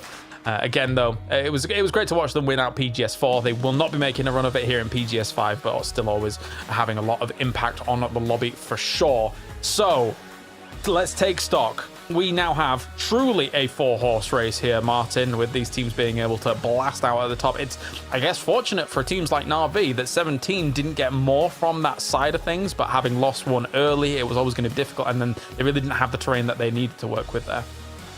No, again, in general, how everything lined up for Na'Vi, getting that Eastern shift, having that compound in, worked out perfect. But also, they had to deny Petrogorod, they had to deny the Supers, they had to survive. They stayed full as a full four-man here for the remainder of the game as well, to go through pushing mid like that. And I just wonder, those 2 points that Twisted Minds denied here in the end, are those 2 points going to be the difference maker once you get to the end of it? That would be crazy. Yes, it would. Yes, it would. So, just before we actually end up going to a break here, how about yourself, Porra? If you had to choose, out of our 4 teams, who you think might take it? Do you believe in the Na'Vi back-to-back run back? I mean, look, I think it was a little, just maybe a couple of desks ago that I said Na'Vi, that they were sitting on 15 placement points up there. I was like, they can't, that's not going to do it. Like, they gotta get a win, and they go and they get a win, and they're doing exactly what they needed to do. So with 1 game remaining, only 6 points removed, it's just the question, like, Anyone's Legend, they haven't had many bad games, right? Like, they're still getting points, and they're still kind of moving farther ahead and making that point harder to catch. But with everybody so much closer, it's going to be, and the thing ending on Tego, like, I don't know. I can't tell you anything, man. This is going to be a wild finish for sure.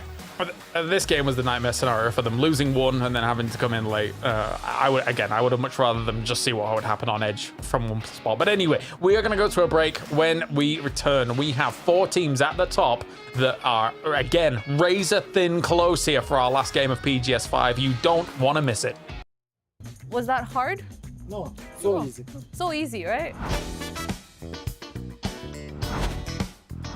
Hello, Sheila. Do you want to open with me? Hello, everyone. Welcome to another game of Guess Who. Ta-da! Today's guest is S2G. Hello, good to see everyone. Yeah. I got a chance to explain the rules. You guys look very worried. Are you worried? Yeah, I'm worried. Well, I'm confident that you guys will, get through. Come finish this within 18 seconds, okay? So, should we start right away? Okay, I'm gonna set the timer. Go! Look at it. I don't know. Kraken. Oh, okay. Oh, okay. Yeah, team. Yeah. Okay. Blue. Spyro. Nixie. Oh boy. Yeah. Okay, good. 22 seconds. 22. But it was funny. It was great because, you guys really worked as a team. Yeah, someone was mouthing words, but then there was like... Was that hard? No, so easy. So easy, right? Well, thank you for joining me today, guys. All right, well, bye. Bye-bye.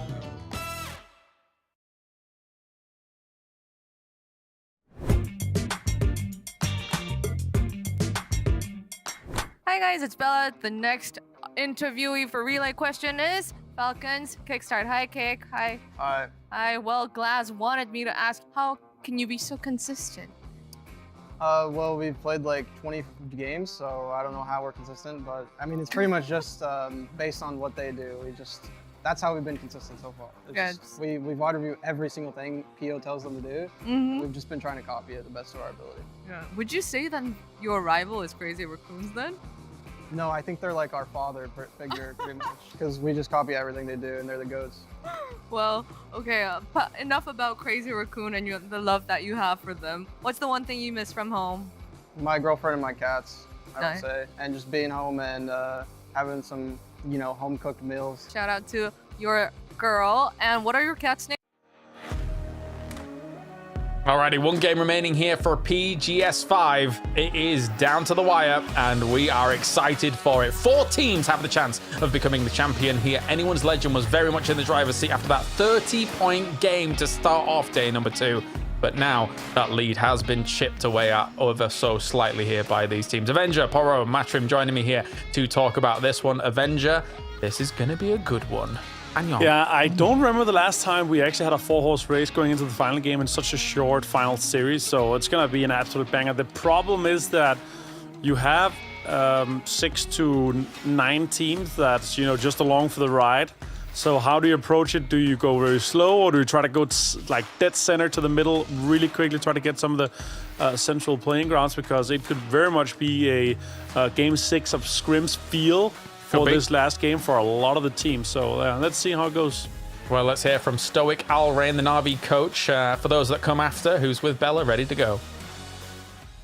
Hi guys, it's Bella here, standing with Coach Alrain from Na'Vi. Well, what a spicy day going so far. Would you say it's tough? I feel like you guys are playing good, but, you know, I just want you to tell them what you just told me. Yeah, to be honest, today we play really good. We play aggressively, we take fights, we aggro to any team we've met on our path, but opponents play too well, so we'll try to outplay them on the last map.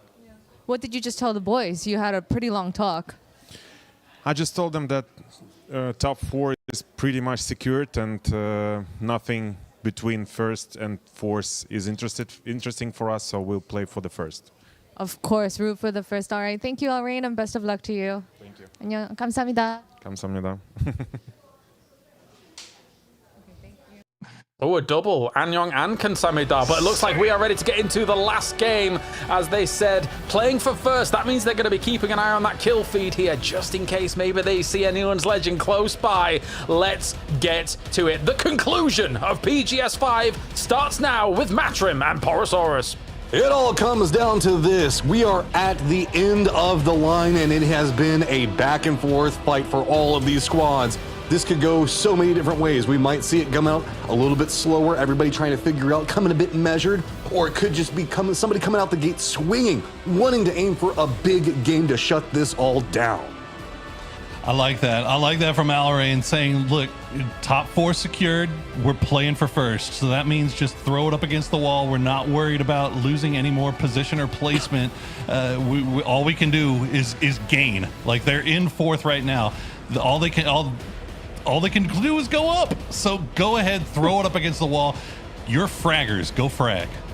They've got enough space away from Twisted Minds right now on the leaderboard that even if they just have a terrible game, it's all above this. That's all they can do. Just instead, take destiny into your own hands, try to make something big happen for yourself. Pack back behind that, also in a very similar category, just a couple of points really spreading out across the board for anybody that can still have the capabilities to climb and have themselves a good game. So this is one of those destiny matches where you can say that you put in enough work to get to this point, but now you just have to have the wherewithal to close it. And the fact that we're playing this out on Tego makes it even more interesting, right? Because if we would be on Erangel, Matt, everybody knows Erangel like the back of their hand. Not only that, they know exactly how other teams like to play it as well. That's a massive circle shift off to the west. Not as much 50-50, but you got to figure maybe going north. But do you want to make that commitment this early on if you're already to the south? I mean, this whole circle is just throwing everything cattywampus and trying to figure out. Fury is already on the hunt. They've spotted out E-Arena at range. I mean, get what you can get at this point, as E-Arena is just trying to get back closer to Hosan Prison. Furia just needs something to start working out for him, sitting at 21 points right now. If they can get anything just to kind of get a ball rolling, maybe they can at least get up into that 14th position before the breakpoint. Full sense. And as much as I hate to say it, like the way yesterday went for Furia, like they're doing better now.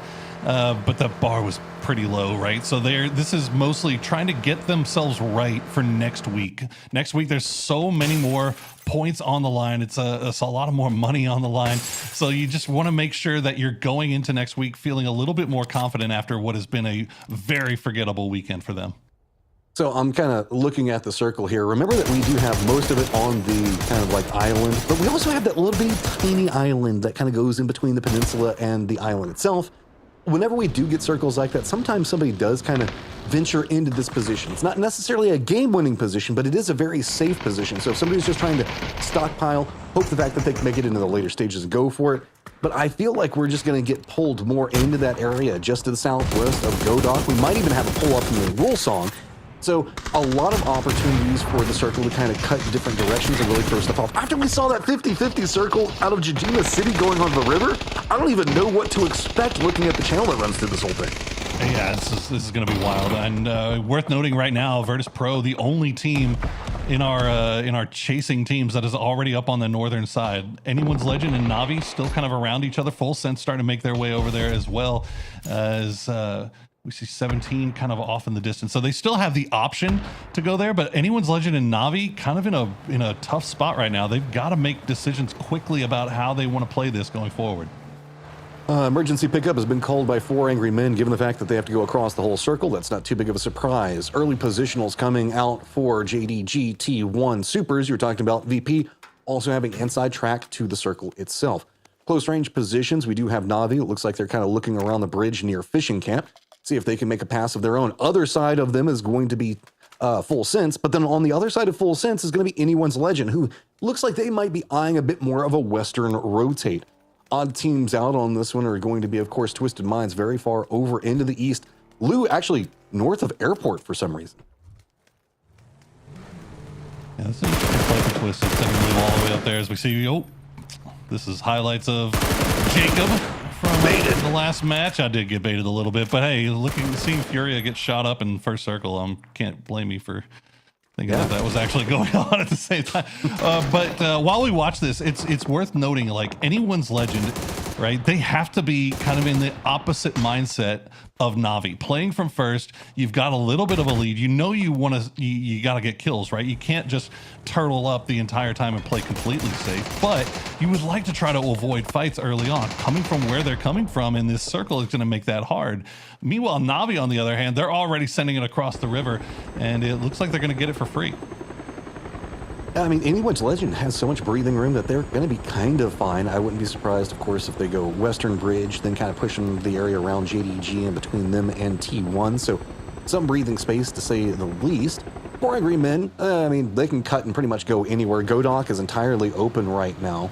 Woolsong, of course, we still have kind of the hills up there that this circle could go towards. But really what we need to be kind of looking at is the area to the southwest of Godok. There's a little bit of a field that leads into the hillsides, where we have Super's going to be playing from. And then we've got a couple of hills that kind of cut into the west and to the south of that, where T1 and JDG are playing. That's going to be the focus point for a lot of the rotates in this. Raining gets knocked by the red zone. It's been a while since we've seen one of that. It looks like he should be resable pretty easily, though, as Virtus Pro is starting to creep down in that general direction. You see them stopping down on the hill just on the northern side of that red zone, looking around. They're in the middle of a 2-2 super split. So they should be safe for the time being. I think they got shot at by the northern half of that 2-2. Meanwhile, Na'Vi, they have taken up position in the hills here above Hapo, but you can see 17 is starting to make their way over, but I think Na'Vi is aware. Okay, this is a big firefight for these two teams. If either one makes a commitment, I think Winbo doesn't have too much more of an option.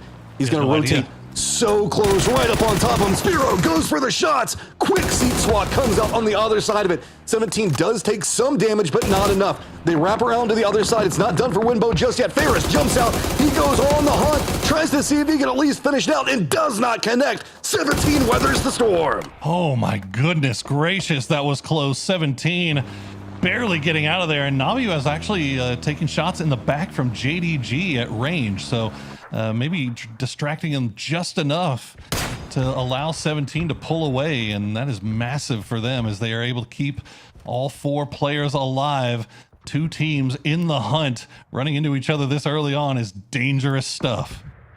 And it's not done. There's nowhere really for 17 to go except for just a little bit more to the east of that position. So Navi's got to be careful. Furia caught up in what's going to be going on in the rotates a little bit kind of down to the south of all of this. E-Arena is still going to be over here. Petrichor Road.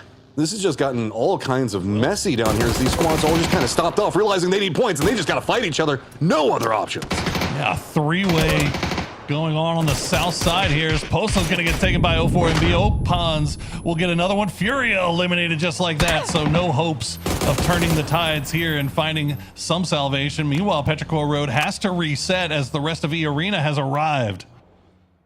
Start of a little bit of a run potentially for Petrichor Road, but this is just going to be continual cluster as it looks like Team Liquid is going for a very long wrap around Hosan Prison. S2G going to be back behind him. So if this firefight stays going, there could be another 2 squads joining this.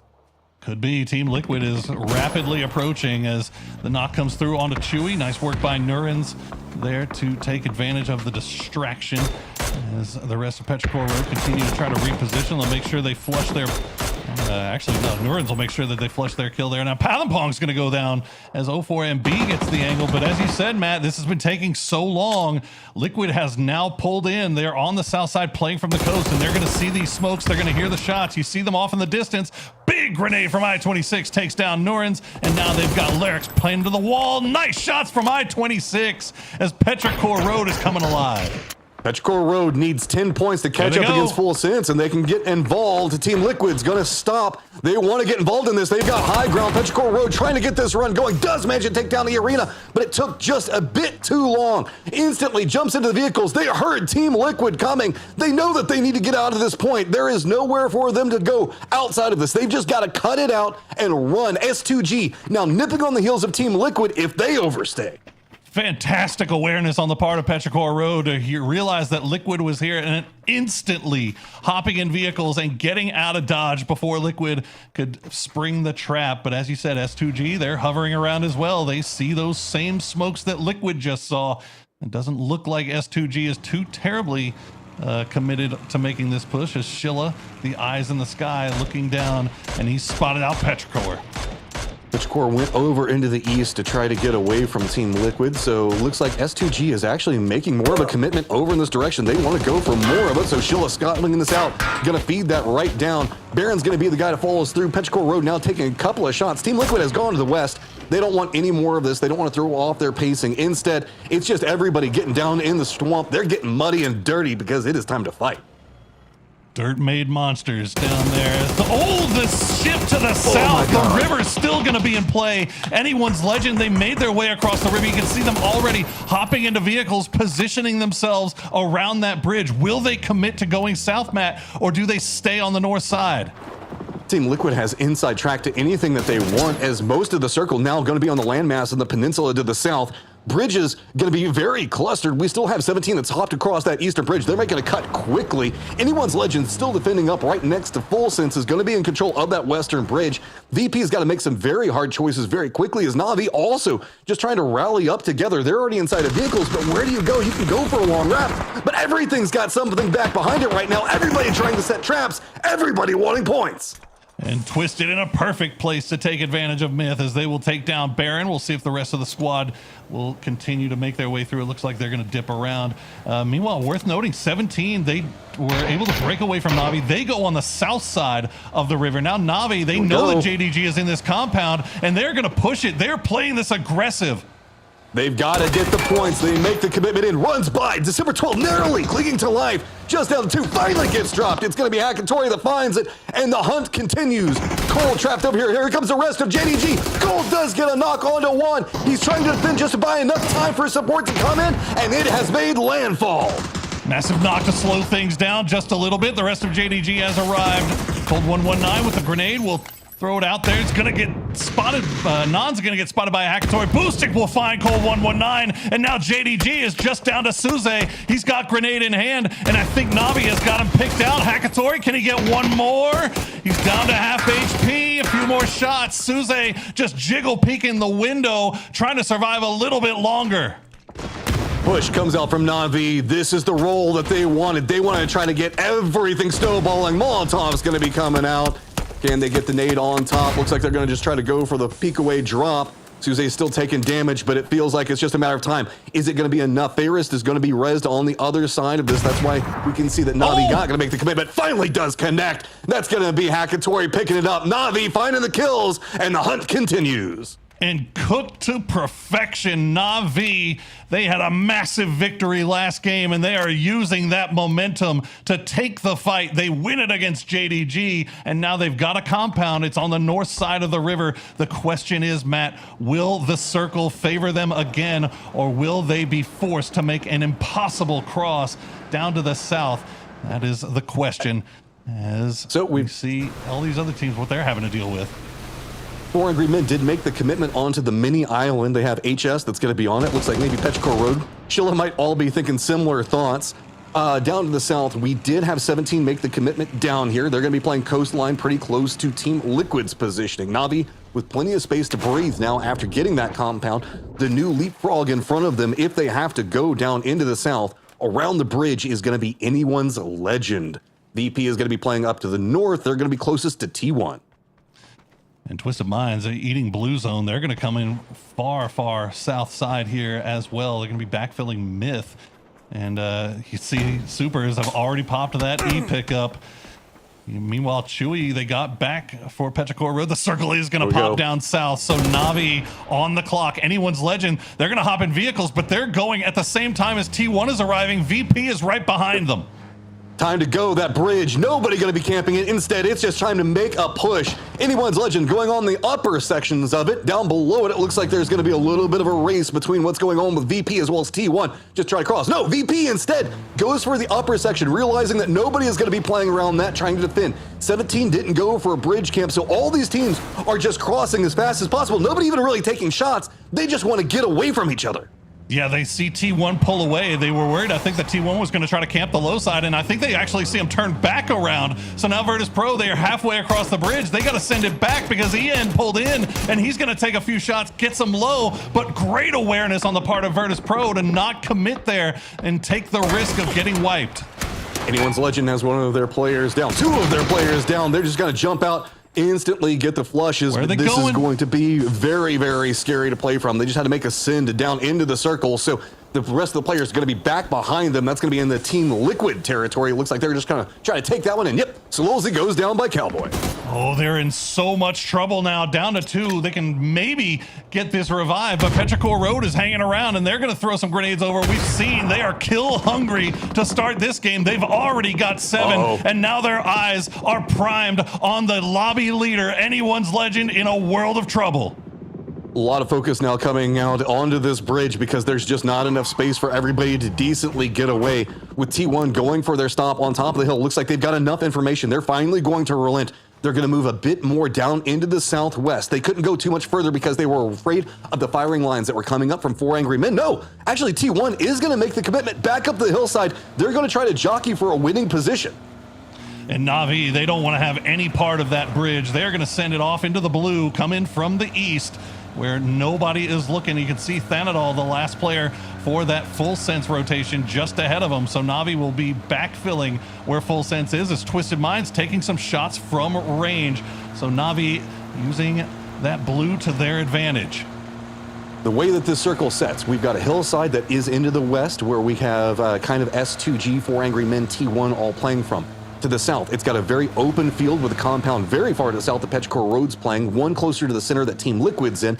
And then there, of course, there's the river, I guess the channel that kind of cuts through the north of it. Right along the coast is going to be where VP, just because they're stuck on the bridge, is at, and 17 Gaming. Down into the southeast, it's very, very open. There's not much cover to be had, as every bit of focus seems to be coming back over onto Anyone's legend.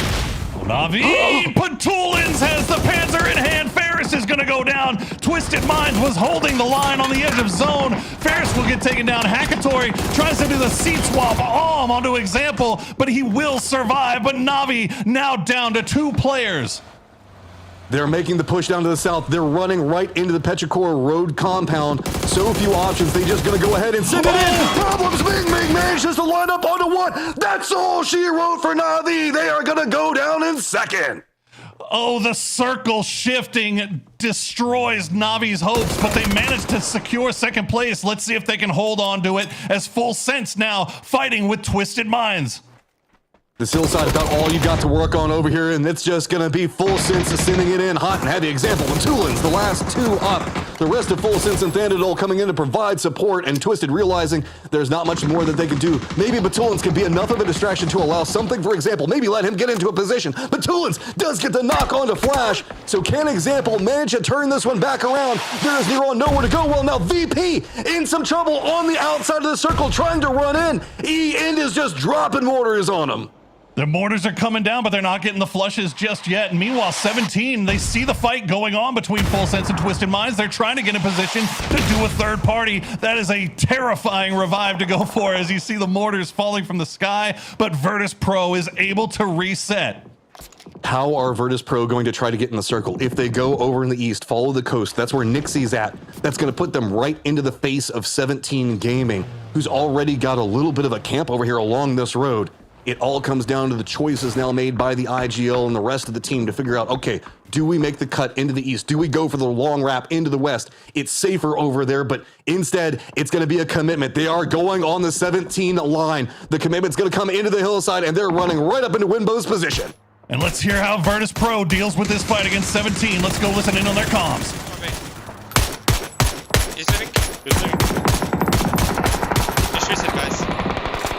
They're full coming to fight you, No, we have good edge, they cannot do it. They play their edge. Go back west, go to this hole, Beamy stay here. Yes, Beamy stay here, Corexi go orange hole, so T1 doesn't go in. No, I need to go north. I'm gonna peek from watch out, they can be there, you shouldn't go there. You should just stomp you up and they can we're good. They cannot pick us. Fuck do we play? We have edge here, we just fucking wait for opportunity, boys.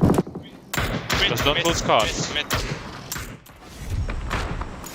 You could hear it. They wanted to try to take that fight with 17, and they wanted to third party them, but as soon as they realized that 17 was fully committed to the fight, they back away, and they keep all four alive for the time being. Phase 4, 35 alive, moving into our fifth circle. Where are we going? If it goes more centered, it's going to go right into those fields where Neron nothing to play around. This is a very open circle, and yeah, it is going to go just off center. That means that Team Liquid is going to have the compound. Super is just kind of hunkering down inside the patties themselves. 4 angry men just hiding out inside of the shade of everything. Petrichor Road on a rampage still. These guys are not done. 11 kills and climbing. They want to catch up to Full Sense. Petrichor Road, they find their groove here in the final game of the day, but the biggest news, Matchroom, anyone's legend. They sent 3 into that shack, and they have been hiding. They have been surviving. They saw that Navi is down. They are dead center circle. They just have to repel invaders. 17, they're going to pull in just on the other side. They get into a spot, pretty defendable, but it is vulnerable to Myth's positioning. Full Sense Tigger also still alive. They did leave Little Ghost back behind to make sure that no ramp was going to come from VP back behind him. VP, they're going to play this as slow as possible, but that could allow T1 to get in position in front of them, and there isn't really an easy path into this for VP. They can go for a long ramp into the west. That's where S2G is already going to be playing from. If they make the commitment a little bit more into the northwest, they're going to have to deal with T1. If they go straight south, Team Liquid in fortifications. So being on the tail end of this could be easily punished. How is VP going to play around it? This is the problem for 17, is that they've got a duo from Myth just on their north side. CVP trying to come in. They're going to find T1, but T1's going to find them. They get the double knock. Luca Rock's all by himself. T1 does get eliminated by Liquid and VP, but the blue is crashing down. Virtus Pro down to 2. Beamy gets knocked out of the vehicle. Luca Rock's the last player left alive, and he's in the blue. Just nowhere to go in front of them, and it's going to be Team Liquid in the firing lines just set up. Even if they manage to make it past it, it is just fields. It's slow, and it's going to be all about hero plays coming up with just one up. What can Lucarux get? It's just 3 points to catch up to anyone's legend, but anyone's legend is near on center of this circle, and Lucarux's work is cut out from him. That blue is just chunking away. And anyone's legend is just looking at that kill feed, and they're realizing that this thing is so close to being in the bag. Just stay safe. Don't allow anybody to get close to you. But you see Team Liquid has Lucarux absolutely pinned down here at the end, asking more from Virtus Pro at this point. It's going to be really tough. They are still in a great spot. 5 points back behind, still 4 players up. They've got Little Ghost playing over into the east with eyes on to so much what's going to be going on. 17 is actually the closest team to anyone's legend right now, hiding out inside that shack. So even if we do have VP go down, there's still a world where 17 can take this. They absolutely can, and they've already gotten rid of their biggest problem, which was the duo of Myth that was hanging out right in their backs. Tigger's still back there for full sense, could cause a problem, but even if Tigger gets a knock, if they immediately trade him back, they should be able to get the revive. So 17 in a lot of, they're in a driver's seat here to try to be able to get some kills, and that circle is going to help them out a lot because anyone's legend, despite the fact that they have the compound in there, they're still playing safe. They can't afford to take the risk of going out there and trying to get involved. We're almost at Goodnight Sweet Print stage as Lucarux is just going to be chain medding. That's going to be the last of his heals. So first aid kit's going to be going down. Team Liquid has to open up a path to get into the circle, and they're going to start dropping down some mortars. And there you go. That's all she wrote for Virtus Pro. Does manage to touch up into the second place position, but now it's just going to be how much can 17 get? All right, Team Liquid, they know they have to leave this compound. They've got a few mortars to send over. I think Cowboy or Kurt might be feeding information over to Alo. Yeah, it looks like 4 a.m. might be the angle that they're looking for, as they'll wait till the last minute. They are already in vehicles. Alo will send a few mortars off in that direction and then hop in the car, and now the push is coming through for Team Liquid. They're going to send it right in to 4 a.m. territory. Rolls right by, just staying next to the road, using the ridgeline for some cover with the way the mortars pop, but Supers are already waiting. Guman gets the double up, and Team Liquid in a ton of trouble. And either Team Liquid did not realize that Supers was there, or they just had a misread on where they ended up. But the grenades from Tian, this is actually distracting Supers enough to where 17 can start to capitalize. They're going to come over here and start collecting some valuable, much-needed points. Oh, 17 wants those points so bad, but the way that the circle is set, we're just down inside the rice paddy fields. There's not much you can do. They've got a ridge, and it feels safe. Cowboy, the last one up. He's got himself the Panzerfaust eyes on the position where Supers are going to be playing from, but he's firmly surrounded. At least the closest member to him is going to be knocked, trying to throw out whatever utility to slow it down. 17 at least providing some cover as well, making this a bit more dicey. Down to the south, we still have Twisted Minds member in example up and alive, trying to creep his way into the circle because Twisted and Team Liquid are so close to each other. And he's going to find Ming Ming, takes him down. Team Liquid will get taken out in the end there by a nicely placed grenade. Is 17 going to try to see if they can knock anyone's legend out with some well-placed blue zone grenades. It forces them to move, but it doesn't get the knocks. Anyone's legend are just surviving right now, and that is causing problems for 17. They've got to start getting active, and Tian knows it.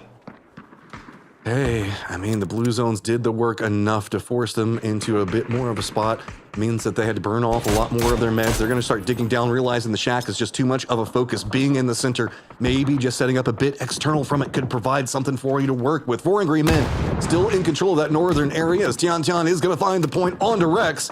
Everything matters is 17 now in second place, just 4 points behind anyone's legend. It's a great grenade.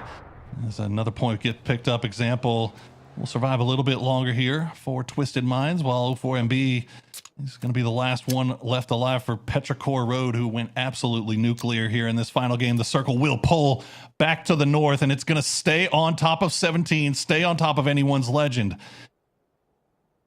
Solos down to the south, creeping in. Not too many more options, only 8 teams alive, 18 to work with, but every single time one of these solos falls down, it's just more points. How much longer can anyone's legend and 17 stay in it? Well, they're pretty close to the center. They've got control. They've got defended positions. It's really just going to be on how S2G and 4 Angry Men make their approach. Look at this. They're just digging themselves a compound. And worth noting, the destructible terrain is making it so that anyone's legend can do this. They don't have to play inside the actual building and wait for more utility to get spammed over in their direction. Instead, they're digging holes around the outside, playing alternate angles to take people by surprise.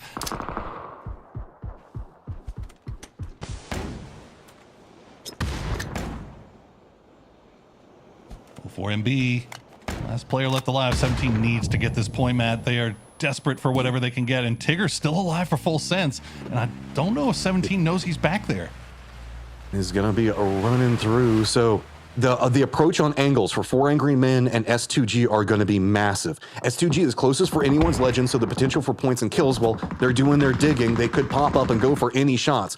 4 Angry Men, much more in the line of sights for 17 Gaming. A couple of kills going either side of this could be big. Shin is going to get the damage onto S2G, make it even weaker before they get in there, but that does kind of inadvertently deny kill points for anyone's legend to find anything. Example, still alive down to the south. He wants everything that he can find around him. Trying to be active, and now Lil Ghost has spotted out Tigger, so that last snake is removed for 17, and that's another point they pick up. They're now 3 behind anyone's legend. Shots coming out from Example, gets the knock onto Shin. Everybody just coming in, limping into the circle. Quepa finally takes down Example. Anyone's legend trying to look around for it. It is just 3 points separating out anyone's legend and 17 Gaming, who are fighting neck and neck all the way to the end of this one. It might come down to winner take all between 17 and anyone's legend at the end of this. The way things have been played out, you got to imagine anybody coming from the west, Quepa and 4AM, I doubt that they're going to be able to make it across the street. Quepa will get taken down by Spaceman. 4AM still 3 up, but they've got to cross this road, and that is looking near impossible here, Matt. 4 Angry Men keeps creeping closer and closer to the anyone's legend side. So even if 17 gets the knocks, anyone's legend can pop up and potentially get the flushes. The way these exchanges go, it could open up a lot of different avenues for either one of these teams. Super still needs to get up in the north. They're still just kind of crawling around in the no man's land and no cover to be had up there. Petrichor Road still live down to the south. He's got eyes onto the ridgeline that you can see that 17 Gaming is playing and could absolutely ruin them. 4AM, they're going to make the crash onto anyone's legends compound. This is the way they've decided to make the play, and these could be huge kills if anyone's legend can pick some up, but they're not looking in that direction. More blue zone grenades are coming, but this is exactly what we were talking about. AL has taken positions outside, digging in the fields. They are damn near impossible to see until you're right on top of them, and 4AM's about to find that out the hard way. Look at the way that the grass is set up around it. It's just perfectly covering up these trenches that they've managed to dig out for themselves. This has all just been waiting, at least cutting enough space as well that nades won't just roll right down and drop on top of it to ruin them. This is all set up for this plan, knowing that somebody's going to make the approach over there. A couple of nades coming out, not connecting onto 4 Angry Men just yet. Actually, Hamas does get one onto HS. Dylan does spot out Spaceman. More kills starting to stack, and that's going to make 17 even more dangerous over there. They've got to start making some type of moves, but there's nothing to be had. Shin has to retreat from the angle. And Shin pulls away, but those are 2 massive kill points picked up, and 17 has to know this. They have to see this and see that anyone's legend is climbing further away. Now 5 points removed as make it 6 as HSM will go down. And now 17, they have a lot of real estate to work with over here, but what a setup by anyone's legend here at the end of the day. Creeping up, Heaven goes for some shots, jukes it through, does get the knock on a Little Ghost, and drops back down. That means that 17 Gaming has to push back up into the north. It's all going to come down to sit or dot control, and 17 is having to surrender. It does get the knock onto Heaven, but now all the way across, it's going to be Gilman, anyone's legend, starting to become more active over here, gonna take down Petrichor Road. And they're starting to use that opportunity. They saw the knock, immediately ran out of their compound. They clean out the last player for Petrichor Road, and now they have perfect angles down the line towards 17. 17 still has not gotten their revive back up, but they still have utility. They're going to try to send some over. Xiaowu holding point with the Panzerfaust. Human's got eyes on to anyone's legend's side flanked position. Himas has to retreat from it because he knows that somebody else is going to be coming up back behind him. That means a weakened anyone's legend's going to have to be contesting up against 17 Gaming. Still, just 5 points difference between the two of them. Big knocks coming up. That's a quick flush. Come out from 17 Gaming, dropping it down to just 4. And they're finding it. 17 is doing it. They're coming alive at the last minute. Himas, the last player alive for anyone's legend. Can 17 pull off the impossible here at the end? They need to get this kill. Himas down to 6 HP. He's going to try to retreat to the blue, but he can't do it. 17 gets the win. Was it enough to climb them into first place? The points for taking the victory give them the top of it. 17 finding it all the way to the end. Colaris Avenger, they managed to find it. A picture-perfect ending as 17 and anyone's legend go head-to-head, and 17 takes away number 1. Yet another PGS championship under their belt. Tian, having only arrived yesterday, comes along, comes alive. for the roster. What a performance, what a last game, Avenger. Amazing stuff. Yeah, we could see it on the smiles today. Those damn smiles, they felt like they're going to be taking everything home. And here they are, PGS 5 champions. Huge confidence from the boys coming in to the start of the day. They knew it. We have 17 Gaming PGS 5 champions. Porosaurus, that was lights out again. I've said it many times today because each and every game has felt really on a tenterhooks down to the wire. But let's check in with Hi, Wembo. Here's your microphone. And if you guys could take the microphones. Well, you guys are the PUBG Global Series 5 champions. Well, Wenbo, let me talk to you first. You know, ever since joining 17 after spending time on CTG, you get your first global title. What are you thinking right now? You're happy, right? 还好吧，没有很开心，周冠嘛，没什么很开心的。 뭐 그렇게까지 막 즐거워하진 않았고. 你说什么？那个周末？周冠军。 그 마지막 우승이니까. 네. 마지막 우승이요? 你是说中冠军？对，就是不是 PGS 6的冠军，只是 PGS 4、5的冠军。그 4, 5의 우승이다 보니까 6의 우승이 아니다 보니까 막 그렇게까지 즐겁진 않았다고 하셨습니다. I asked him, well, Wembo is currently not too happy because this is only halfway through our PUBG Global Series marathon because he believes that the next trophy will hold more meaning. That is right. Yeah. We could think about the next. We could think about the next one already. That is good. Well, are you confident that you would be seizing the next one as well then? 혹시 그러면 다음 트로피를 벌써 좀 생각을 하고 계신지 자신 있는지 한번 들어볼 수 있을까요, 웬보 선수? 那你有信心就是取得下一个冠军吗？有 PGS 6绝对的有啊。 6일 때 꼭 우승을 할 거라고 하셨습니다. Yeah, he will seize that PGS 6 trophy. All right. Well, can I talk to Lil Ghost next then? Hi, Lil Ghost. Well, I saw you. We had a chat. We had a chat during survival stage when you guys finished 6th, and you guys made it just in time to compete this final stage. And here you are, your personal 3rd PGS trophy. What's going through your mind right now? Are you thinking the same thing as Wenbo? Let's hear it. 이제 서바이벌 스테이지 6위로 마무리하면서 릴고스트 선수와 이야기를 했었는데 이번에 파이널 스테이지 우승까지 거머졌습니다. 릴고스트 선수는 3번째 PGS 타이틀이기도 한데 일단 우승 소감부터 들어보도록 하겠습니다. 这次又获得了优胜，然后就是想听一下你的这个，就是你的这个获奖感言是什么？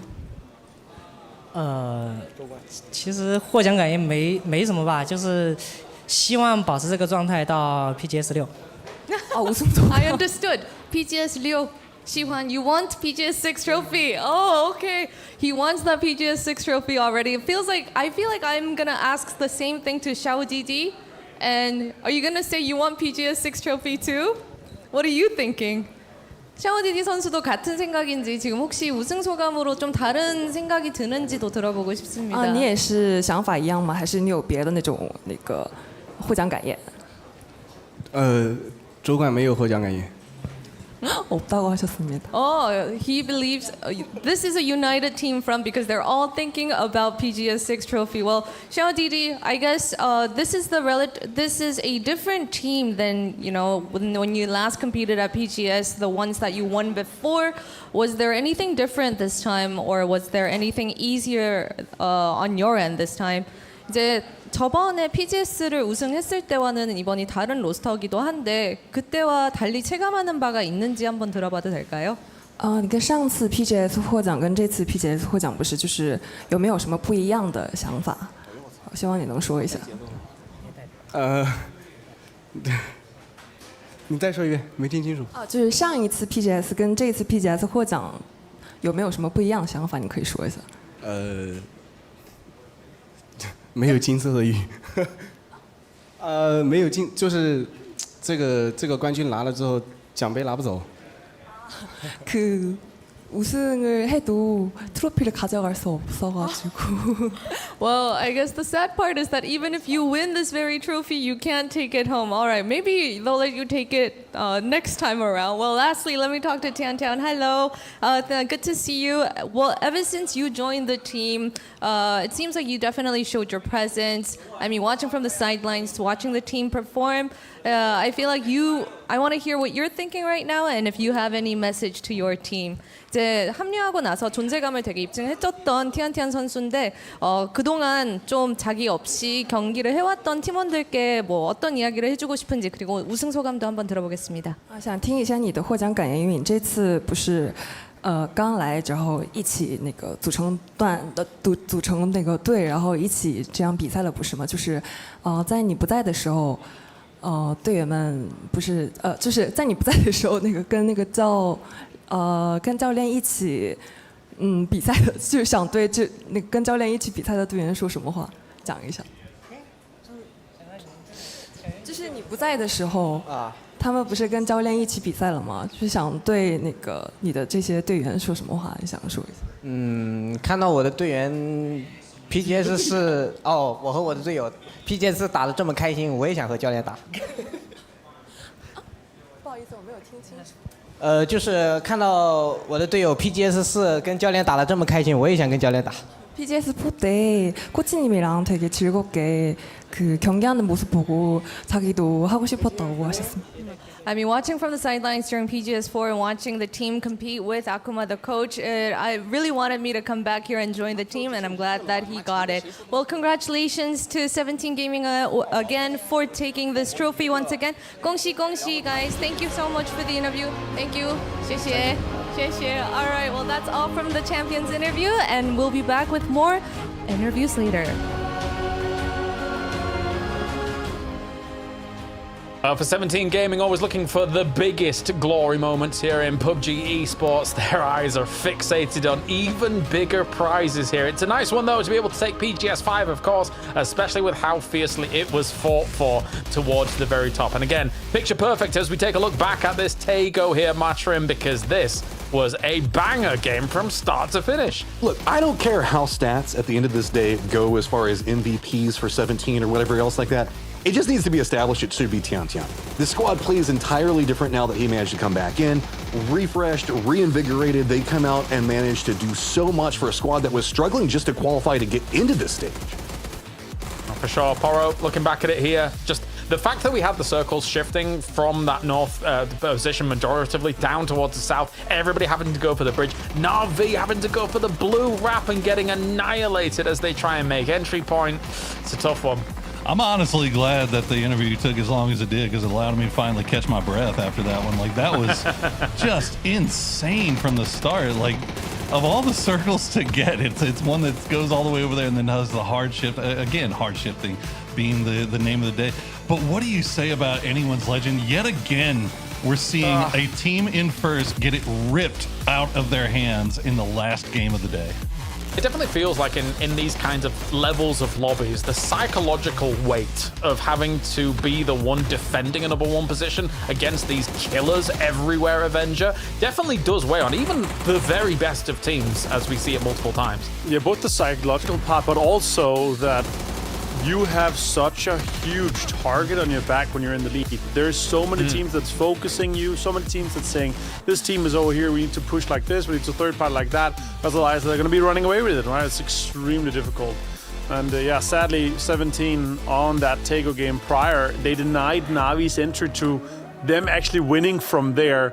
And if Na'Vi had survived that, they might have won the whole thing. 17 for 20 points in the last game, but 10 kills. Huge game for them to finish things off with a record-breaking amount of points in number one. Triple digits for first, triple digits for second place for AL as well. Yeah, very well done. Petricot Road with the fight back as well, Matrim. I mean, anyone's legend. I feel bad because they were innovating strategy. They're at the very end of that with those trenches and the way they had everything set up. 3 points in difference is all it's going to take, but 17, you gotta admit, it's poetic. Taking the last game and the victory with it, you love to see it in PUBG. Yeah. Yeah, you couldn't ask for more, really, could you? For EMEA, obviously, close but no cigar. A tied 91 points there between Virtus.pro and Na'Vi. Twisted Minds in third. And Hakatori, once again, taking the most amount of the matches for the leaderboards, indeed. But I think it bears repeating here, Poro, is that in EMEA, it is still Na'Vi and Virtus.pro topping the charts compared to Twisted Minds. Twisted Minds have still got to tighten those bolts here. It's weird, isn't it? Like, you know, we always were expecting, like, that somebody would eventually come and catch up to Twisted Minds, right? Like, asking them to have that level of high performance for that long is just, it's too much, right? Like, and it's interesting that now Virtus.pro and Na'Vi have both kind of found that rhythm and become challengers at almost the exact same time. Of course, as we take a look at the potential MVP here for PGS5, it's all three EMEA names. Will Spiro have it taken away from him by the Hakatori at the very end? It would be lovely for it to be Spiro Avenger, but Hakatori and Beamy making a case for it. I'm not too surprised either. Yeah, Hakatori getting up to 22 kills today after only having 9 yesterday. Spiro only had 6 kills today, but Beamy has had so much damage done. Survival time has also been an all-time high for Beamy, so yeah, in my case, it could be any of them. Sadly, not to see any of the 17 gaming guys in there, but their performance today and throughout has been so shared that even Xiaowu, even Chan Chan was just a little bit closer to this top 3 MVP stage. Spiro looking at some great moments from him as well. Obviously for E-Arena, as I said, when this fight was going down and after it, it was just like shooting fish in a barrel for Na'Vi. They're able to sniff these kinds of moments out, Poro, and capitalize on them. I mean, yeah, what do you say about what Spiro was able to do this weekend? Like, when you have two names like Boostic and... Hey, there he is. Look at that. When you have two guys like Hakatori and Boostic on your squad, to be able to come up and put in an MVP-type performance in the final stage speaks volumes. And I'm so happy for Spiro that he was able to get this. I completely agree. Yeah. Obviously, we see a lot of people sharing it, but for Spiro, right, for me, he is the Renaissance man, being able to reinvent himself. Let's listen. Goes to Na'Vi. Spiro. Hi, Spiro. Congratulations. Oh. Well, that was a very well-deserved title, right? What's going through your mind right now? Honestly, I didn't expect that I would be MVP because we didn't win, so we forced. But like 10 minutes ago, I saw like statistics of players, and I saw I'm on third place, and I have on my mind like I could be MVP, so I was preparing for it. Oh, to be honest, you were mentally preparing for this interview too. Yeah. That's lovely. Well, this marathon isn't over yet, but today it was only 5 matches, but it was a very long day, right? Well, how was it on your end, and how's the team, and what are you guys thinking? Yeah, for me especially, first 3 games was like easy, but last 2 games was really difficult. I'm like out of energy. And here you are being crowned the MVP of PGS5, and you deserve that title so much. But this marathon is not over yet. We still have our prize for the next week, right? Well, the final step awaits. So do you think the team can, gather enough energy on the time off and regroup and show up for the next week? Yeah, we have a plan.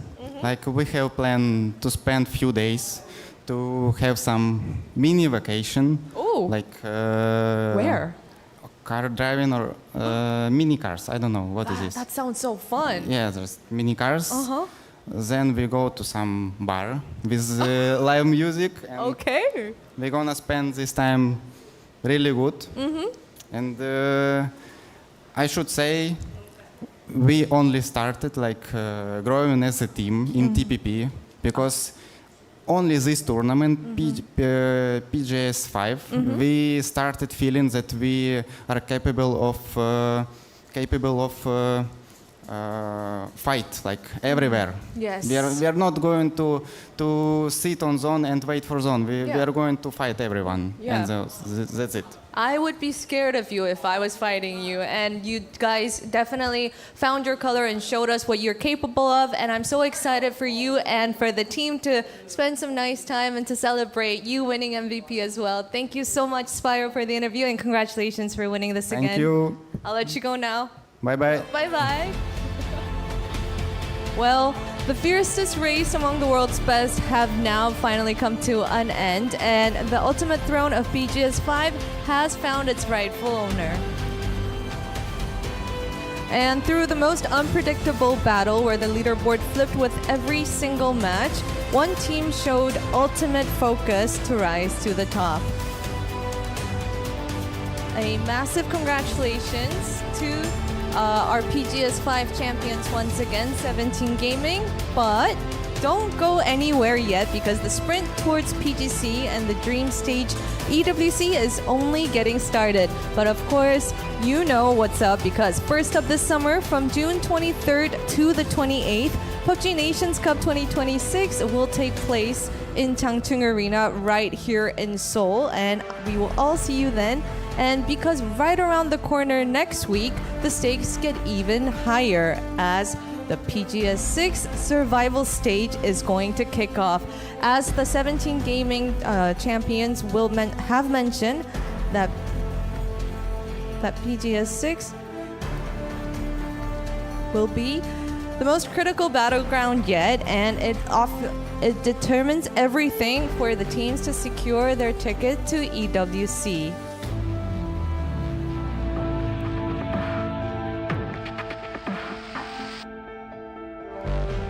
I think they may have lost 17 Gaming. That's what I'm garnering from all of that. Time to party, they've baby. gone rogue. Quick, send SEAL Team 6 to find 17 Gaming. But here is the overall prize pool here for PGS 2026 so far. Virtus Pro at #1 so far. Thanks to the fact that, of course, they did win PGS 3, I think that this leaderboard will look very different, Matrim, at the end of PGS 6. Oh yeah, we're gonna have the spike up as far as prize pools, all that other fun stuff, and it is going to be a ride. If it's even near as close as what we're looking at inside of this one, it is just gonna be absolutely nuts, because now we do have 17 coming out with Tian off the start of it. Saw VP in a great interview, by the way. I always love it whenever we have somebody that's doing bilingual interviews and really speaking from their heart, let us know what they're feeling. But even Navi now saying the fact that they feel comfortable to go after these types of things, much more comfortable in firefighting. They were not comfortable in firefighting beforehand. My God, I'm scared. Yeah, I'm really glad you brought that up, actually, because in the stupor that we found ourselves in with probably losing 17 Gaming, I completely forgot that was such a great interview from Spiro. Really awesome to hear from him, Poro, there. No, he was awesome, and it's good to hear that they feel like that things are starting to click a little bit different. And I gotta be honest, like Navi, they looked different these last 2 days. Like you know, as mean as it is, like I feel like I've been fairly honest in saying that, like, Navi, in my eyes anyway, they've been a team that'll have a big game and then they'll follow it up with just nothing. And I was fully expecting Navi to come into this into today and finish in like 6th or 7th, but they were in the scrap all the way to the end. They looked different. They looked aggressive. They were winning fights, and the communication between these guys looks like it's gotten a lot better. An interesting change up in the PGS points as 17 Gaming moves into 5th place. That knocks E-Arena out of that top 8, meaning that technically, if all was said and done now, Avenger, China would be taking extra slots into EWC.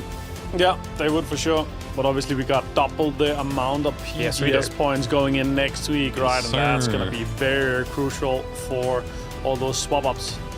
And the bottom half of the leaderboard, they're going to have a big run for it to try to get in, obviously. There's 60 points for first in next week in PGS 6. Yes, of course. Very important stuff here. Has got yourself these PGS points on the way, on the board. There is still an opportunity for some big jumps up and leaps up if they can make it happen. That is a good point, though, actually, with Twisted Mind still on in. Technically, Arena would actually be able to be top 8 in theory. But anyway, take a look at how all this sits right now. This is the 16 teams that are going to be going into the survival stage to start things off, Avenger. And as they do have one opportunity to be able to get themselves into that grand final. Yeah, one best of 5 starting on Thursday. Well, I'm back to tell you All right, guys Bella's once back. again that right around the corner next week, PGS 6 survival stage will be kicking off.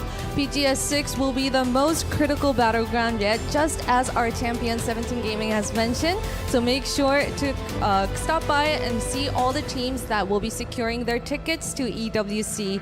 And what kind of unbelievable highlights, what kind of excitement awaits for us next week, we can only find out if you show up with us. So now it's time to welcome back our absolute stars of the show for the official trophy ceremony. Let's hear it one more time for our PUBG Global Series 5 champions, 17 Gaming. 恭喜恭喜, come on, join us. Congrats, 17 Gaming.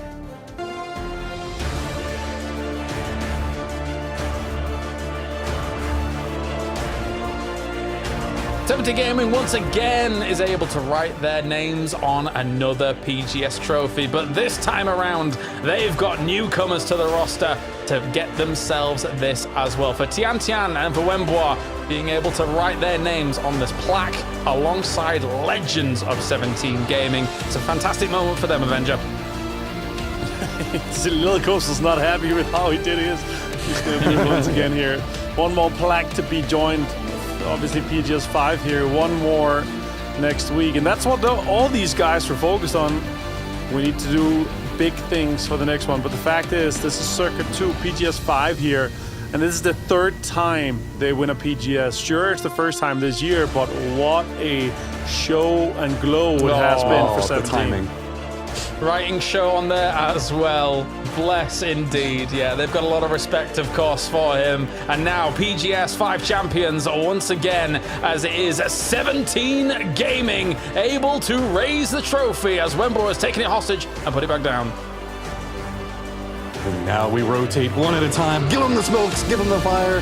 They didn't end up taking down Bella the same way that they took down 81's Legend. I was worried that they might have abandoned her. They'll leave her to her own devices up there. What would have even happened? Bella would have to go up there and like hold the trophy awkwardly for just a second while it's going on. These guys got goals, and then it's not done. They just want to make sure that they can continue out and have an amazing start moving into next week, which I'm excited for because this could go so many different directions now. Yes, indeed. Indeed. For 17 Gaming, obviously they've got their eyes on the skies. PGS 6 very much a focal point for them, but that means as well, with all of the tournaments coming up, they're going to be looking at other results, right? Especially if they've got Tian Tian on board. Tian Tian very locked in on the idea of PNC coming up. No doubt they're going to be locked in, Poro, on the idea of EWC. Big prize pool to be won there. 17 Gaming's a bit of a terror. They're just different. Like when Tian Tian's there, they're just completely different, and you got to see it in firsthand here in this final. Like they look so confident and so just aggressive, like ready to push into anything. But the problem is that there's a lot of teams in the lobby that are looking better with each passing week. So next week is going to be an absolute barn burner, and I, for one, can't wait. All right, final thoughts. Let's get, I think that sounds like Poro's final thought, actually. You can't count wait. it. That makes a lot of sense. How about yourself, Matrim? Well, this is my only run for this series, so I'm going to be buckled up watching you guys next week, so I can't wait because it's going to be crazy implications moving into the remainder of the year. We've had everybody feel like they've kind of warmed up now, well, except for Americans. We'll leave that one alone. But maybe even Americas can make it into having something big happen next week, but I'm just excited because I love whenever 17 and the way that they managed to play. Anyone's Legend coming alive. It's like all the storylines we've been waiting for about a year to a year and a half to start to develop are all coming to a head right now. And I appreciate you making a swap for me on one of the PGSs as well, as I'll be returning for PGS 6. So thank you very much for that. No problem. Avenger, your final thoughts. Yeah, for sure. As I'll completely agree here with Matrim though, because America's going to have a big shot at having some ways in, because all their teams are in the survival stage starting on Thursday, guys. So it's going to be cool to see. Obviously, the top 8 has been determined. Yeah, I know. I mean, he didn't want to point it out himself, so I had to do it. So I'm going to be really excited to see Take that. away your cowboy hat if you're not careful. Yeah, you didn't buy me one. You're going to have to bring me one for the next one. I'll say this though, very impressed with how the teams have continued to improve, and also what a way for us to have a 4-horse race to come down to both first and second place, breaking the total points, going into the triple digits here for PGS. That was very impressive. So yeah, I hope it continues, and I hope to see the teams that feel like they still have space to improve may be able to improve, even if it's a vacation or if it's through gaming on the off days. I think it's going to be all to play for PGS6. There's so many contenders. And here to round out PGS5, we had a picture-perfect ending with a photo finish there between 17 Gaming and Anyone's Legend. But 17 Gaming is your PGS5 champions. We'll be returning next week here to have the conclusion of circuit number 2, as well as PGS6 well underway. For now, go away, and we will see you next time for more PUBG action.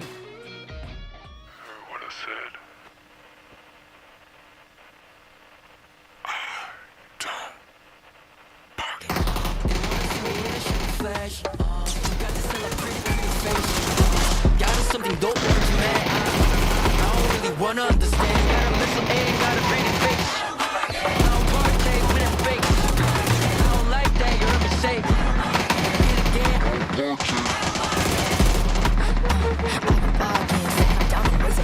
I'll be your bargain, cautious.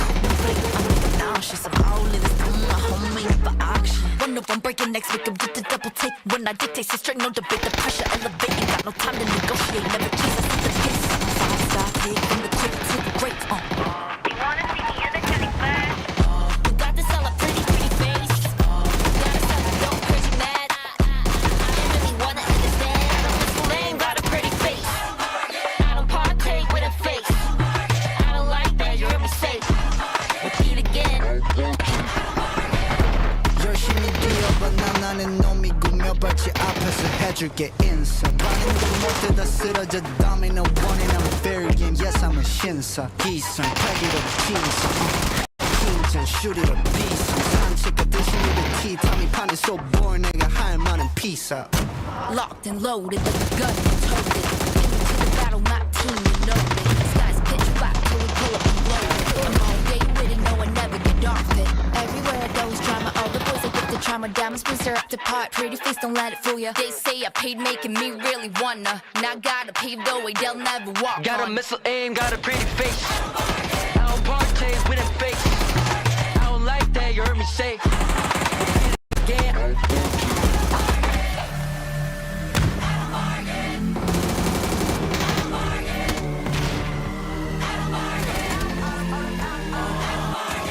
so tired of hates and comments why you got no sense that's common talk the beef get cooked like ramen I just make gala and I dress her up with diamonds I know what I know I don't bargain you can price me look at all my garments 나는 놈 위에 있는 놈이 난데 채널 고정해 5번으로 내 향이 남네 난 got a missile aim got a pretty face I don't partake with them fakes I don't like that you heard me say repeat again I don't partake got a missile aim got a pretty face I don't partake with them fakes I don't like that you heard me say repeat again I don't partake